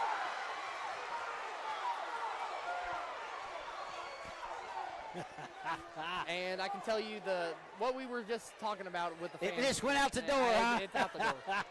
Payne with good hands, caused a little havoc over there, went off of Crothersville, Indian basketball, and Nikolai Combat misses a shot, done off the glass, count it, and one.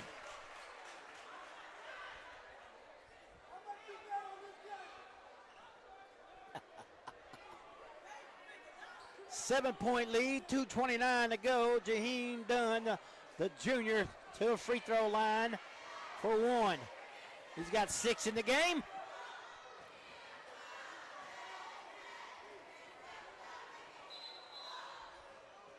Who'd they call the foul on, Charlie? They called the foul on Bigham. Bigham went immediately to sit down. Jordan Moten came in to replace him. Is that 2 on Bigham? That's 3 on Bigham. 3 on Bigham. Something to watch for. Second free throw, no good. Rebounded by no one, off the hands of, well, Quan McVeigh. I thought it went off Payne's head. McVeigh does have a long reach. Indians. And, well, there's Quan stolen away. There's Quan using that long reach. Sammy hits the deck, and DJ loses it.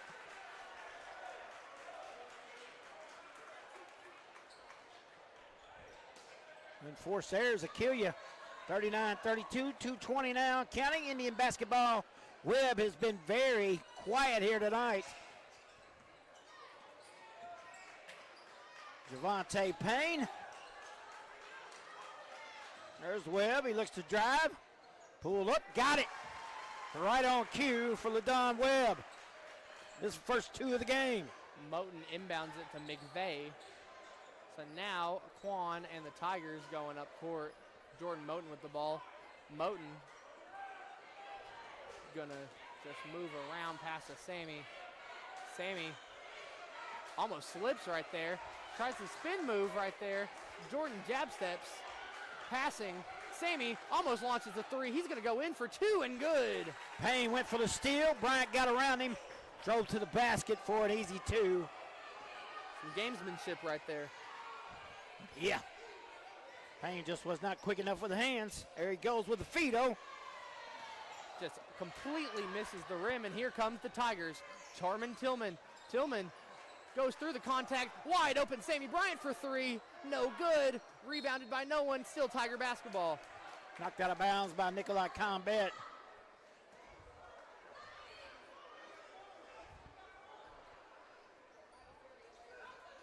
Inbound's going to be taken by Donzel Foster.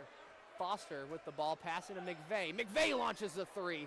All air on that one. We've seen some air balls by some guys here in the first half. Payne about lost it, runs it down. Nikolai Combat went to his hand. He got it back. He's going to be double teamed. In pass, Isaiah Love. Basket is good, and a foul on the Tigers. Fouls on Sammy Bryant. That's going to be his 3rd. So Bryant's got 3, and Rogers with 3 for the Tigers.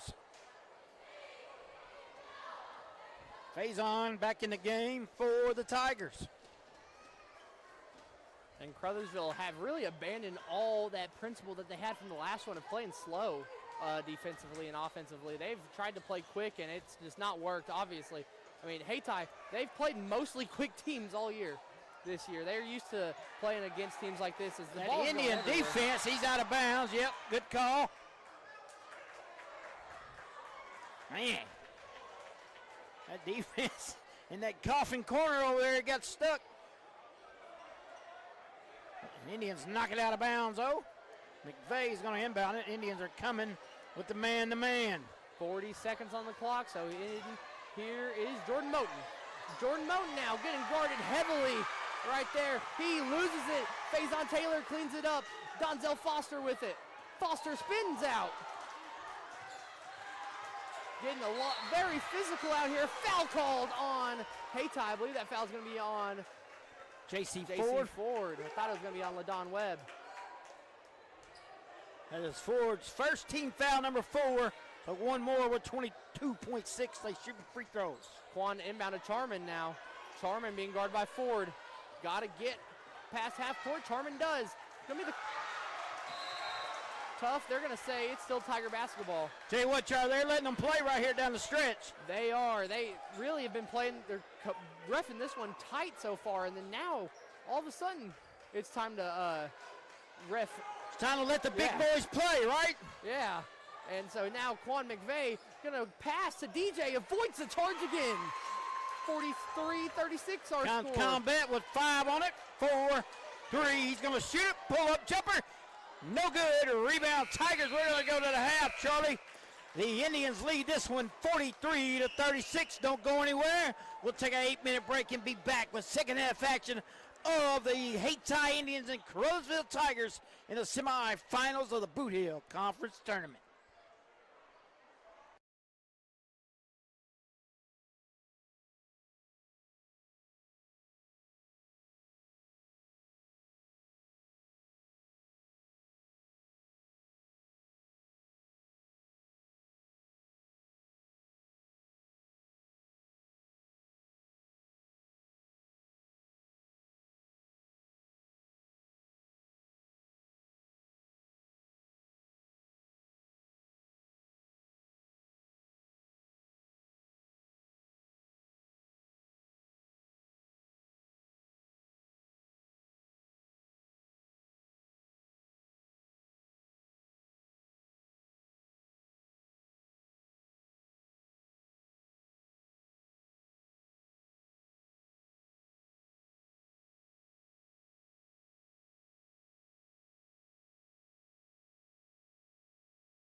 Welcome back to the Bootheel Sports Network as Demarion Rogers takes a three immediately to start the second half of this 40-30-36 game. Indians lead the Tigers. It'll stay Tiger ball. Donzel Foster inbounds it back into Bigham. Bigham on an island, has to pass to someone. He passes to Quan McVeigh. Quan McVeigh has it. He's going to pass to Charman.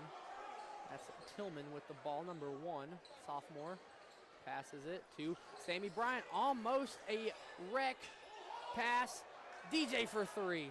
No good again. All air. 2 air balls for the Tigers. It's going to be still Tiger basketball.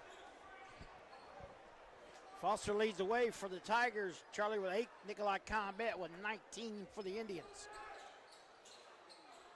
And now Donzel Foster inbounds it to Demarion Rogers. Bigham going to go in, and they're going to call a charge on Bigham. That's Bigham's 4th. And you can tell the frustration starting to set in because now that means he has to sit for sure. Yeah, he's got 3 fouls. He should have played a little smarter, maybe pulled up a little sooner instead of drive to the basket on that one. But he's just trying to play basketball, so just a good job by Dunn getting set up. He was just gone too far there on the hop step. It was at a point of no return. Yeah.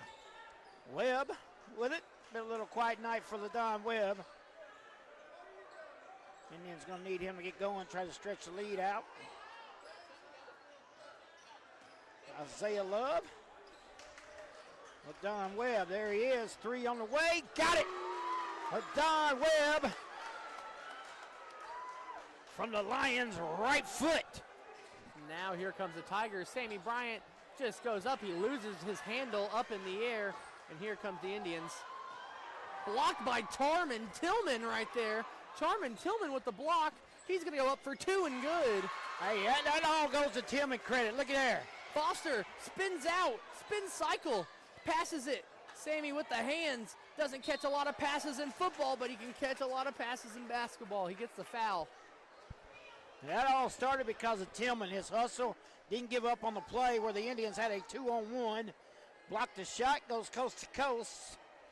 And then the Indians turn it over, Charlie. Yeah, now Sammy Bryant has a chance to make this lead a little bit more smaller. Sammy been a little quiet. He's got 3 fouls and 5 points after a fine performance in the quarterfinal against South Pimescott. Can he make the second free throw here? He can. So 46-39 our score now, 7-point lead for the Indians. The Tigers starting to play back. This is what I wanted to see from them more in this half. We'll see. The Indians have some 3-point shooters, and there's one of them. He missed that one. Oh, Payne goes high up. Intercepted by pass. And they got a 2-on-1. Sammy Bryant to the rack. Sammy Bryant just able to cut through that defense on that 2-on-1. Tigers pull in 5. We've seen them get within 3 earlier. The Indians have really led throughout. Isaiah Love looks to drive the baseline. More pressure coming, stolen away by Donzel Foster, falls on the deck. And Tiger basketball, I do believe. Not they call a foul on Payne. Foul on Payne. So that's going to be his first. That's a good foul, though, because he did jump on top of the guy. The Tigers showing a little bit more intensity as a whole. It's going to be a timeout called by the Indians. They do not like what they're seeing over there. So we'll take a quick timeout on the Bootheel Sports Network. Be back with more third quarter action after this. One of our fine sponsors today is Glowing Hearts Consumer Directed Services. If you are disabled, trying to remain at home, and struggling with daily personal care, contact Glowing Hearts Consumer Directed Service in Carruthersville and Marston. Consumer Directed means you can designate a friend or family member who is paid to assist in your personal care, shopping, and housekeeping chores so you can continue to living independently in your own home. Find out more by calling Glowing Hearts Consumer Directed Service, LLC, in Carruthersville at 922-5056 or in Marston at 643-2537. Welcome back to the Bootheel Sports Network here in Zenith Hornersville Gymnasium as it is Battle of the Bootheel time. Third quarter action, 5:51 on the clock. Quan McVeigh going to inbound to Faison Taylor. Faison shoots the three. No, caution to the wind, and that's good. 46-44. Tiger's going to sit up man-to-man now. Combat. Sammy Bryant on him. He's all over him. They want a 5-second call. They don't get it. Payne breaks free. He is fouled. He'll shoot 2. I believe that foul's going to be on Tillman. They're actually going to be on Taylor. That's his first. Tiger faithful and Lamont Bell wanted a 5-second call. It's 5 seconds heavily contested, and I will say there's a heavy contest for 5 seconds, possibly.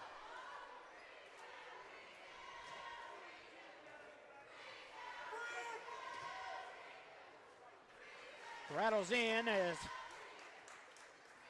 Vaughn and Bell have some words. Got the 5-second call that Mr. Bell wanted. Second one's no good. Rebounded by the Indians. Tip ball. Tipped again. Now they're going to shoot 2. The basket will not count. Back-to-back fouls on Taylor. Picks up 2 quick ones. Jaheim Dunn to the line. Indians clinging to a 3-point lead.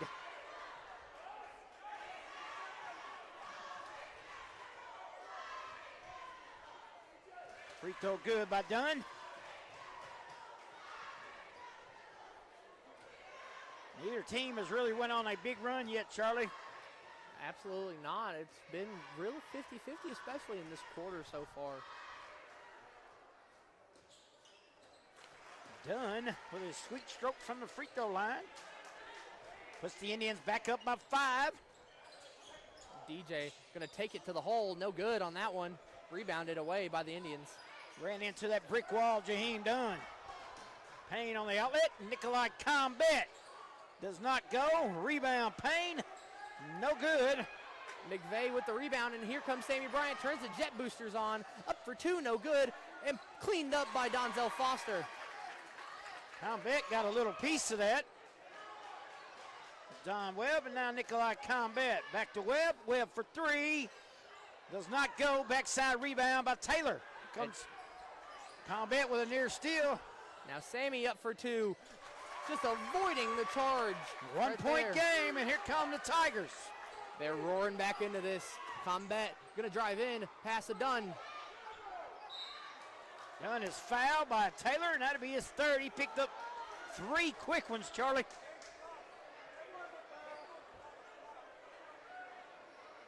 And now both bigs for the Tigers, really. Bigham and Faison both in foul trouble. Faison with 3. You got to expect he's probably going to be the one staying in the game. Bigham has 4. Dunn right back to the free throw line where he was moments ago.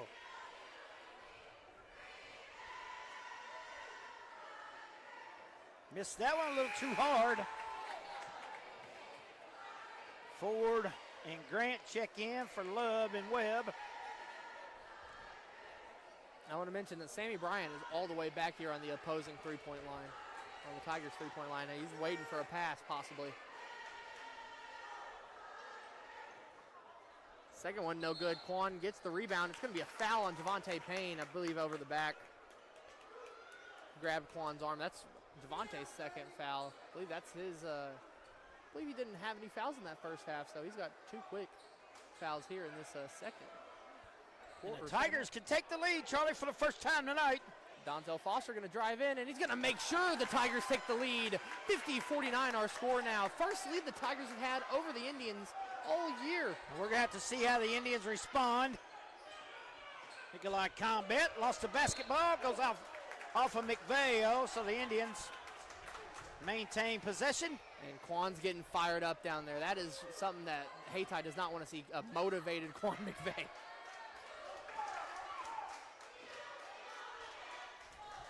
Yeah, the Indians have just played lackadaisical, if you will.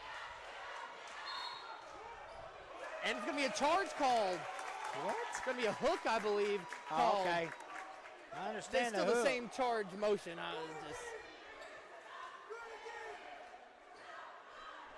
So now the Tigers will inbound with the lead. They can start a chance here. That's going to be Faison Taylor, blocking foul and one.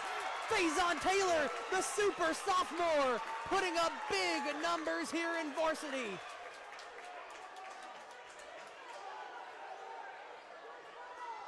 Momentum is swinging the Tigers' way. A 3-point lead with 3:55 remaining in quarter number 3. Tigers just act like they want it more, Charlie, right now. Absolutely, they are. I mean, they are playing very, very good. That's going to be the third foul on Dunn, I believe, as Donzel picks it up and in for 2. A 3-point play turns into a 4-point play, just like that. And now the Tigers are up by 5. 3:43. If the Indians want to attack, Nikolai Combet drives. He's fouled, got the basket. That's a 4th foul on Faison Taylor. All in this quarter. Yeah, you got to think. Might have to bring in Jordan Moten here. Combet gets points 20 and 21. He'll look for 22 from the free throw line. They are bringing Jordan Moten in. Anthony Taylor checks in for Dunn, as you said. Dunn picking up foul number 3. You really don't lose nothing there, though. You gain a little height.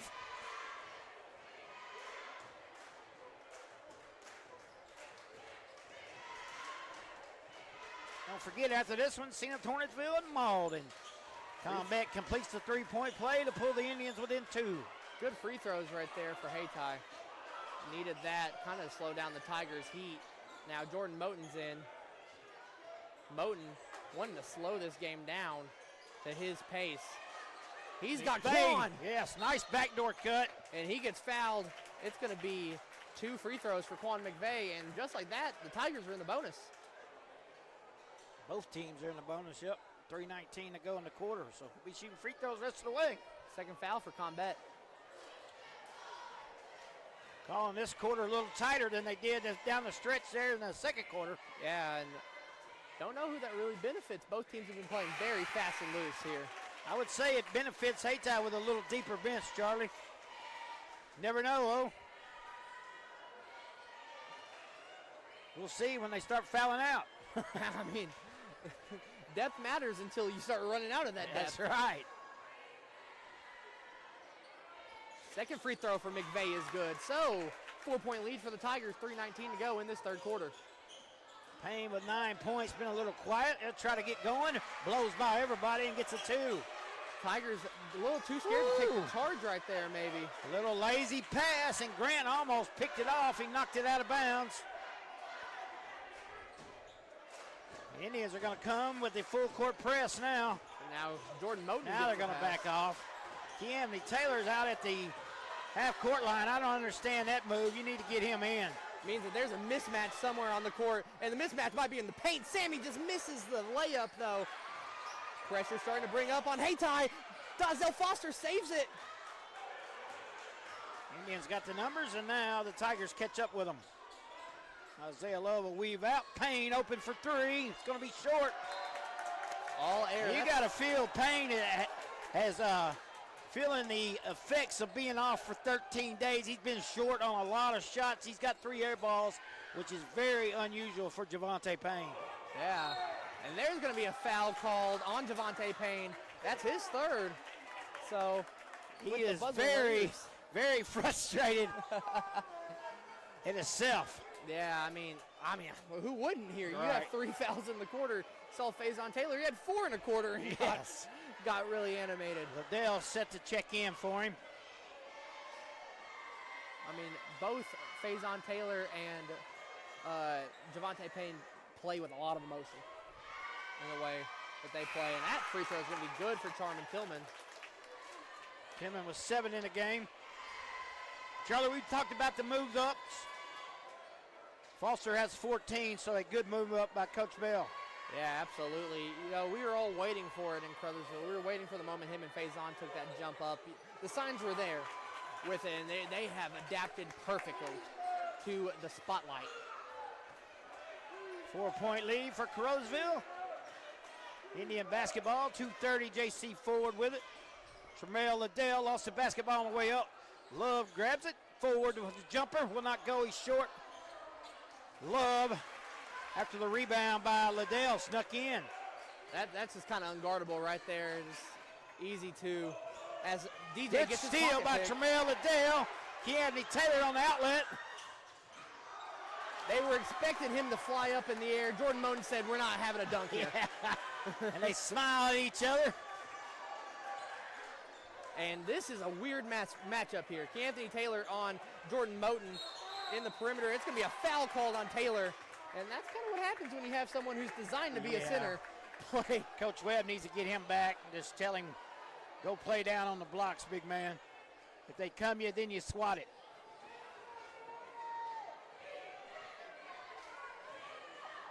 Good job by Moten. He attacked it. Called the foul. He's going to shoot two. He knew the mismatch. He knew that this was an unorthodox decision from Anthony Taylor. He misses that first free throw, though.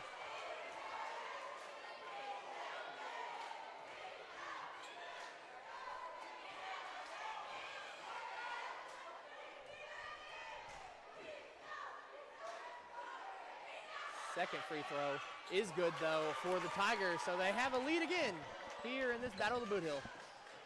Isaiah Love will push it up. Got McVeigh on him. Lost the basketball. We've seen that a few times here. The Indians cannot hang on to the basketball in key situations. And Charmin Tillman just launches that one as that ball is going to be out on the Tigers. No, it's out on the Indians. Out on the Indians, actually. Got a fingertip in there. Thought it was out on the Tigers with the way everyone reacted.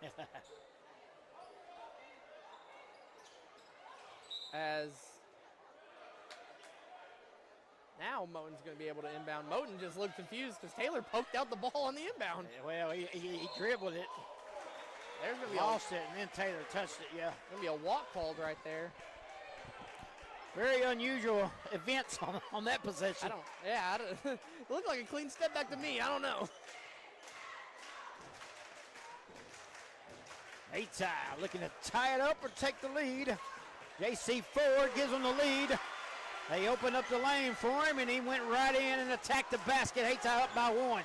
Donzel Foster is just doing an and one mixtape. He gets a foul call, and there's Hayti fans that are angry right now, almost on the court. That you got to avoid having a fan on the court.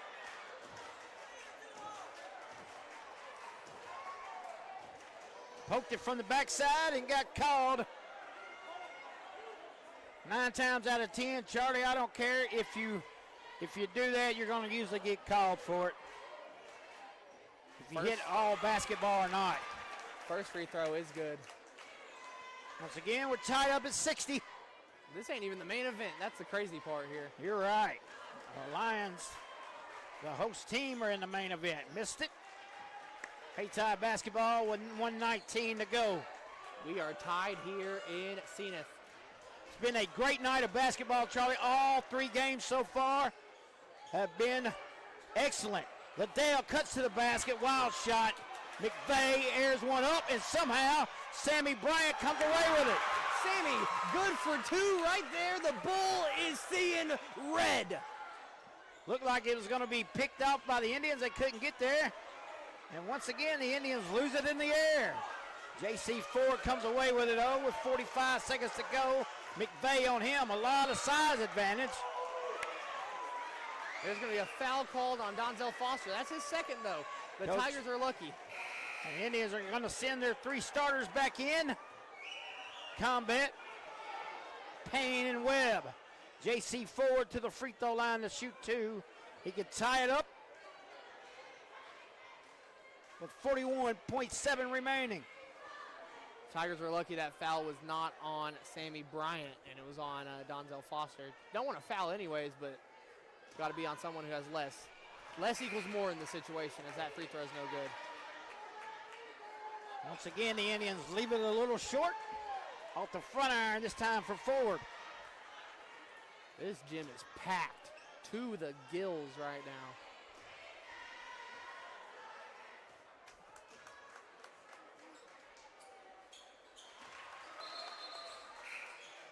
Second free throw good. Javante Payne coming back in for the Indians. So full fresh restart for both sides really here with 41 seconds left in this third quarter. Donzel Foster takes the inbound. Foster going to go right, but he's going to slow down, going to speed back up. Going to pass to Sammy. Sammy going to drive in, up for two. He gets blocked, saved, but they're going to say out of bounds. Grant had touched it, so he had to try to save it. 30 seconds left. The Tigers got to think they have a play design here. Maybe get a three. Jordan Moten gets the inbound. Charmin Tillman getting pressured by Javante Payne. Tillman got to pass the ball. He won't. He's going to go in for two. He gets the foul call. Foul called on the Indians. Who's that going to be on? Now Coach Webb wants a 5-second call, and he's fussing about that one. Looks like it's going to be on LaDon Webb, his first of the game. Lucky that one wasn't on Javante Payne. That would have been his fourth. Yeah, I would have never brought Payne back in with a little bit on the clock. With some here. change left? Yeah, I would have let him sit rest of the quarter.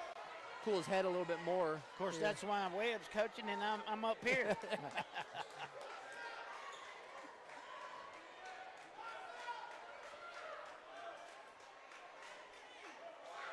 Second free throw for Tillman's good.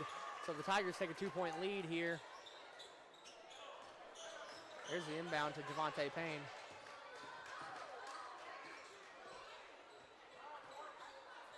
Nice job by Payne. He finds a wide open Grant.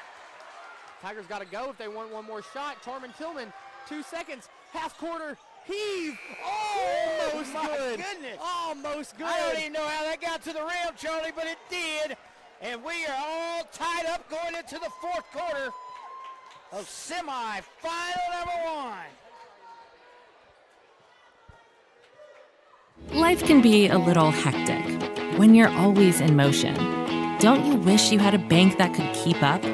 First State Community Bank's digital banking is the perfect companion for your fast-paced everyday life. Whether you're looking to review your full financial picture or just wanted a quick glance at your balance, First State Community Bank keeps you connected to your finances, all while juggling your daily activities. Download the app today and bank in motion with First State Community Bank's digital banking. Please elect Ryan Dykus for Pemiscot County Prosecuting Attorney.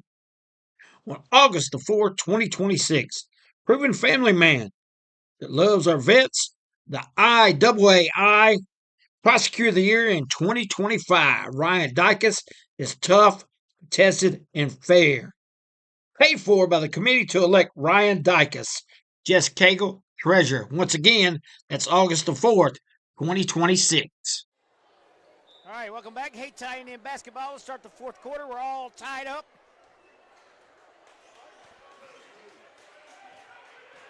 Javante Payne to the rack, will not go. Anthony Taylor rebound, up, will not go. Got a foul. And Bigham's fouled out. Man, he just got in. He had his hands up. I don't think he thought that was a foul, but he's got to sit down for the rest of this game.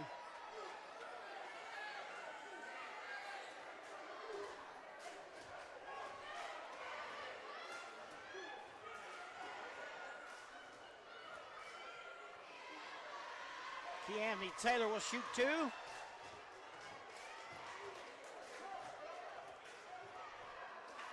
once again, a shot that falls short this time off the front of the iron from Taylor. And, I mean, the Tigers made their run without Bigham on the court, so maybe it's a positive sign. Who knows? As that second one's no good, rebounded by McVeigh. Charmin gets the ball. Here comes the Tigers.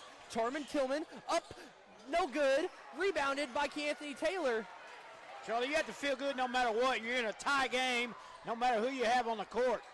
Yeah, I mean, in a game, not a lot of people were counting Crothersville in.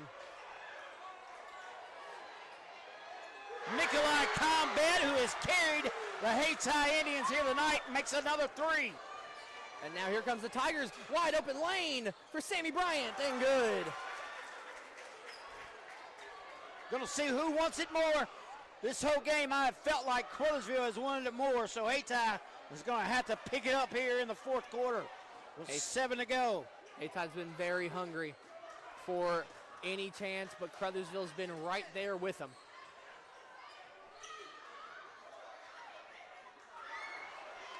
That ball gets blocked by Quan right there. Devontae Payne can't make the shot. The Tigers need to get a rebound, if anything, and they will. Donzel Foster passing down. Sammy Bryant with it, up for two, and it's good. 67-66, the Tigers lead. Here we go. That wakes the crowd up. The cheerleaders moving their hands back and forth because the score.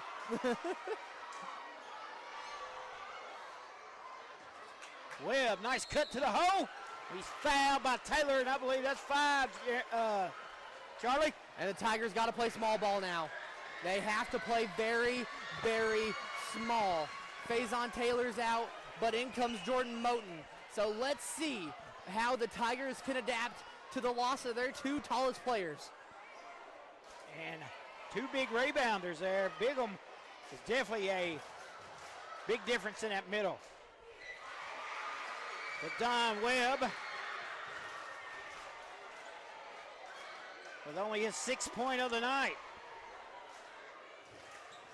makes it 7. Sweet stroke from the free throw line.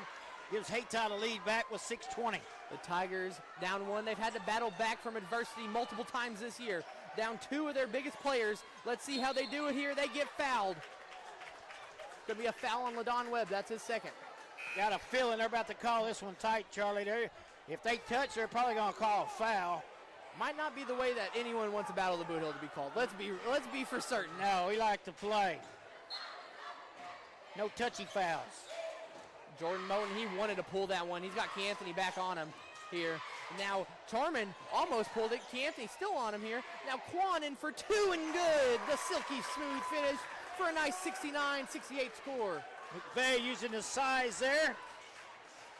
A little taller in combat, I do believe. I think they're about the same height, actually. A little bit more reach, Joe, on that McVeigh side. And there you've seen it, Charlie, with the block. That's short, but Sammy Bryant gonna go up for 2. No good. Rebounded by Donzel Foster. Save. Jordan Moten. Bingo buck for 3. Big time 3 there by the Tigers. Wakes the Tiger faithful up. 72-68. Still a lot of time left. Combat for the answer. That's going to be short. Rebounded. Charman Tillman. The Tigers, they can start pulling away here. That ball gets lost, and here comes, well, foul. Yeah, he held his jersey. We got to slow down. He said no running out on this one. 15-yard penalty right there. That's not a bad foul, really, because Payne was about to put the track shoes on, where he's an all-stater. A state champion at that. Inbound taken by the Indians. Here we go. 5 minutes left in this one. This is a classic here in Zenith. Well, I thought Sammy Bryant about telegraphed that one. Dwayne Grant. Oh! Somehow got the basketball back. Isaiah Love to the rack. Finger rolls it in. If you're Crothersville, do you go faster? Do you try and slow it down on Hayti? I'm pushing it. Jordan Moten with the ball. Moten loses it. Now it's picked up. He's back court, and it's going to be Hayti Indian basketball. Sammy ran right into his man right there. Yeah, he was out of sync on that one for sure. Tried saving it feels like. Tried to play a little hero ball.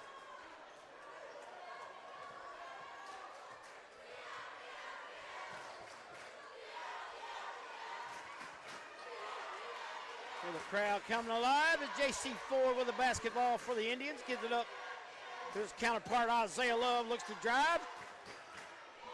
Ford lost the basketball, gets it back. Now they'll reset the offense. The Indians will be impatient here. We've seen that a little bit tonight, and it paid off early. We'll see if it pays off on this trip. They have no combat. Isaiah Love with a step back. Jaheim Dunn comes away with it. Stolen away by McVeigh. They got to run out. That pass to Sammy's good. 74-70. Timeout called by Coach Lamont Bell. The Tigers are eating good right now. 74-70 is our score. We'll be right back on the Bootheel Sports Network. For your next concrete job, give Jones Concrete LLC a call in Carruthersville, Missouri. Locally owned and operated by Brad Jones. They specialize in patios, sidewalks, and driveways. But that's not all, folks. They have gravel and dirt delivery available. So if you don't want that back to hurt, give Jones Concrete a call at 573-724-2005. Jones Concrete LLC.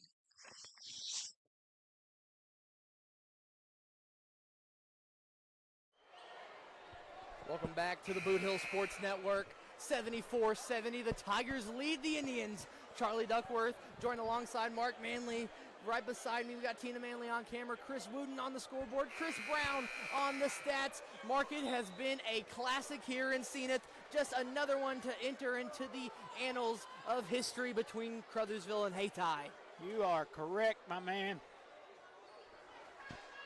Always a good time when these two teams match up. It just means a little more tonight, and the Tigers seem to want a little more. Now here comes Hayti up. That's Javante Payne. He's got 3 fouls. He's got 11 points as well on the night. You can tell the last few times that the Tigers have had a break. Payne's kind of backed off. He knows he's in foul trouble. He's trying to stay throughout the game. Near steal by Bryant. Now Payne attacked the basket. Challenged McVeigh. Missed it. Grant tip, no good. Another tip, that is Javante Payne with it. 2-point game. Tillman breaks the press. Tillman gonna go up, he gets fouled. Big foul for the Tigers right there. They get to slow it down. Can make this a 4-point lead with both. Fouls on Grant. That is his 4th.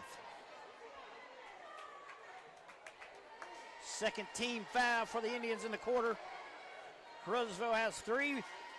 Tigers have 1 timeout. The Indians have 3.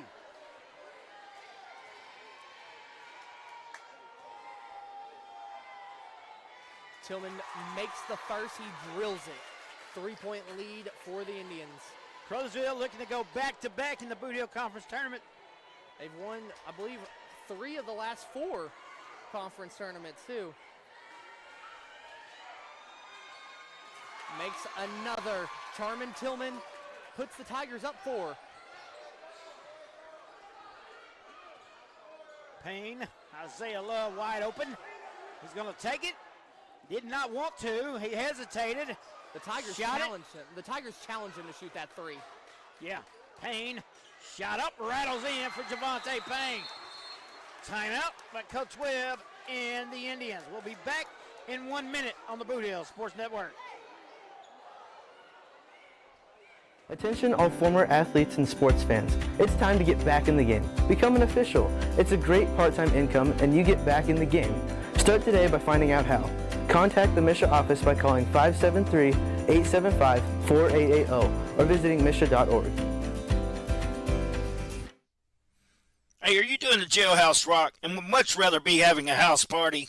You could call Moss Bell Bonds at 573-359-4935 or 573-333-2916. They're available 24 hours a day. Also having a payment plan and credit cards accepted. You can make bail 1 minute from jail. Freedom loss, call Moss. Welcome back to the Bootheel Sports Network. The Tigers have the ball. They are up 2. Jordan Moten will inbound. The Tigers are without Demarion Rogers and Faison Taylor for the rest of this. Moten to inbound to McVeigh, back to Moten. Now the Indians are gonna push back a little bit. Gonna let Jordan just flow down the court. So here's Quan now with it. Quan gonna pass to DJ. DJ, he wants to cut through that defense. He knows he can't. Now Sammy, he knows he can cut through the defense, and he does. 78-74. And Coach Bell telling him, go back, go back. Good job by the senior. That's leadership right there. Charlie driving the baseline. Got the points. Ups the lead to 4. They're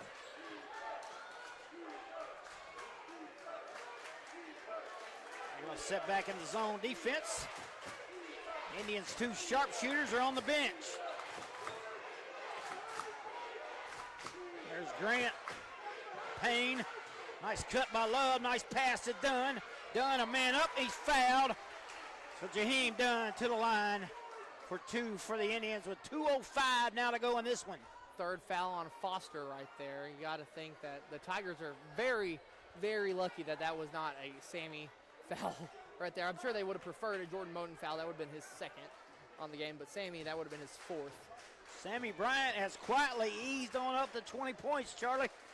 Been a lot of him just being able to drive in, kind of abandon that three-pointer that he tried to develop early in this season. It's for his benefit, too. He has been driving in, dominating in the paint. Missed that first free throw. Going to shoot a second here. Speaking of which, Sammy is at the half-court line nearly, awaiting a miss or a quick inbound by the Tigers. Dunn misses both free throws, and we got a lane violation on somebody. It's going to be on Jordan Moten. Called it very late. They should have called it immediately when it happened. Right there. You have to let the play go out. You have to let it run its course. They're waiting on that lane violation. So an extra free throw for Hayti here to make it a 3-point lead. They do.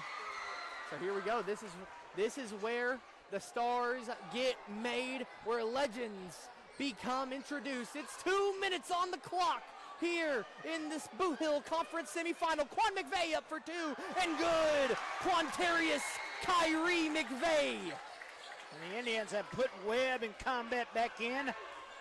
Starting five is back out there. Combat, speak of him. Good hops by Payne. He lost the basketball, knocked out of bounds by Foster. Hayti basketball down by 5 with now 1:40 to go. Dunn's walking a little bit gingerly on that knee right there. He kind of fell down on the ground off that Quan McVeigh layup. Kind of tweaked his knee. Combat getting subbed out for Ford. I think Combat's that happy about it. He wants to be in here. This is where he feels like he could kind of dominate this part. The clutch shooting.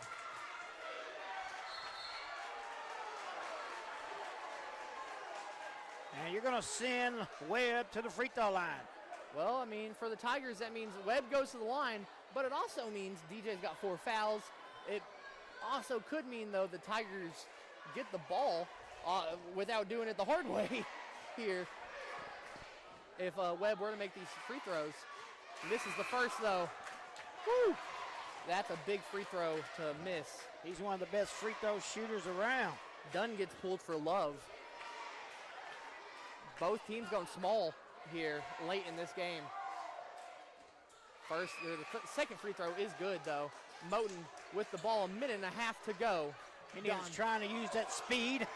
Donzel Foster loses it. Jordan Moten gets it. And a timeout called by Coach Bell of the Tigers. Did not like what was happening right there. 1.5 minutes left to go. 80-76. We'll be right back on the Bootheel Sports Network. Hey, if you want a truck or a real fine car, Faulkner Auto Sales can get you cruising in any style. If Faulkners don't have it, they can get it. And if they can't get it, it's not even made. Go see Dwayne and Kevin at Faulkner Auto Sales on Truman Boulevard in Carruthersville or call 573-333-3800. And remember, if Faulkner's is not on the back of your vehicle, it damn sure ought to be. All right, thanks to Faulkner Auto Sales. They're a fine advertiser on the Bootheel Sports Network since day one. Got another exciting one for you. Another Bootheel Sports Network instant classic. The Tigers lead by 4 with the 1:29 to go. Charlie, it'll be Carruthersville basketball on the backcourt. They have no timeouts left. 1.5 minutes to go. This is finality for the Tigers. They've been stung a lot by not having a timeout to call at the end of a game after hitting a 3 to make it a 1-point lead. Sammy loses it right there, and here comes Hayti, fast pace. Nice pass, and Grant pulls the Indians within 2 as McVeigh went down for a charge. They didn't give it to him. And officials timeout for a wet spot, I believe. Well, the ball kept bouncing around too, and the clock steady running. Some key seconds run off the clock there in a very tight game.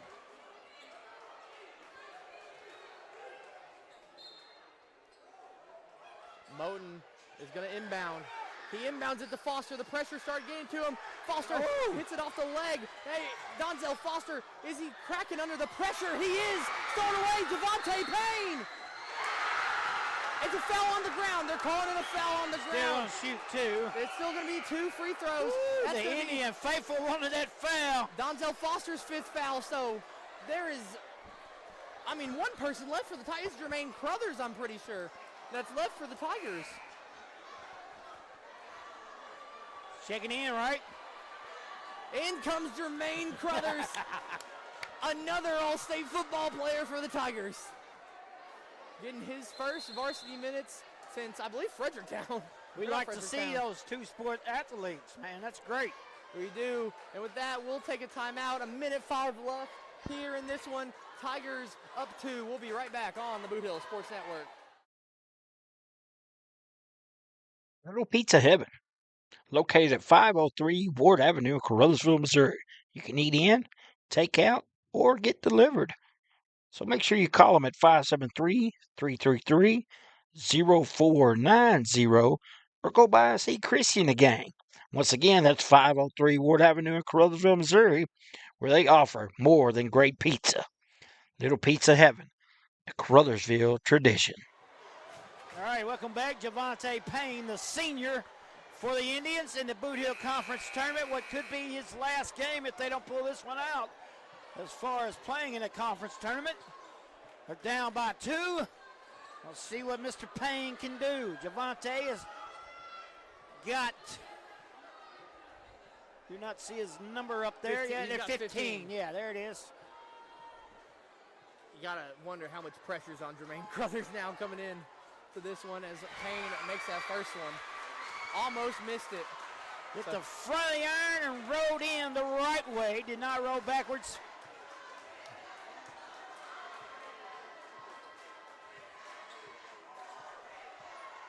Misses the second rebound, McVeigh. McVeigh and the Tigers, they gotta go. They pass it to Crothers, he loses it.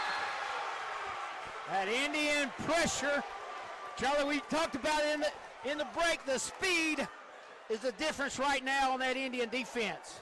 And the Tigers. Oh, we lost the clock. The whole clock system's out. Well, good thing we got it. 58 seconds left. It's 80-79. That's our score, folks. Someone tripped on a wire or something. I think someone tripped on a wire or clicked something off. I hope this ain't like the 2020 election. There we go. The clock's working overtime tonight with all these exciting games. Clock didn't know what to expect from this. And the ball goes into combat. Under a minute to go. Indians up 1. Javante Payne with the ball.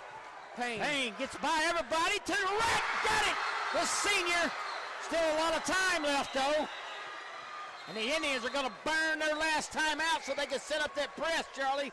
That is a good job by Coach Webb there. We're going to keep it right here on the Bootheel Sports Network.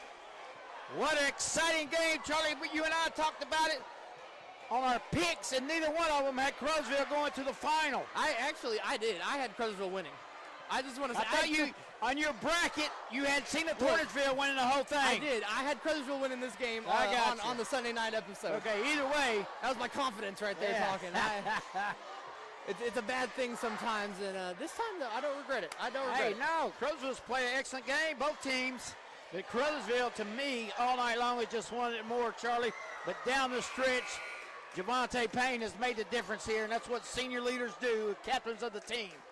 Yeah, I mean, it hurts when you foul out or you have 3 players foul out and you run 8 players, basically, if you're Carruthersville. I would expect if just the chance of anything else happens, Michael Buttram or someone like that would come in if he's still suited up. No, you cannot do that. Once you play JV, that's where you're at. Oh, well, cooked. Sammy gets the ball in. Sammy getting pressured, almost loses it, has to throw it, throws it out, and it can still be out on Hayti. Wow. Defensive pressure by J.C. Ford. Sammy took the risky way out there. Woo! Definitely right in front of the Hayti Indian bench. You got to think that Jordan's hearing it right now. Jordan Moten passing to Jermaine Crothers. Jermaine's going to hold it, find someone. He's got to, finds Jordan. Jordan has it. Jordan to Quan. Quan steps out of bounds. They're saying he stepped out of bounds. What a bad, rough way to lose the ball right there. Not knowing, you got to have court awareness, Charlie. Costly mistake with 33 seconds to go, but the good thing is you're only down by a point and you can set up that full court press. Well, they're going to foul. The Tigers are going to foul as Jordan Moten foul, and they want a chance to have the ball. Yeah, I don't blame them.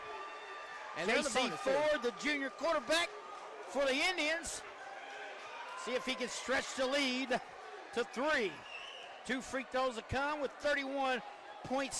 No timeouts for either team.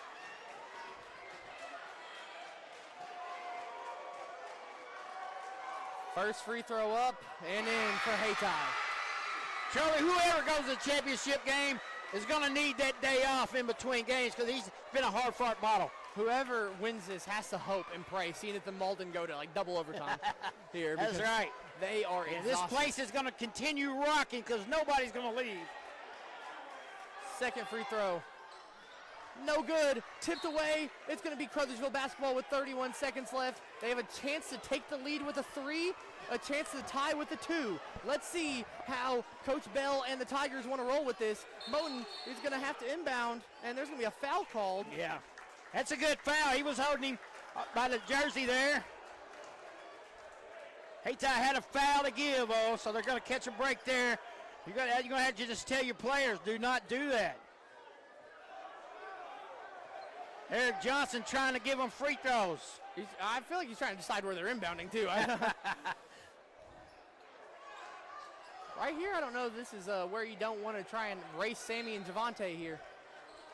Or they're going to scramble up the play. Moten's got to pass in. He passes to Sammy. Sammy falls, but passes to Jermaine. Oh, Jermaine to Charman. Charman going to pass into Jermaine. Up for 2. No good. Blocked. And that is a nightmare scenario for the Tigers. They're going to call possession arrow. Or no, they're going to call a foul.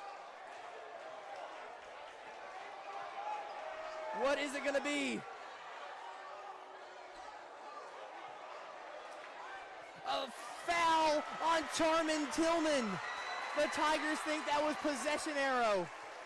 But nonetheless, Quan's arguing with the ref. He's got to just mellow out a little bit. I'll tell you, you have to hit both of them, and still there's 17.5 seconds, and you know that Sammy Bryant can get down that court in a matter of 2 seconds. Well, the scary part about it is the clock is going to keep on ticking no matter what. Both teams don't have a timeout, so Crothersville hits a 3, Hayti can kind of hold it and then throw it in after 4 seconds. That missed free throw, though, is big.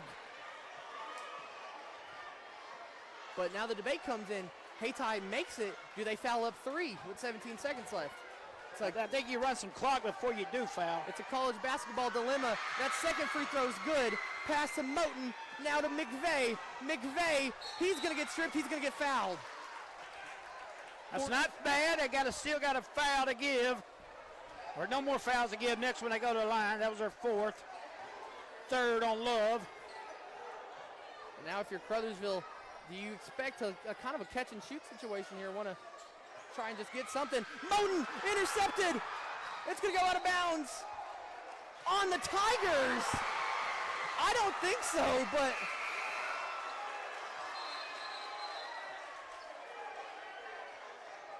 and that is not the way you want this to finish if you're Crothersville.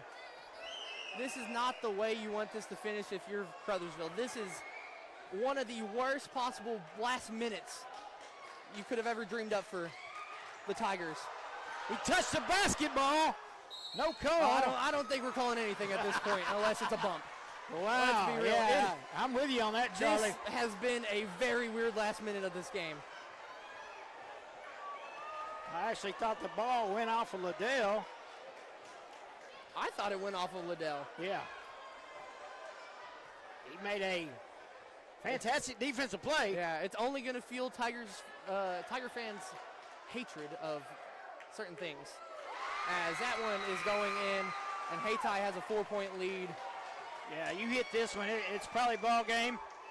Yeah, because Crothersville has to go down, hit a 3. The clock's going to keep on ticking. Yeah. Hayti could hold the ball for 5 seconds, basically. That's right. Not even inbound the basketball. Yeah. It's what stung the Tigers multiple times this year, the closeout ability of Crothersville. Man, what a game. What a game. Indians have got to be feeling fortunate to get out of here with a win here tonight. Very fortunate. Launches one. Sammy, he just tried anything right there, and it's game over. 4.7 seconds left. McVeigh and Bryant have some words. Because that's not what you want to do right there. I mean, no. Quan, he was banking on this. Yeah. Right, and, he's senior. You look at it, it's a rough way. Hey, good sportsmanship by McVeigh and forward right there. Great job, and Charlie, another instant classic. Yeah, just a rough way for the Tigers to lose, though. 85-80 the final as the Indians eliminate the Tigers. If you're Crothersville, this is not how you want your run to end right there. 3 players foul out, and it got rough there after a little bit there. And you got to think how much different this game is if Bigham, Faison, DJ, they don't foul out. It's kind of like the last game. Quan, Sammy, they don't foul out. What happens? We saw it here on a neutral court. It was close. Yeah, Bigham really didn't play second half, Charlie. At the start of the third quarter, he got a foul, and then they put him in at the start of the fourth quarter, and he got a foul immediately. So really no difference for Bigham there in the second half. The Tigers definitely missed him and needed him down the stretch because he's a difference maker. Just a rough one, a rough way to lose. And for the Tigers, that's going to be 2 straight losses to the Indians. The senior class, they never lost to Hayti before this year. Take 2 in basketball. The football trophy still in Crothersville, if I have any solace in life. Coach G reminds us every day that it looks good. And there he is on down his there. desk in the field house. Yeah, and well, how about that? 85-80, the final in that one. We'll be back with Malden versus Zenith after in 12 minutes. A little break here on the Bootheel Sports Network.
All right, welcome back to the Bootheel Sports Network. An exciting night of basketball.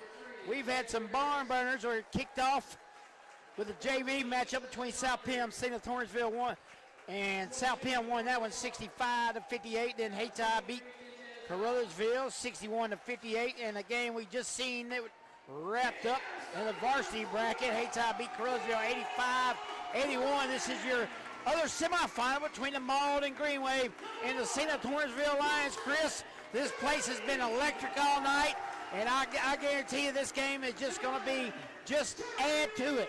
Yeah, it's going to get loud, Mark, just like it has been the last 2 games. Well, 3 games, actually. Yeah, all day long. As the St. Lawrenceville, the home team, going to try to avenge an early season loss back on January 13th where they lost to Malden 68-57. But you can take that and throw it out the window as we got right here in the Lions Den. We got a packed house in here, Mark. It's going to be an exciting one on the main event, I call it, here at the last game. You're right. That student section is fired up over there for the St. Lawrenceville Lions. They were earlier today in the JV game. And Chris, if Malden can hang on, we'll have 1 versus 2 in every bracket. That is correct, Mark, and something you don't normally see, but, you know, then again, it's the way they seeded it. So yeah, we've had some upsets. It just hasn't been enough to get anybody to the final. We'll see, though. Dobbins tips it plumb out of bounds. That was a little too easy on the tip there, and St. Lawrenceville's going to take over. Number 1, the freshman, Lawson Gurley. They play a few freshmen, Mark, on the St. Lawrenceville ball club, and one of them's right there triggering the ball out of bounds as he gets it to 14. Cade Sawyer is going to be He's knocked out of bounds by Dobbins. Must hit that old white strike there. Yeah, more long arms of Dobbins. Man, he's long. Austin Gurley set the trigger in. He gets it to 14. Cade Sawyer over to White. White with a drive, 2 steps, and he's going to travel. It's going to turn it over to the Green Wave. Green Wave wearing their gold uniforms. You talking about popping, Mark. Them uniforms is popping. Yeah, you can see them from anywhere for sure. Looking like the Baylor Bears out there.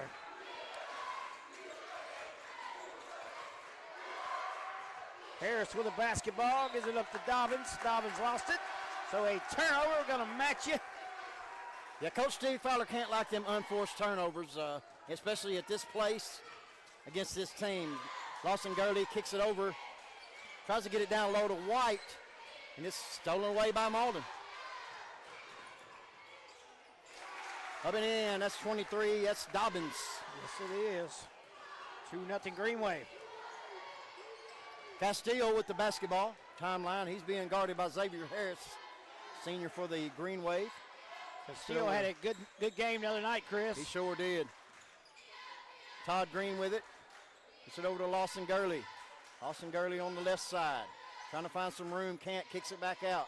There's Castillo in the corner. Nice pass. Down low to Todd Green. Give Castillo the assist. It's 2-2. Yeah, Green Wave lost him. Wide open for an easy basket as Fowler walks it up for the Green Wave. And that's St. Lawrenceville. Student section gets fired up. Fowler to the rack. Draws the foul. Foul will be on Castillo. That'd be his first team foul, number 1 as well. Fowler, one of the best free throw shooters in the conference, heads to the charity stripe.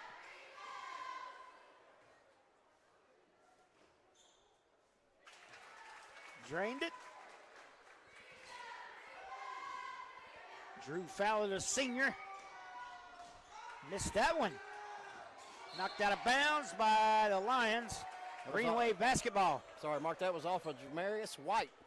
These boys are getting after it early here. 6:43 left to go in the first. Harris set to trigger it in for the Green Wave. Fowler with it. Castillo matches up with him. Parker, gets it inside to Dobbins, who misses. Parker gets the rebound. Oh, Dobbins with it. Backs it out. Good defense by Sawyer. Fowler looks to drive the basket. Cut off. Harris lost the basketball. Gets it back. Stolen away by White, and he picks it up. Good hands. defense. Yep. 14, Cade Sawyer. the junior for the Lions, gives it off to the point guard. That's Lawson Gurley, once again freshman for this St. Hornsville Lion Ball Club. There's a jump shot by Castillo from the free throw line, up and in. Well-designed play there. Castillo coming around, pulled up from the free throw line and buries it. The Lions back up by one as Harris goes to work. That's going to be a good matchup all night, Castillo and Fowler, Chris. Yeah, and this Xavier Harris and the freshman Gurley's going to be a good one too. Yes. Sawyer with a help. Bad shot, and White coming with a run out. White trying to get to the basket. He's fouled by Dientez Dobbins. Dobbins trying to stop the fast break. Might not be a bad foul. No, it was not. First foul on him, one team foul. Gurley kicks it out to 13, Todd Green over to White. White to Castillo, back to Gurley, back to Castillo. Up top to White at the top of the key. He's defended by Dobbins. Tried to hand it off to Sawyer, and it was knocked out of bounds by Xavier Harris. It'll remain with the Lions. Sawyer might be a little tired from that JV game. He was the head cheerleader of that student section. It sure was.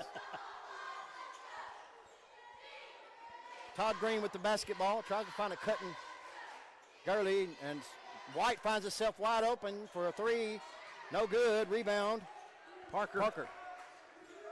Harris will push it up. Looks to drive on Gurley. Nice defense by Gurley. Cuts him off. Picks his dribble up, and they work it around. Moncrief with it. Drives to the basket. No good. Rebound Sawyer. Sawyer kicks it to Green. Back to Sawyer. Sawyer for three. No good. Fowler with the rebound. He was in the logo of the Lions. Nice double team, and they're going to get a jump ball. Good hands there by White. Steal Greenway basketball, though.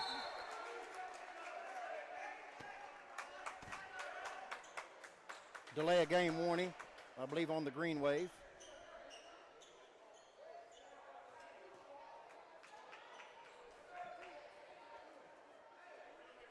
No, that must have been on, had to have been on Zenith if it's Green Wave basketball. Nonetheless, here we go. Fowler in the backcourt. Castillo pick him up at half court. Here we go into the front court. Inside to Moncrief, and he is fouled. He's hammered by White, I do believe. We'll see. Foul is on Sawyer.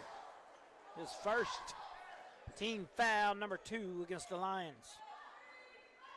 Almost midway through the first quarter. Low-scoring affair. Moncrief looks inside, nothing doing, gives it up to Dobbins. Dobbins has got the freshman on him. He takes him to the rack, does not go. And now here comes Gurley on the run out, Chris. Good defense by Gurley, and he's got the ball. Nice move by Gurley off the glass. Up and in. A little showtime by the freshman. Harris brings it up. 3-point lead for the Lions. The Lions looking to pull the upset. Offensive foul against the Green Wave. It's going to go back to the Lions, Mark.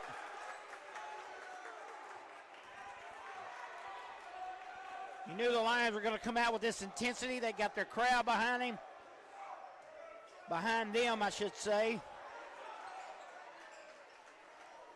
Nothing like hosting a tournament when it's all for the marbles, right, Chris? That's right. That's right. Now that is a smart play by Gurley, yes. Gurley Let the ball go out of bounds. I'm telling you what, he is impressive. You know, having to handle Dobbins down low, and then you can just tell he's comfortable in this varsity action here. Yeah. Gurley at the free throw line, gives it away to Green. He's Green got ice in the veins. Oh, he does. Castillo with the basketball, guarded by Harris. He looks to drive, kicks it out to Green. Green with the drive inside, kicks it out to Gurley. Gurley over to White. White will take another three. Good! Jamarius White, the senior, gets in the scorebook, Mark. 9-3, favor of the home team. White stepped outside and buries the three. The big man can do it from inside and out.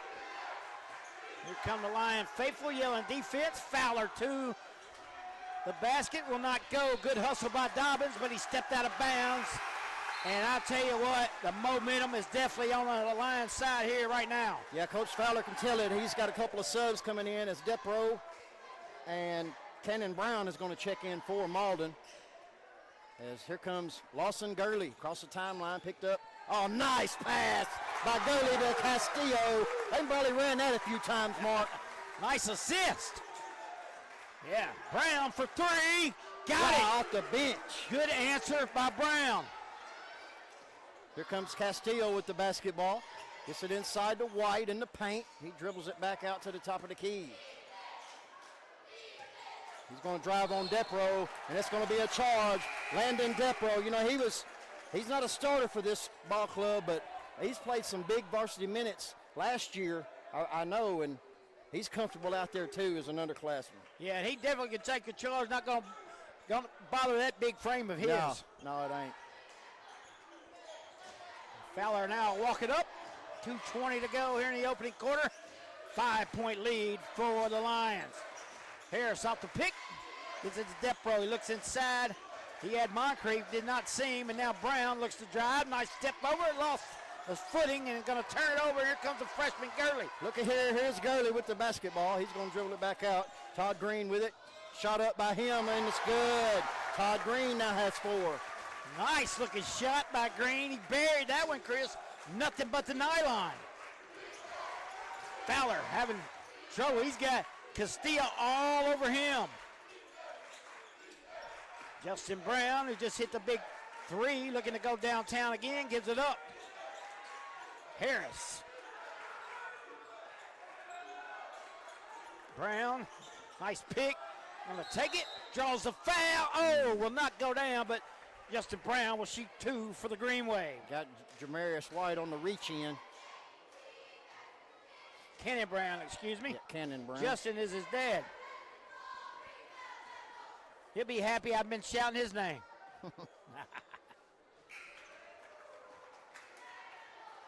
Downtown, Cannon Brown.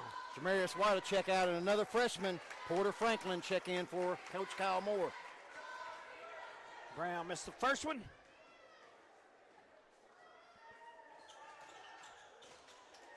Brown, just a sophomore, Chris. A lot of youngsters out here playing varsity minutes. Yes.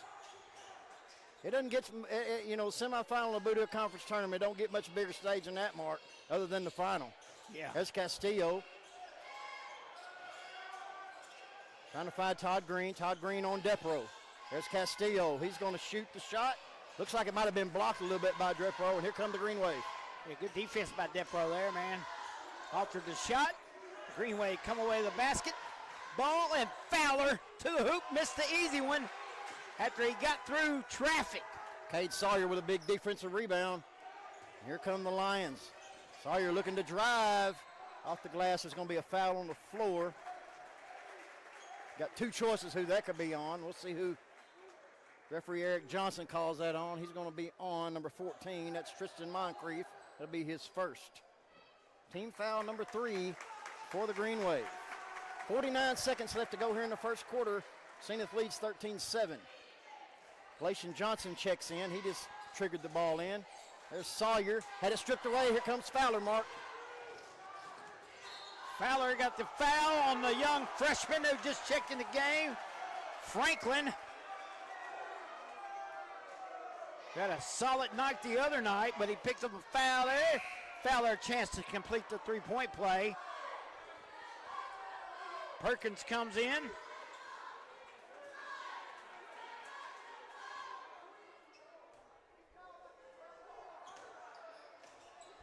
Fowler drains it, and they've got a 3-point game with 38 seconds to go in the quarter. So it's Castillo with the basketball. Across the timeline, he's picked up by Xavier Harris, and there's a turnover, Mark. Yeah, Harris had a little hand on his back, kind of poked the basketball away. Might have got away with it. Floater in the lane, no good. Loose ball, rebound, fought for. I believe it went out on the Lions. Yeah, off of Franklin. Yep. Green Wave basketball, there's 14.7.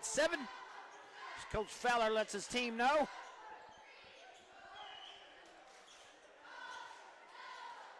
This gym got so hot, Chris, they had to turn the air conditioner on. Got the fans blowing and the snow outside the parking lot. There you go. Good old Southeast Missouri for you. Gonna be an offensive foul on Depro.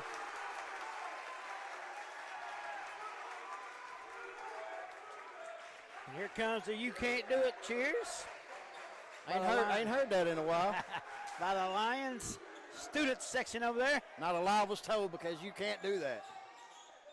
5 seconds left. Here comes Green.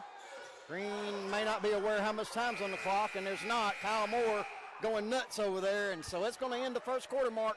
St. Hornsville leads 13-10. We're going to take a break. We'll be right back on the Bootheel Sports Network. The Missouri State High School Activities Association is celebrating 100 years of student activity excellence. Since 1926, MSHSAA has championed student athletes, musicians, scholars, and performers across the state. Now in our centennial year, we're honoring a century of unforgettable moments, teamwork, and tradition. Visit MSHSAA.org/centennial to explore our history, relive iconic moments, and join the celebration. Show Me 100, celebrating a century of champions. Danny Glass Farms, where it's always a cotton-picking good time. Part of the Pemiscot County farming community for over 35 years. Danny would like to wish all area teams a best of luck in the 2025-26 season, and may your road end in Columbia, Missouri. Now, let's go shoot some hoops in the boot. I'll see you at the games. Danny Glass Farms, a proud sponsor of the Bootheel Sports Network. All right, welcome back to the Bootheel Conference Tournament right here on the Bootheel Sports Network. Can't have a Bootheel Conference Tournament without the Bootheel Sports Network, right, Chris? It just don't. It wouldn't be right, Mark. That's right. You talking about we go together like peanut butter and jelly, right? That's right. That's right. Gurley with it. Gives it to Franklin, the freshman, two freshmen on the floor. There's a three-point shot by Cade Sawyer. Nothing but net, Mark. Tickle the old nylon on that one. Puts the Lions up by 6. Harris pushes it quickly. Perkins off the glass will not go down and commits the foul. Go over the back. Double whammy there on Perkins. Probably a little frustration. He missed that easy shot there, and once that happens, you see that a lot with these young men. Yes, you do. Gurley with the basketball. Really see it on every level. Yes, you do. There's Glacian Johnson, the junior. He loses it, but there's Green on the spot. There's Gurley for three. No good. And it's going to be rebounded by Dobbins. Dobbins moving right down the court for the big man. Drove coast to coast. Depro takes it away, but we got a jump ball called. Arrow belongs to the Green Wave. Glacian Johnson done a good job getting in there. I don't know if I'd want to get in a fighting contest against Depro, though, but hey, right. It worked that time. Harris set the inbound underneath their basket. Going to go to the top of the key to the other Harris. It's a good law firm, huh? Harris and Harris. Harris. Nice. Floater. Off balance. Gets it to go. It's his first two. There's Gurley bringing it up to Green. Over to Porter Franklin. You know, he knocked down 3 or 4 last time, but he missed there. Dobbins with the rebound. Dobbins went up high, using that size advantage. Pulls it down for the Green Wave, and now here they go. Trying to cut into this lead. Pull up jumper. Got it. Dobbins did all the work, Chris, on that possession. That's a pretty jump shot. Green trying to get around Harris, and he does. Kicks it back out to Gurley. Gurley to Glacian Johnson. Johnson with a spin move in the lane. Back out to Green. Nice passing by the Lions. There's a wide open three-point shot. No good, and they're going to get Todd Green over the back of Depro, and we're going to go the other way. Hey, give Depro the credit on that one because he just kept scooting back, and Green just tried to go over his back and landed on it. Knocked the ball out of bounds, got called for a foul.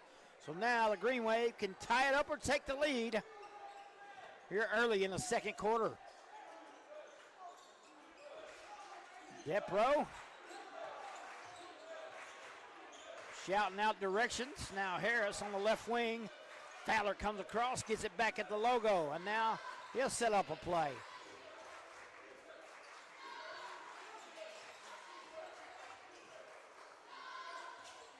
Green Wave being very patient, but Good defense here by the Lions. Harris picked his dribble. Oh, backdoor cut was there. They couldn't find him. Good hustle. And the Lions get a timeout right in front of the bench. So we'll take a 30 well and be back on the Bootheel Sports Network. The innocence of youth. Is there anything any better? But soon they'll be in high school and facing all the same challenges you faced. How to make friends, how to fit in, how to be cool. We want our children to have everything they'll need to live fulfilling and productive lives. Make sure the kids in your family are among the more than 290,000 participants here in Missouri who take part in high school sports or activities. Happy birthday to Misha. Chris turning 100 years old, eh? I just hope I make it to see 100. No doubt. Then I'll know how it feels. There we go.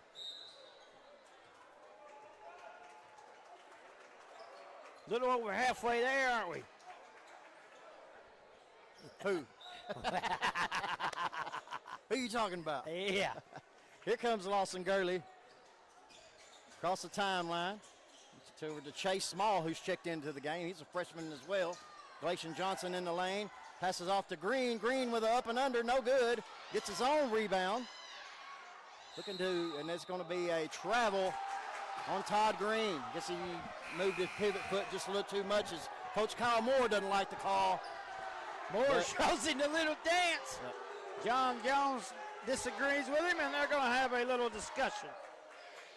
I'm going to side with Coach Moore on that one.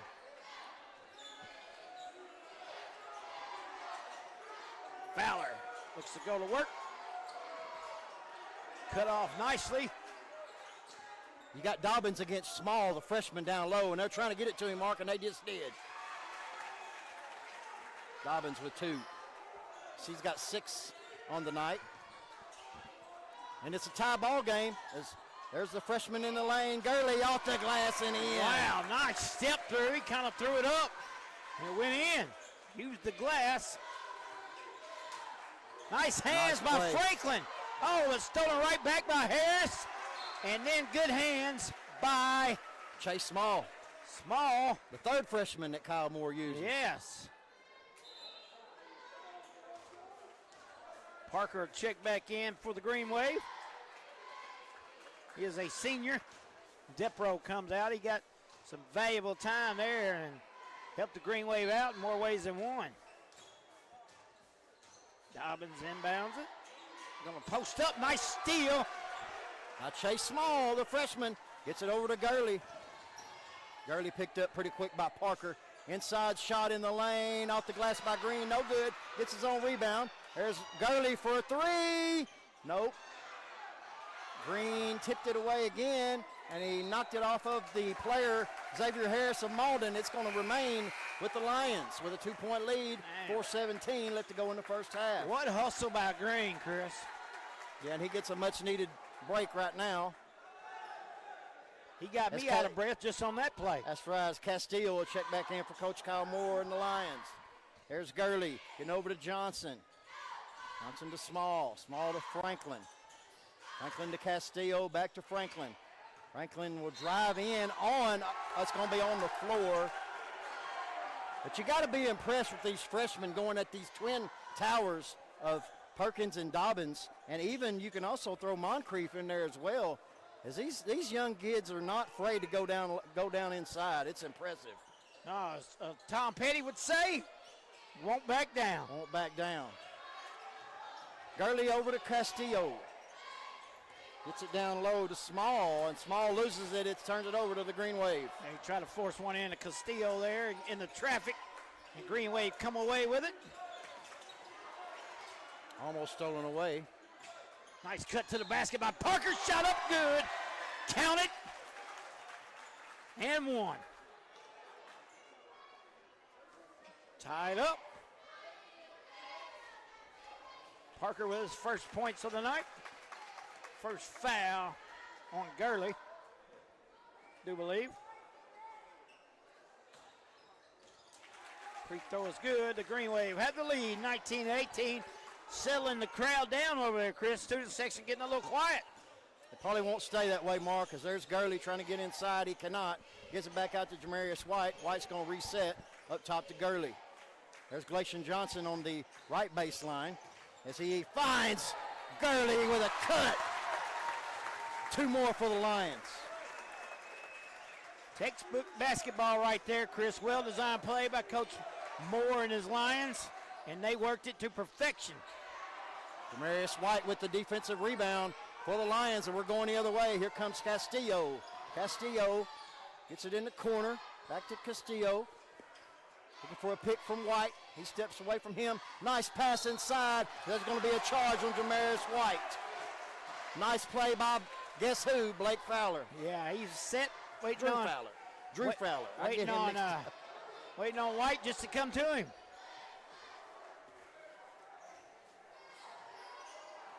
Harris will walk it up, slow the pace down with 2:50 left in the half. Has been a low-scoring affair.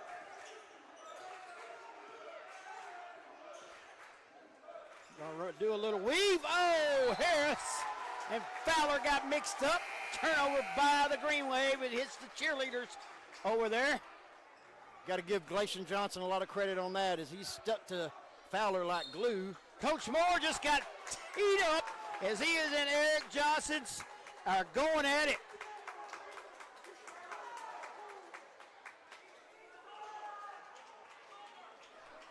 Didn't see what happened on that, Mark. They were going at it, a little woofing, I guess. Coach Kyle Moore said the right word and got the T. I should say the wrong word, right? He said the wrong word wrong. That's what happened. He said the magic word, whatever that might be. Wow, Fowler missed the free throw. And now he's going to have a discussion with Jim Vaughn. He might want to calm down over there. Yeah, he probably does.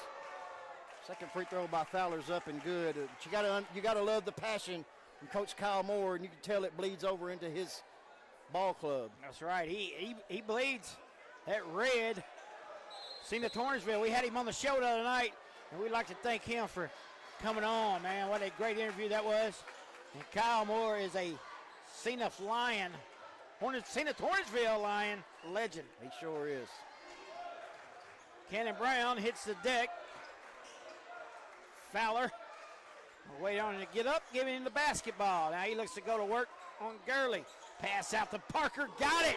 The big man steps back and hits a 3. Green Wave now up by 3. There's Castillo, gives it over to Gurley. Gurley looking to drive around. He can't get around Fowler, but then he does. There's a nice play by Cannon Brown.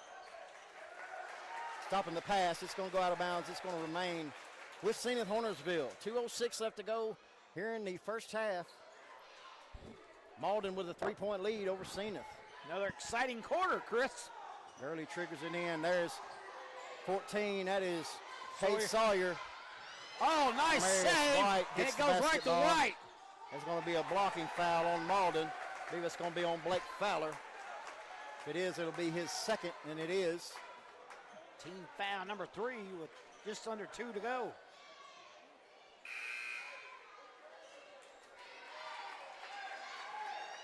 As the freshman Porter Franklin will check in for Coach Kyle Moore.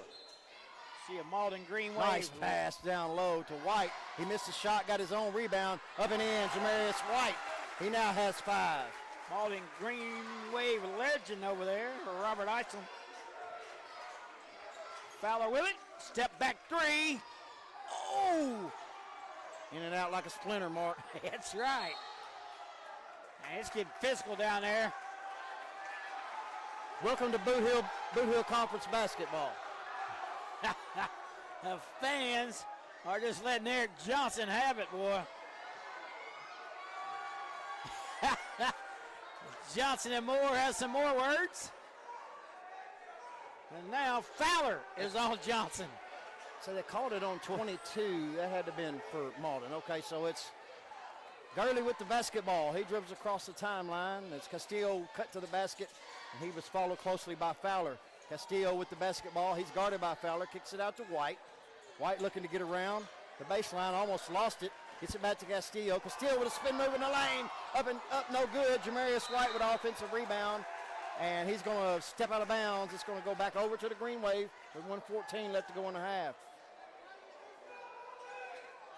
Castillo with a spin move and a circus shot.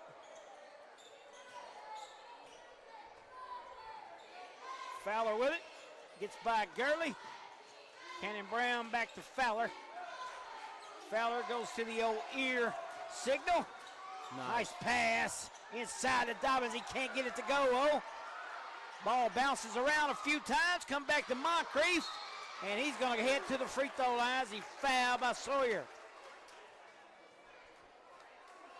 They're getting after it down low, Mark. Just like I said, Bootheel Conference basketball at its finest.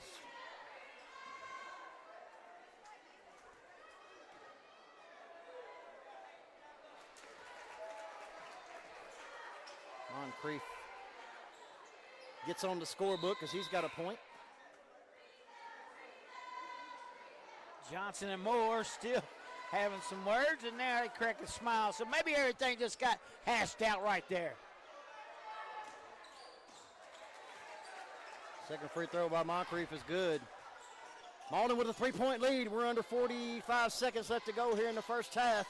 As here is Sawyer. Sawyer gets around the defender and goes up and in. Cade Sawyer now with 5. 1-point lead for the Green Wave, and we're about 34 seconds away from halftime.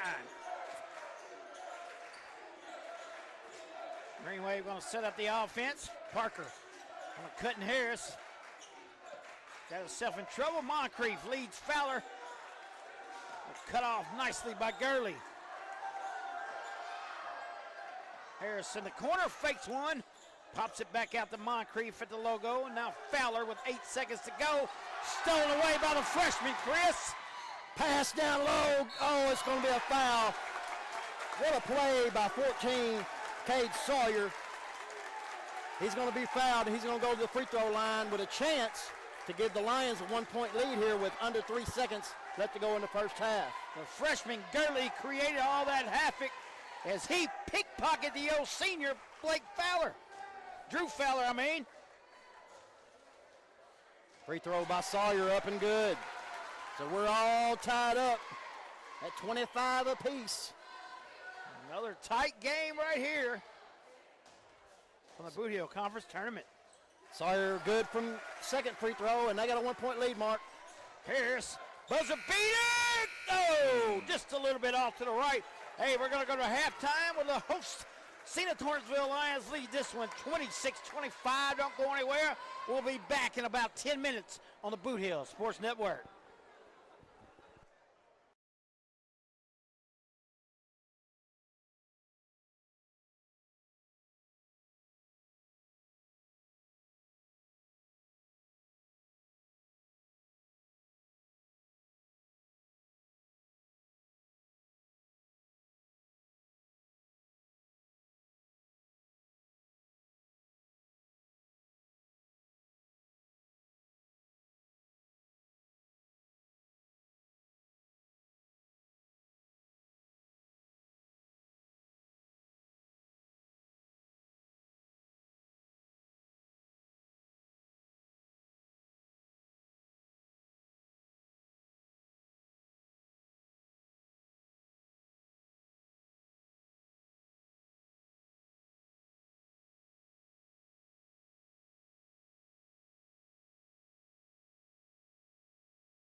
All right, welcome back to second half action of semifinal number 2, the nightcap, the main event, and it's a good one, 26-25 Lions. Chris, you got a little scoring for us? I do. It's been a defensive battle, Mark, so far. It's pretty evenly scored. Parker and Dobbins with 6 each. For Malden, Drew Fowler with 5, Cannon Brown with 4. As the Zenith Hornersville trigger the ball in, there's Castillo with a spin move. So back out Gurley up top. Back over to Galatian Johnson. Johnson will take a 3, and that's what you want to do coming out of halftime. Knock down a 3 for Galatian Johnson. You can tell just from our angle, Chris, we had a great angle at it. It was going to get nothing but net. Greenway, we're going to work it in. Parker looks for the pick from Dobbins. Poked out of bounds by Gurley. Okay, I'm very impressed with that freshman. You know, John Montgomery, him and I talk a lot.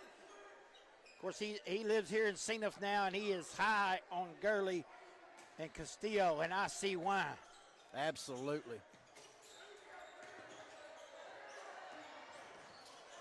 Future looks bright for Kyle Moore, for sure.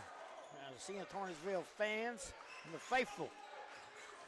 Dobbins goes to work, cut, slashes to the basket. He's fouled.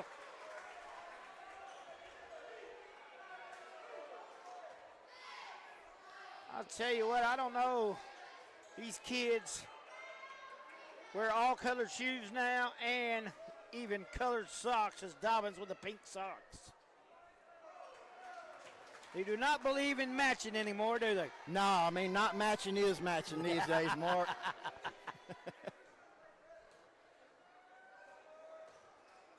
Dobbins misses them both. Good rebound by the Lions. Here comes Castillo with the basketball. He's going to work it inside, kicks it back out to Gurley for 3. No good. Rebounded by Dobbins. Lee Baldwin got a little bit of hand on that one. Harris pushes it up. Parker for 3. Will not go. Dobbins tip ball. Lions control it. Castillo on the round out. He's got Harris with him. No call there by Vaughn. Good thing Kyle Moore's already teed up or he'd be off the bench. Another thing I'm impressed with, Mark, with Zenith is they're outsized. I mean, they are definitely outsized, but you cannot tell it by the scoreboard or the effort that these Zenith Hornersville Lions putting forth here tonight. Yeah, no effect mentally.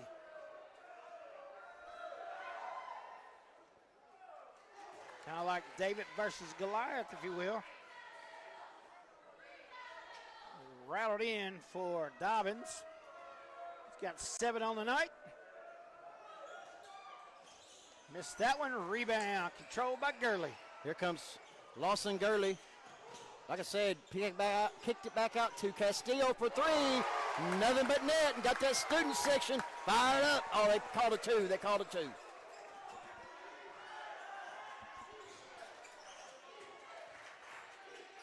(31-26) is our score. There's a turnover, number 3, Xavier Harris. Lost the ball out of bounds, and it's going to go back to the Lions with a 5-point lead. We've got our new man on the part of the Bootheel Sports Network crew, Travion Carter, on that scoreboard, Chris. Lawson Gurley for 3 once again, and he might want to get somebody on him if you're Coach Steve Fowler, because he is lighting it up. We've seen this against South Pim. Chris, they got hot from 3, and here they go again here tonight. Fowler looks to drive. Missed it. Here comes Gurley. The Lions are controlling the boards as well, Chris. Cade Sawyer for 3, no good. If that had went down, the roof would have blown off this place. Would have caved in, wouldn't it? I'd have had to put my coat on because it would have been cold for sure in here. Student section just ready to erupt. They've been on their feet all night long. As Depro is going to check in for Xavier Harris for the Green Wave.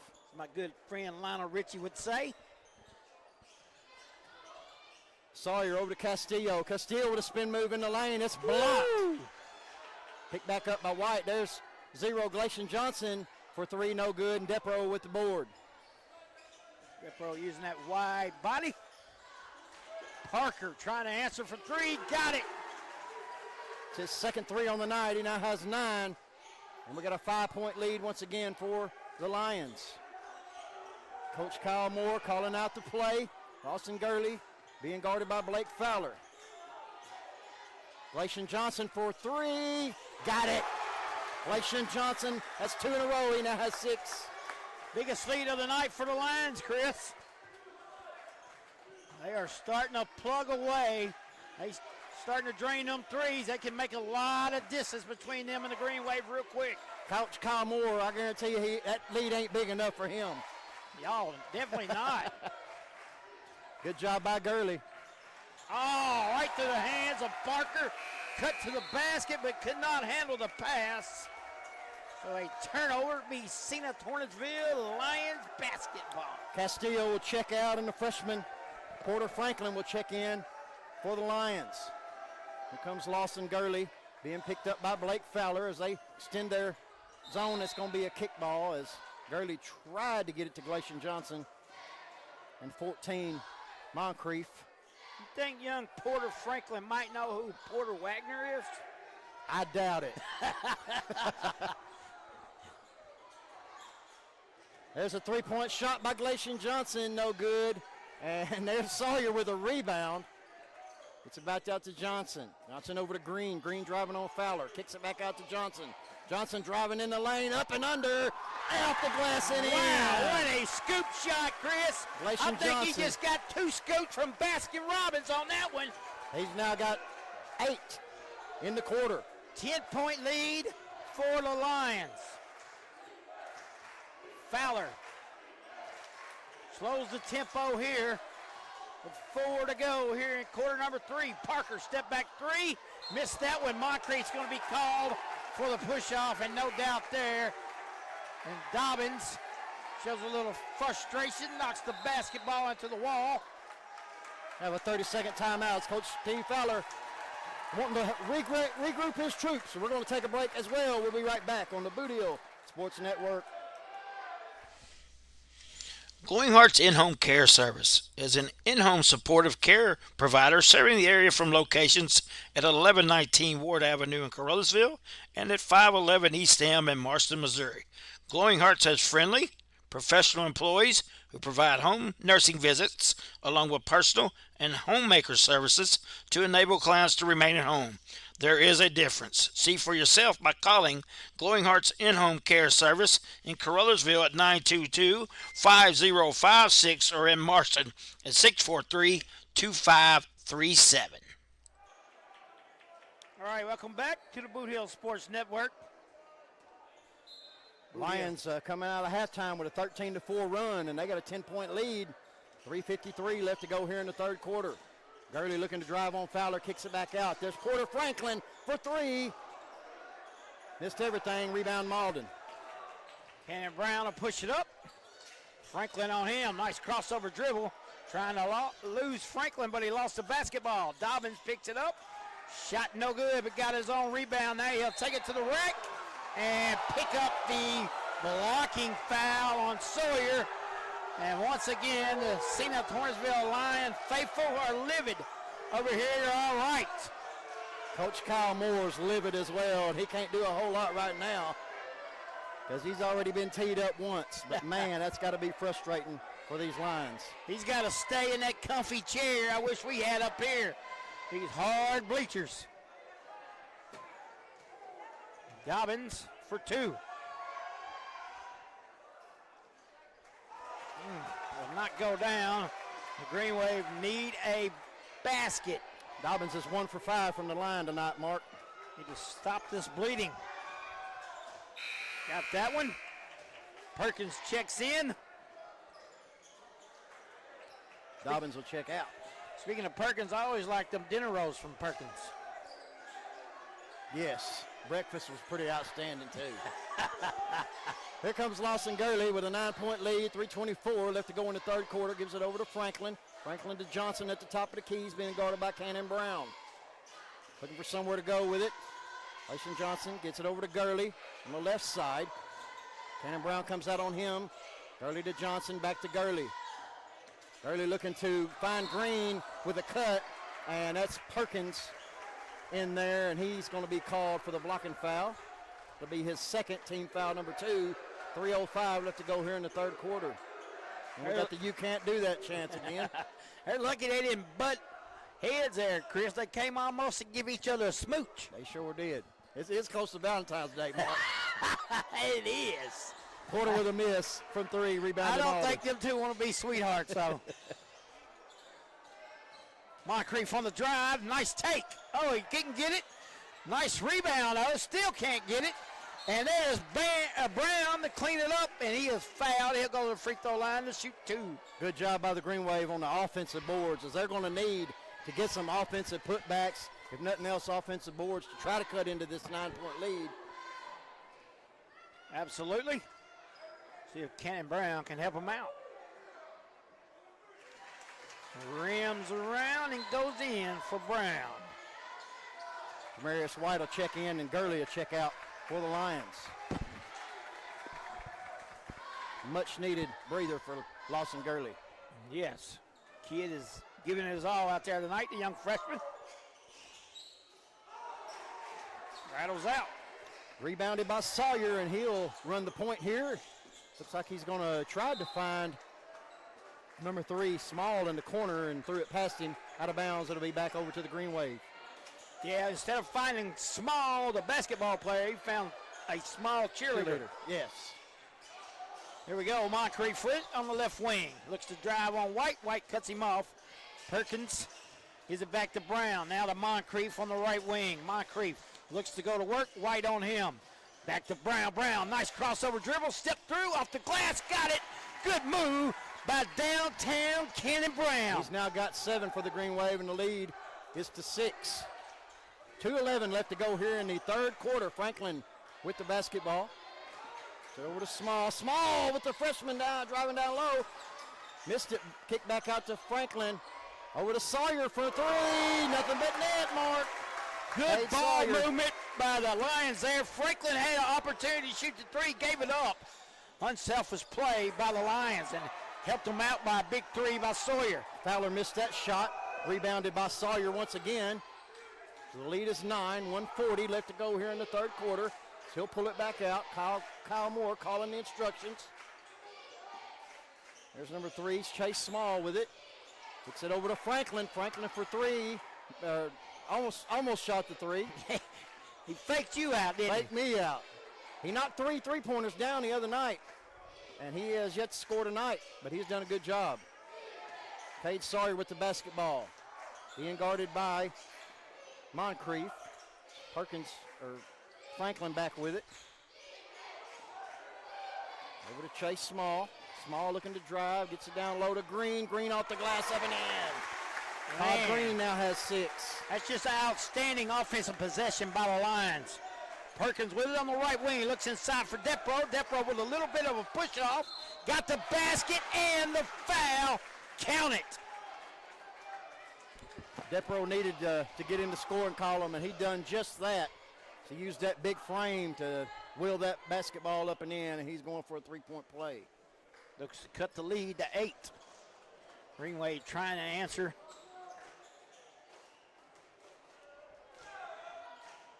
Got it. Nice job by Depro. As Castillo will check in, and Todd Green will take a breather.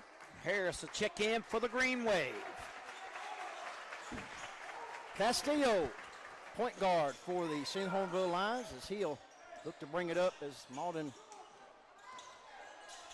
covers him. White with the basketball and then give it to Castillo, but there's going to be a foul on the floor. The team foul number 3 for the Green Wave. That foul was on Xavier Harris. He is first. Franklin is set to trigger it out for the Lions. It's to Small. Small over to Sawyer. Sawyer for 3, no good, but there's Castillo.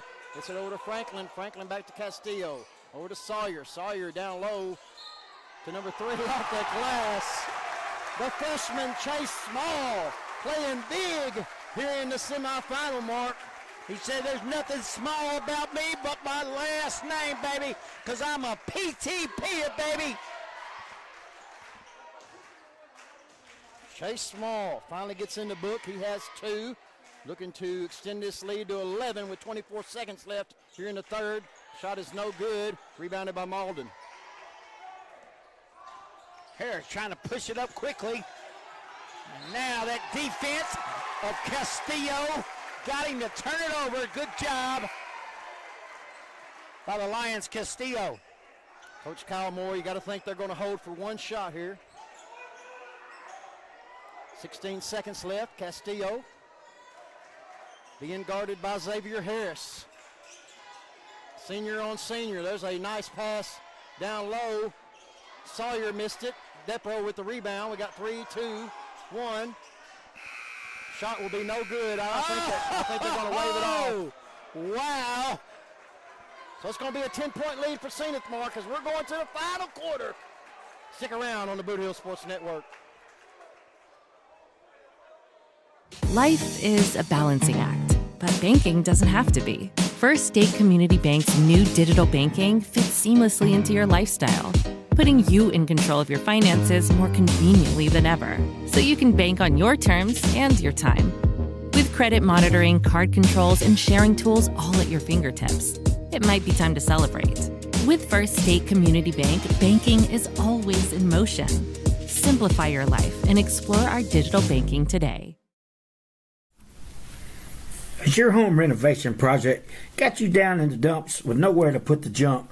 Well, give Tri-State Roll-Off Dumpsters a call at 573-359-8023. Locally owned and operated by Brad Jones and Tyler Brooks. Tri-State Roll-Off Dumpster LLC offers 20, 30, and 40-yard dumpsters, 7 to 30-day rentals, and long-term commercial contracts, serving Southeast Missouri, Northeast Arkansas, and West Tennessee. Once again, that's Tri-State Roll-Off Dumpsters at 573-359-8023. All right, welcome back to fourth quarter action here of semifinal number 2. The winner moves on to the championship game to play the number 1 seed, Hayti Indians, on Thursday night, Chris. Moncrief. Check that. Dobbins. Ran into his own player. Here come the Lions. White with the basketball. Trying to get around Xavier Harris. He's going to kick it back out. Chase Small over to Franklin. Depro closes on him. He gets it back over to Small. Back to Franklin as they're spreading it out a little bit here with 7:20 left to go in the final quarter. Gets it down low to Jamarius White. Pump fake. He's going to be fouled by Dobbins. That's going to send Jamarius White to the line to shoot 2. Good job by the senior there.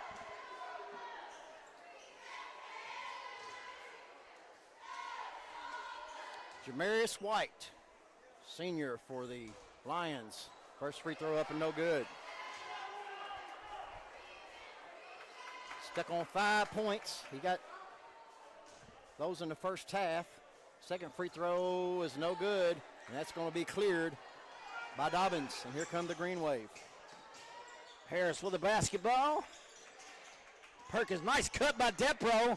Can't get it to go, and we got a foul on the shot. So 2 free throws coming for the big man, Depro. Going to be on 12.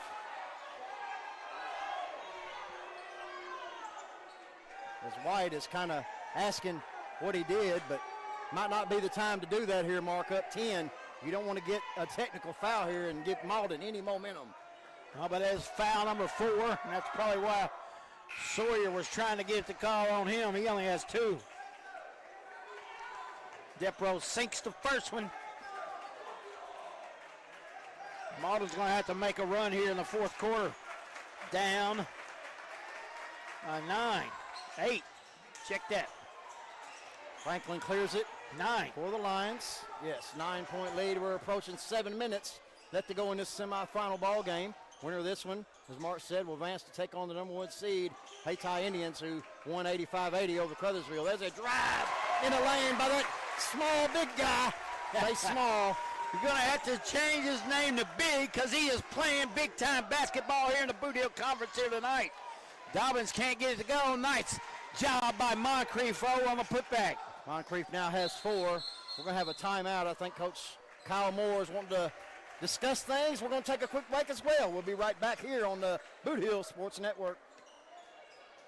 Tri-State Mobile Concrete, LLC, Whether you need 1 yard or 200 yards, we can deliver the concrete to you, mix it on site with one of our state-of-the-art volumetric concrete mixers. Our mixers carry the material on site and only mix what you need. You only pay for what you need. That's right, fresh concrete mixed on site. Tri-State Mobile Concrete is here to serve our customers. We're available 24/7. Normal business hours, 7 to 5, Monday through Friday, 7 to 12 on Saturdays. We know what it takes to offer great customer service that can't be beat. So give us a call at Tri-State Mobile Concrete at 573-359-8023. Welcome back to the Bootheel Sports Network as we got a 9-point lead here for Zenith as they had a 20-11 third quarter as they only had a 1-point lead at halftime, but that third quarter killed Malden. They're trying to get back in this thing. 6:35 left to go. Castillo with the basketball, and they're going to call a back court on Castillo. Turn it back over to the Green Wave. That's what they need, Mark. Yes. Unforced error at that, so. Fowler a check in for Depro. It's unusual for this very disciplined St. Hornersville Lion basketball team. Fowler gets it in the backcourt. Got Small on him. We're just going to call Small Mr. Big Stuff from now on. Harris looks inside. Cutting Brown. He cannot get it. Nice cut, but he just couldn't get it. Moncrief pulls the board, though. And now Harris to the basket. Shot up. Got it. Nope. They're going to call a walk. So basket will not count. It'll be Lions basketball with 6:10 remaining. Todd Green back in the game. He'll trigger it in. Gets to Sawyer. Sawyer being double teamed in the backcourt. Malden with a little bit of full court pressure here. As Moncrief almost stole it away. Castile gets it to Small down low, and he missed a shot, but it's going to be out of bounds off Cannon Brown. It's going to remain with the Lions. 5:56 left to go here in the ball game. Lions lead by 9, 48-39. Cade Sawyer will trigger it in. He gets it to Franklin. Franklin with a three. Nothing but net. Parker Franklin gets on the scoreboard, and it's 51-39, Mark.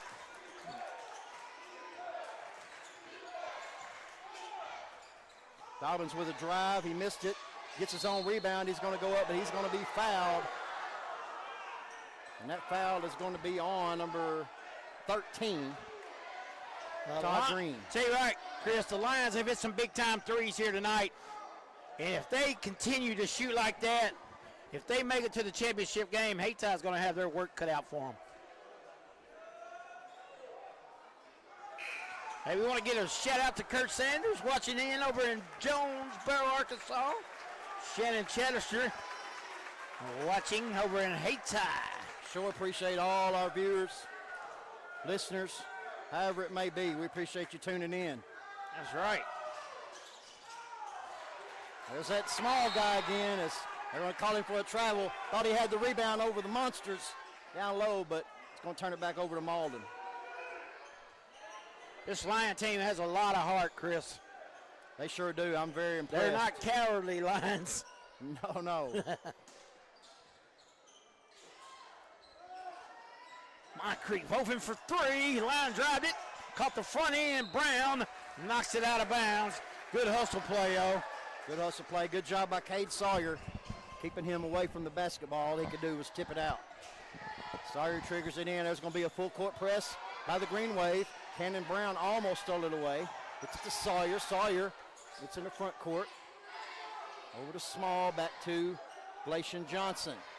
Johnson Castillo on the floor. There's Johnson driving down low. He's going to be fouled pretty hard by Xavier Harris. Good sportsmanship as he reaches down and helps him up. Seen some good sportsmanship tonight. You know, it's tough to be frustrated, but then help someone up. And we've seen a lot of that here this year, and you got to think that's just a reflection of the leadership and the coaches of these two squads. Glacian Johnson. Chris, we talked about it on our podcast the other night, some of the great coaches we have in this conference. Oh, awesome coaches. Some of the best in Missouri, no doubt about it. Glacian Johnson has 9, looking for 10, and he's got it. The lead stretches, Mark, to 14. I believe that's the biggest lead of the night. Greenway going to have to score and score in a hurry in bunches. Brown looks to drive the baseline, cut off nice pass. Good cut to the basket by Moncrief. He now has 6. 12-point lead by Cena. 4:58 left to go here in the ball game.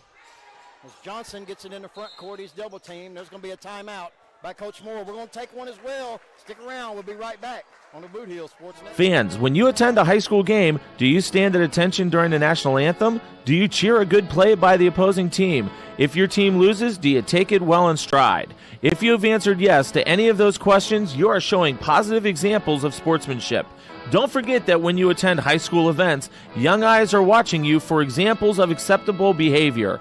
By making a conscientious effort, you'll be helping our students grow into better citizens. This message has been brought to you by your friends at the Missouri State High School Activities Association and this local radio station. One of our fine sponsors today is Glowing Hearts Consumer Directed Services. If you are disabled, trying to remain at home, and struggling with daily personal care, contact Glowing Hearts Consumer Directed Service in Carruthersville and Marston.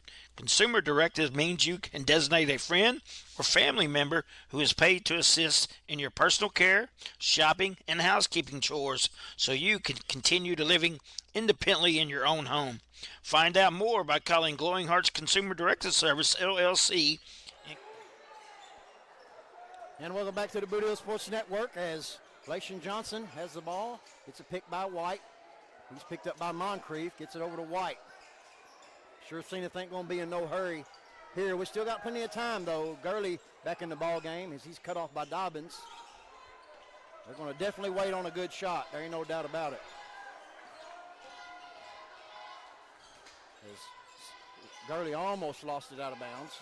Picked up by Sawyer. Over to White as Malden's in a man-to-man defense. Trying to turn that pressure up a little bit, Chris. That's right. There's Gurley being guarded closely by Cannon Brown. Zenith moving well without the basketball as they turned it over, and Jamarius White dove for it. Ball's out of bounds. It's going back over to the Malden Greenway. That's what they needed. Chance to cut the lead back down to 10 or 9 here. Harris. Fowler, nice cut through. Moncrief with it. Nice pass inside of Dobbins. Dobbins looks to go to work, about lost it, and found Moncrief. I believe he was trying to throw it off a leg of a player, and it went right to Moncrief for the basket. It almost looked like he thought about it. Then he thought about, well, I'll just get it to him, and that's lost. Blake Fowler with a steal. There you go. Here they come. Down to 8. Down to 8. Still plenty of time in this one. 3:30 left to go. Absolutely right. You got 4 timeouts left as well. There's a 3-point shot by Cade Sawyer. Nothing but net, Mark. Wow, he was out there on the right paw of the Lion. And that's got to be frustrating for Malden getting back in this thing, then give up a 3. He was out there on the toenail. Got a foul. Technical foul on Jamarius White. You gotta think that's not the time to do this. You're trying to get to the final, and he'll take a seat, surely, as Coach Kyle Moore. I think it was on White. Now it may not have been. Seemed like he was doing the mouthing. Yep, it's on White. 3:06 to go with a 11-point lead. You definitely don't want to give Malden any breathing room here. And that just might have done it as they're going to get 2 free throws. Tristan Moncrief, who has 8 points in a quarter, looking to make it 10 and cut this lead down to 9.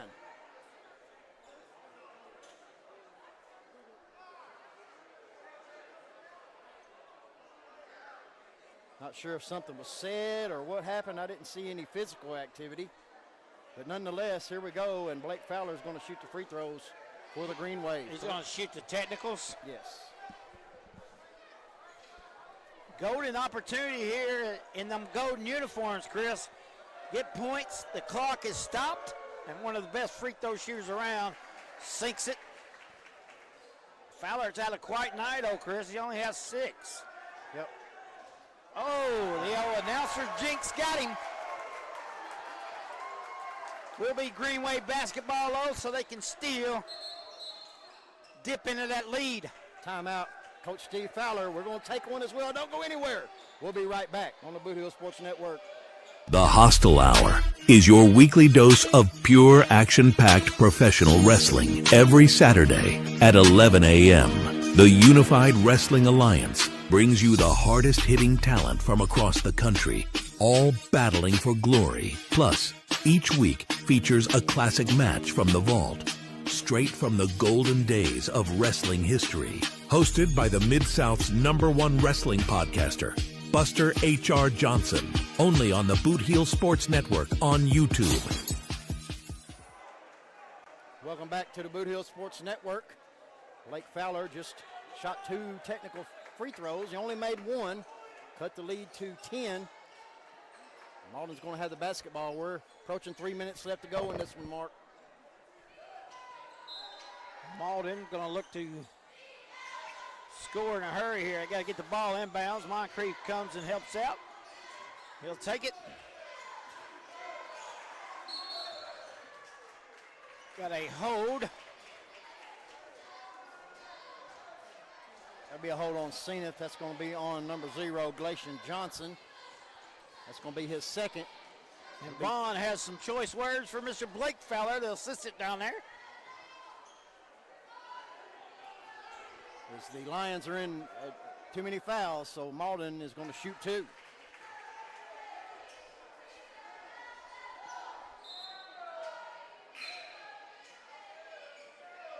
Harris for Harris.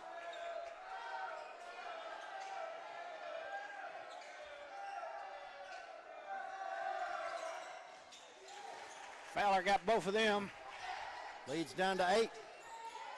Under 3 minutes left to go in this one as Gurley has the basketball. Malden still showing pressure. And they got him trapped in the midcourt. It's going to be out of bounds off of Moncrief. It'll remain with the Lions. As we're in crunch time now, Mark. 2:51 left to go. Everything, all the intensity is going to wrap up here in the last 2.5 minutes. Castillo with the basketball, guarded closely by Moncrief. Nice cut by Gurley. Gets it over to Sawyer. Sawyer thought about it. Gets it back over to Johnson. Johnson down inside to Castillo. He's looking to get rid of it. Fowler with the basketball, and here comes Malden. Dobbins on the run out. Yentez Dobbins now has 10. We got a 6-point game, Mark. Good defensive pressure by the Green Wave right there. They got the ball in the paint area. Sawyer for 3, no good. And the Green Wave can cut the lead to 3 with a 3, Chris. Could be a 2 possession. Might have got away with a travel there as Blake Fowler with the basketball. Oh, nice move on the baseline by Moncrief. And all of a sudden, we got a 4-point game with 2 to go. Moncrief with 10 in the quarter. So here comes Glacian Johnson, and it's going to be blocked by 23, Yentez Dobbins. Into Moncrief. Rebound, Dobbins, he's fouled. He's going to go to the line, and the Green Wave cheerleading section is getting rowdy over there, and what little fans they got on that side of the court. Yeah, they hadn't had much to cheer about in a while, Mark, and so you're letting these guys get back in. 4-point lead, 1:44 left to go. Malden trying to cut it to 2. 2 big free throws coming up for the senior. We've seen this in the game before where Payne stepped to the line, the senior, and buried them both for the Indians.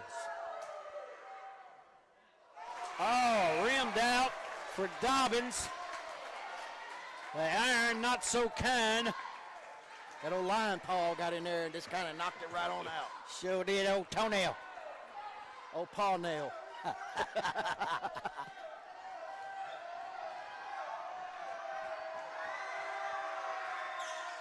Man, missed them both. Gurley with a rebound. He's looking to push, but he's going to probably pull it back out. No, he's going to drive in on Fowler. Nice pass down low. It's to Green. There's going to be a foul down low as Gurley tried to find Chase Small. He got fouled. That's only the 3rd team foul mark for the Green Wave, so they're in good shape as far as that goes. 1:36 is going to be a timeout by Coach Fowler. Don't run anywhere. We still got some games left on the Bootheel Sports Network. Please elect Ryan Dykus for Pemiscot County Prosecuting Attorney. on August the 4th, 2026. Proven family man that loves our vets, the IAAI Prosecutor of the Year in 2025, Ryan Dykes, is tough, tested, and fair. Paid for by the committee to elect Ryan Dykes. Jess Cagle, Treasurer. Once again, that's August the 4th, 2026. Life can be a little hectic when you're always in motion. Don't you wish you had a bank that could keep up? First State Community Bank's digital banking is the perfect companion for your fast-paced everyday life. Whether you're looking to review your full financial picture or just wanted a quick glance at your balance, First State Community Bank keeps you connected to your finances, all while juggling your daily activities. Download the app today and bank in motion with First State Community Bank's digital banking. Lion basketball. Gurley's going to trigger it in underneath their basket. Green Wave down by 4. Pass up top. Gurley with the basketball. Being guarded by Xavier Harris. Hadn't been out there much tonight, so Blake Fowler guarding Castillo. Castillo looking to drive, pulls it back out, then he does drive, goes down low, and the shot no good. There's going to be a foul, and the Malden Green Wave bench is not happy about that. That foul is going to be on Dientez Dobbins, going to be his third, team foul number 4, but more importantly for Zenith to send Castillo to the line to shoot 2. His first free throws of the night. First one is good. He now has 7. And the leads goes up to 5. Rodo Castillo, senior for the San Joseville Lions, knocks down the second one. There's that senior free throw, and Mark was talking about. It's a 6-point lead, 1:15 left to go. Drive by Dobbins, and using all his frame for that one, got it up and in. Back down to 4. Still full court press. Castillo gets to Franklin. Head to Small, knocked out of bounds by Moncrief. It's going to stay with the Lions as we're under a minute left to go here as number 14, Cade Sawyer, is going to check in for Chase Small. 4-point lead for Zenith. Under a minute left to go. Lawson Gurley set to trigger it in, gets it to Green. Green back to, it's going to be a foul on the floor. That's going to be a foul on Moncrief. Not a bad idea there, as they're going to have to start thinking about sending Zenith to the line, and they will now with a 4-point deficit. And we'll see what Todd Green can do. He hadn't shot free throws tonight, Mark. We'll see if he knocks down these 2. Expand the lead back to 6. First free throw from Green, up and in.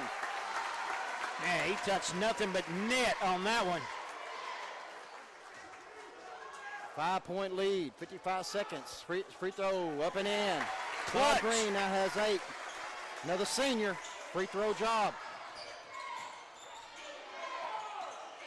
Dobbins once again, nice job by him, up and in. He shot it, didn't get anything, but got it back.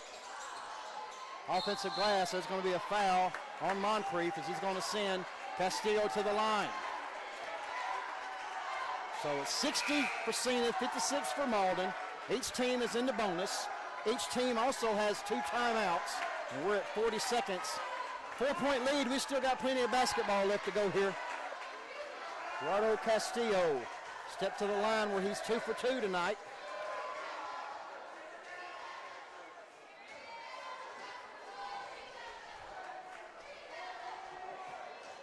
Two big free throws coming. First free throw by Castillo, up and in. The Lions are clutch here down the stretch, Chris, from the free throw line. Yes. Second free throw by Castillo. Rattles home, Mark. Great job by Zenith Torrensville. It's Harris to Harris. Looks for the pick and get it once again. Dobbins, turnaround shot off the glass is good, and Dobbins is taking over down the stretch. It might be just a little too late. I don't know. Down by 6. Hey, we're going to keep it here, Chris. We'll keep it right here, Mark, as we're down to 27 seconds. Seems like the last 4 or 5 possessions, Dobbins has just had his way down low. They're going to need a lot of that. You might want to look back at that and think if they've been using that all night long, what might have happened here. He's got 16 in the game, leads the way for the Green Wave. I believe Sawyer, he has 13 for the Lions. Does he lead the way, Chris? I know he's currently on the board. He leads the way. Yes. Leads it with 13, Mark. For the Lions. One good thing about the Lions clock here, I love it. They keep up with the players, the fouls, and the points. The more information you got, the better. Makes it easier on us announcers, don't it? It sure does. They do a great job here at Zenith Hornsville. Yes, great hospitality as well. The hospitality room was kicking tonight with some good old rotel chicken. Going to be a foul on Cannon Brown as he gave old Porter Franklin a little bumpity bump, and that's going to send the freshman to the line for probably two of the biggest free throws of his high school career, Mark. Oh, that's no doubt. And I was thinking about that earlier. That's who I would be fouling, one of those freshmen, because they haven't been in this kind of situation yet. That's correct. Porter Franklin's got 3 points on the night, looking for 4 and 5. First free throw up and in. He's feeling no pressure at all. Ice in the veins. Second free throw, Porter Franklin up and in. He now has 5, and the lead has ballooned back out to 6, Mark. Outstanding, and I mean outstanding free throw shooting by the Zenith Hornsville Lions. They are 10 for 12 in the fourth quarter from the charity strike. Big reason why they got a lead. You're right. Fowler in a hurry, pushes it up. Inside once again, that's Dobbins, gets by everybody. Another basket for Dobbins, and the Green Wave is going to burn their last timeout. We'll go ahead and keep it here. 17.8 remaining in this one, Chris, and you got to think that the Lions are starting to feel it, and they're going to have a home court advantage if they hang on to this thing. Still a 4-point lead, Mark. Still a long way to go, but you got to give kudos to Zenith Hornsville. As we talked about it on our podcast, Shooting Hoops in the Boot, with Coach Kyle Moore. They have not got out of the first round, I believe, 4 of the last 5 years. So here they are in the semi, leading by 4. You got to think they'd be very, very excited to welcome the Hayti Indians back on the main event on Thursday night. But we'll see what happens, as there's still some basketball left to be played.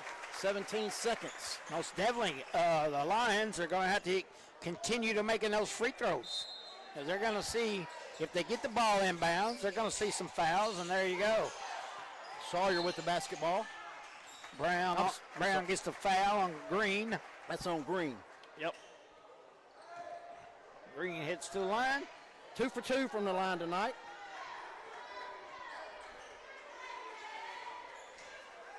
And it just seems like free throw shooting is the mantra of this Zenith Hornsville Lions team. You know, that anytime they're close, even if they're trailing, they're always in it with good three-point shooting and free throws. Yes. Todd Green, the senior, has 8. Rattles in and out, like that splinter we talked about. The old splinter comes back to haunt you, don't it? Todd Green, he has 8 points, looking for 9. That's right, a lot too. Thought the freshman had the rebound. Here comes Cannon Brown.